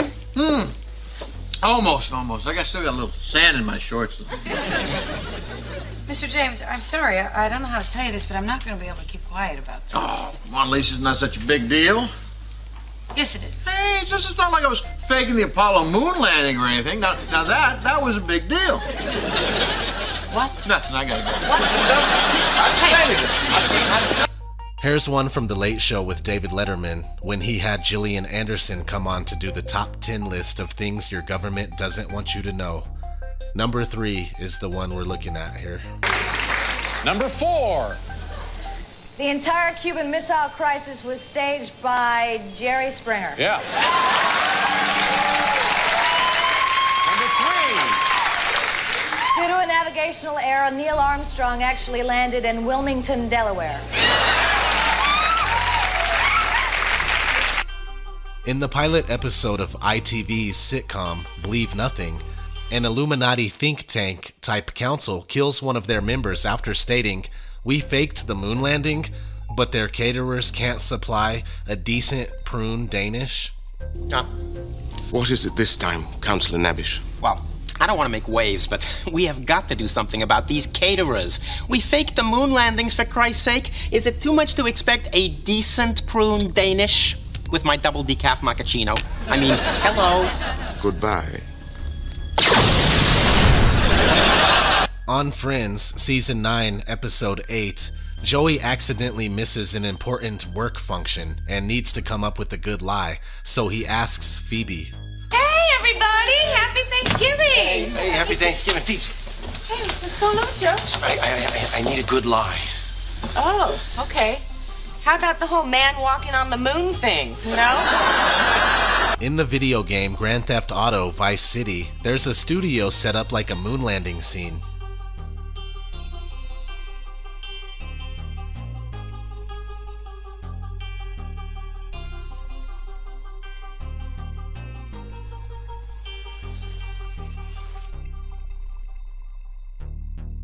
In Looney Tunes Back in Action, when Bugs Bunny and Daffy Duck are in Area 52, they browse at some videotapes, and one of the videotapes says, "Moon landing dress rehearsal."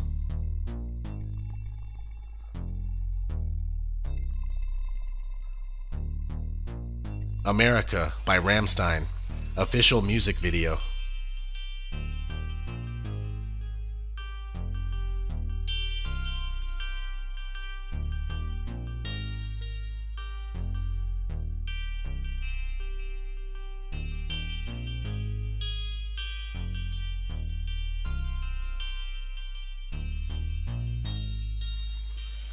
Season 7, Episode 13 of That 70s Show, muddying the waters and making the real conspiracy sound terrible while putting it in plain sight. I think you guys are overreacting. There's no way the government would park a car right outside my house. Foreman, anything you think the government's not doing, they are doing. The only thing they didn't do is land the man on the moon. No. Spielberg shot the entire thing on a Hollywood movie set. That's why we got the job for Jaws. Family Guy, Season 4, Episode 4, has this part during a flashback. We'll turn this place into a karaoke bar. Oh man, that's the best idea since they faked the moon landing. Okay, cut. Wow, Neil Armstrong. Hey, wait a minute. You're supposed to be on the moon. I just saw it on TV. Oh, there's a tape delay and with all solar winds.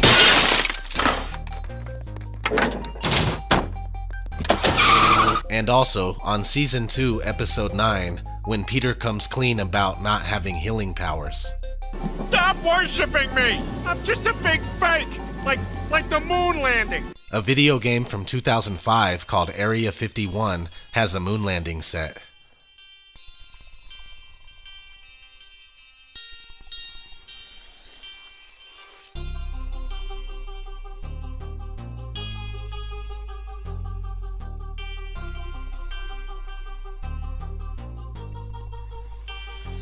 In the movie RV from 2006 with Robin Williams, there's this scene. Now what do we do? Hey, I know. Let's go to the beach and go surfing. Wait a minute, I forgot. We're not in Hawaii. We're where NASA faked the moon landing. Here's a clip from the Colbert Report from July 27th, 2006. And here's the Smithsonian Institute's Air and Space Museum, where you can see the original rocks from the soundstage where they faked the moon landing. It's a piece of Hollywood history. Red Bull commercial from 2006.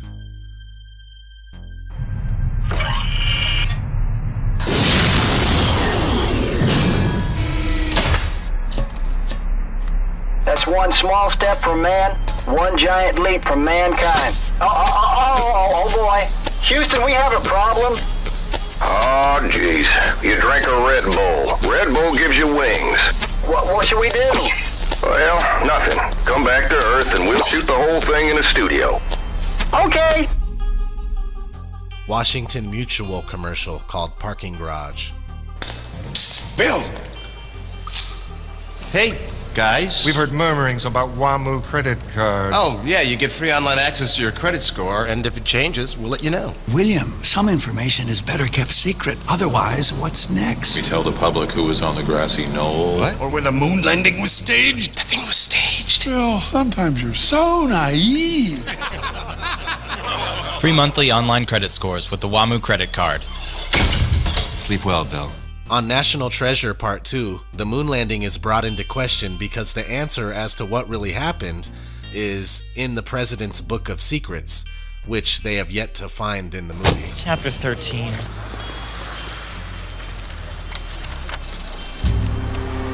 The President's Secret Book?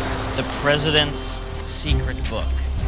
It happens to be a collection of documents for presidents, by presidents, and for presidents' eyes only.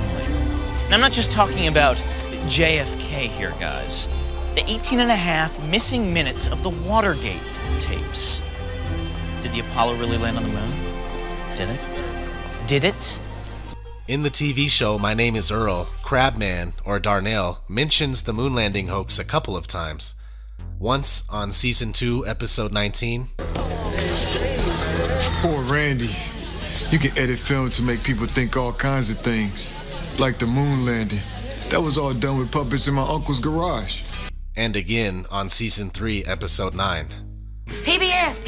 Ray, how the hell would I get PBS when I'm pregnant? Oh, it's a channel. Oh, hold on.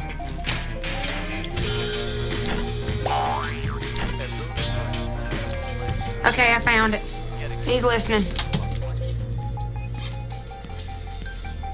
Dipstick and Dum Dum wanting the baby to listen to some stupid show about the moon landing. Alleged moon landing. Keep the receiver covered while I give this baby the opposing point of view. Consider this, little man. In the footage, you'll notice shadows from divergent sources. This baby's already smart, Darnell. He just turned around so you're talking to his butt. Of course, Crabman is the dumb conspiracy theorist worthy of ridicule. The TV show American Dad, Season 4, Episode 7. Folks, it's an honor for me to be working in this studio. This is the very soundstage where we faked the moon landing. And the JFK assassination. No, I'm sorry, this is where we planned the JFK assassination. One of several World of Warcraft commercials featuring Mr. T.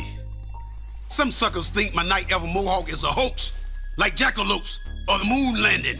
Well, it ain't. So I'm hunting them down with my latest invention, the Mohawk grenade. In the Futurama movie, Into the Wild Green Yonder, Fry reads Nixon's thoughts, and here's what he says. The one secret no one ever suspected is that I really did stage the moon landing. On Venus. The TV show Leverage, Season 2, Episode 5. We totally went to the moon. Movie sets. I've seen them. They're outside of Albuquerque. Why would there still be sets there? Because they're gonna reuse them for the Mars mission. Repaint it all red. Doctor Who, Season 7, Episode 12, starts off in an amusement park with a moon landing scene.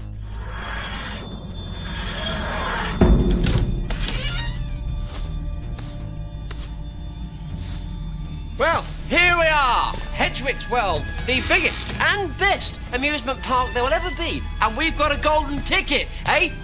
Fun. Fun? Your stupid box can't even get us to the right place. This is like a moon base or something. Well, it's not the moon. Actually, I think it does look like the moon, only dirtier. Hey, guys, it's not the moon, okay? It's the Spacey Zoomer ride, or it was. Season 7, Episode 11 of the show 30 Rock. This is Studio 6H. You know what's been shot on this stage? TGS, the Joey Montero show, The Lovebirds? And the moon landing. Right this way. Season 4, Episode 4, Arrested Development. Hey, let's go inside the lamp. You want to? Wow, is this the one that landed on the moon? On a soundstage. Oh, right, from Apollo 13. No, 1969. I'll tell you about it inside the lamp. It's soundproof in there. The official music video for On Top of the World by Imagine Dragons. It's jam-packed full of Stanley Kubrick and Shining symbolism, along with Freemasonry stuff, and it shows the band performing on the moon landing stage.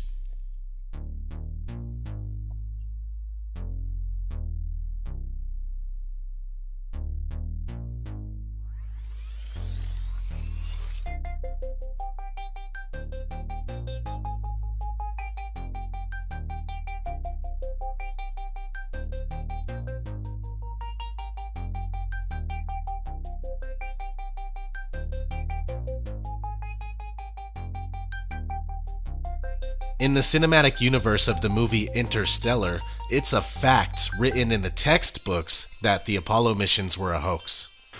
She always loved the pictures. It's an old federal textbook. We've replaced them with the corrected versions. Corrected. Explaining how the Apollo missions were fake to bankrupt the Soviet Union.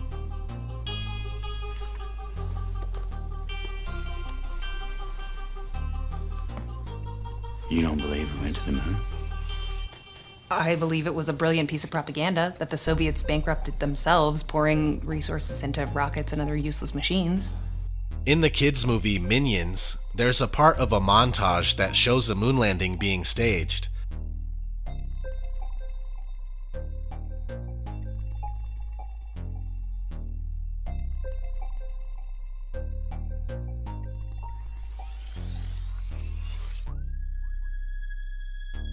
Also, in another scene, we have that floor again from The Shining. And something I find interesting is that the company that makes these movies is called Illumination and never fails to show their one-eyed minion in the intros. Drop the O in and you got Illuminati. The movie Moonwalkers, one of my personal favorites, it takes place in 1969 and has someone pretending to be Stanley Kubrick and then struggling with faking the moon landing. Highly recommended.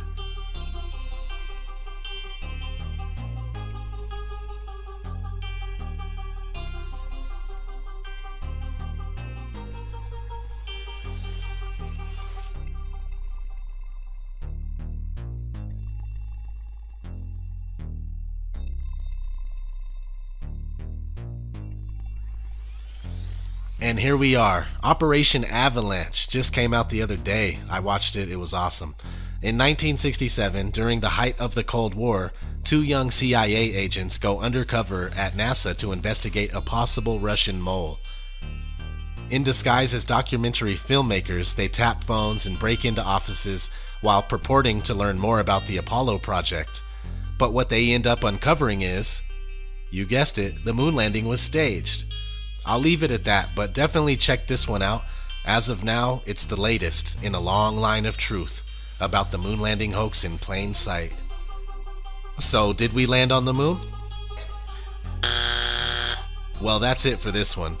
The TV shows, movies, video games, and music videos are doing exactly what the Tavistock Institute designed them to do. Muddy the waters, make truth seekers look crazy, all the while putting the truth out in the open for all to see. What can I say? This is what they do. Some of you know what I'm talking about. As for the rest of you, keep doing honest research and you'll see. And talk about the things that interested us most, in particular the things that occurred on and about the moon. We will use a number of films and slides which most of you have already seen, with the intent of pointing out some of the things that we observed on the spot, which may not be obvious to those of you who are looking at them here from the surface of Earth.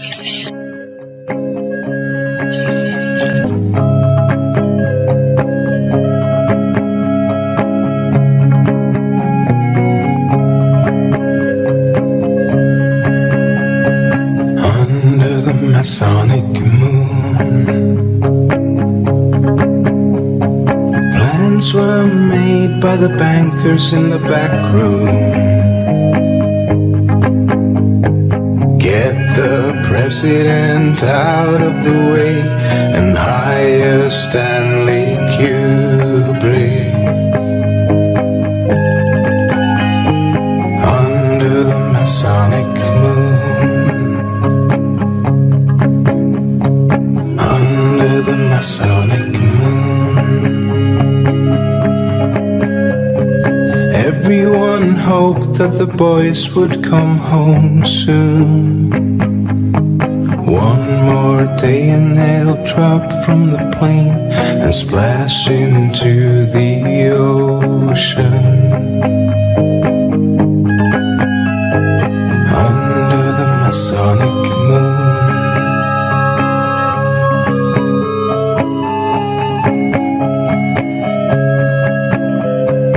Werner von Braun and his conspirators got a free ride to the States.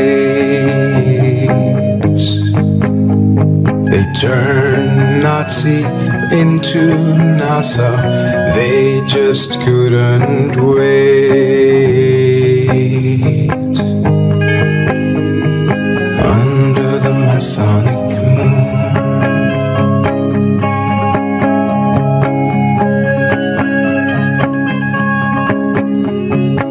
Under the Masonic moon. Plans were made by the bankers in the back room. The owl sees into the night and the secret will never be told. Under the Masonic moon.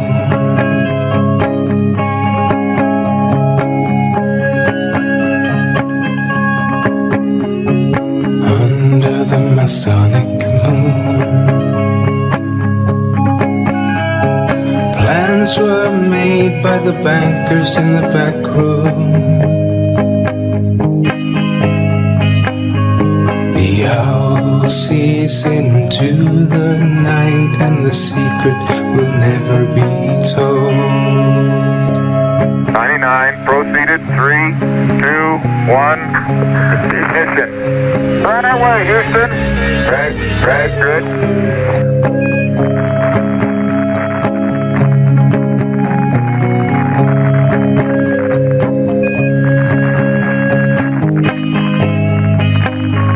The owl sees into the night and the secret will never be told. Okay, 30 seconds. 308 your number. Okay, coming through 1,500 feet, and H-dot looks good. Right away, Houston.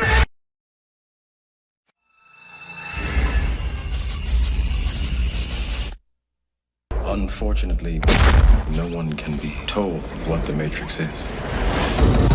You have to see it for yourself.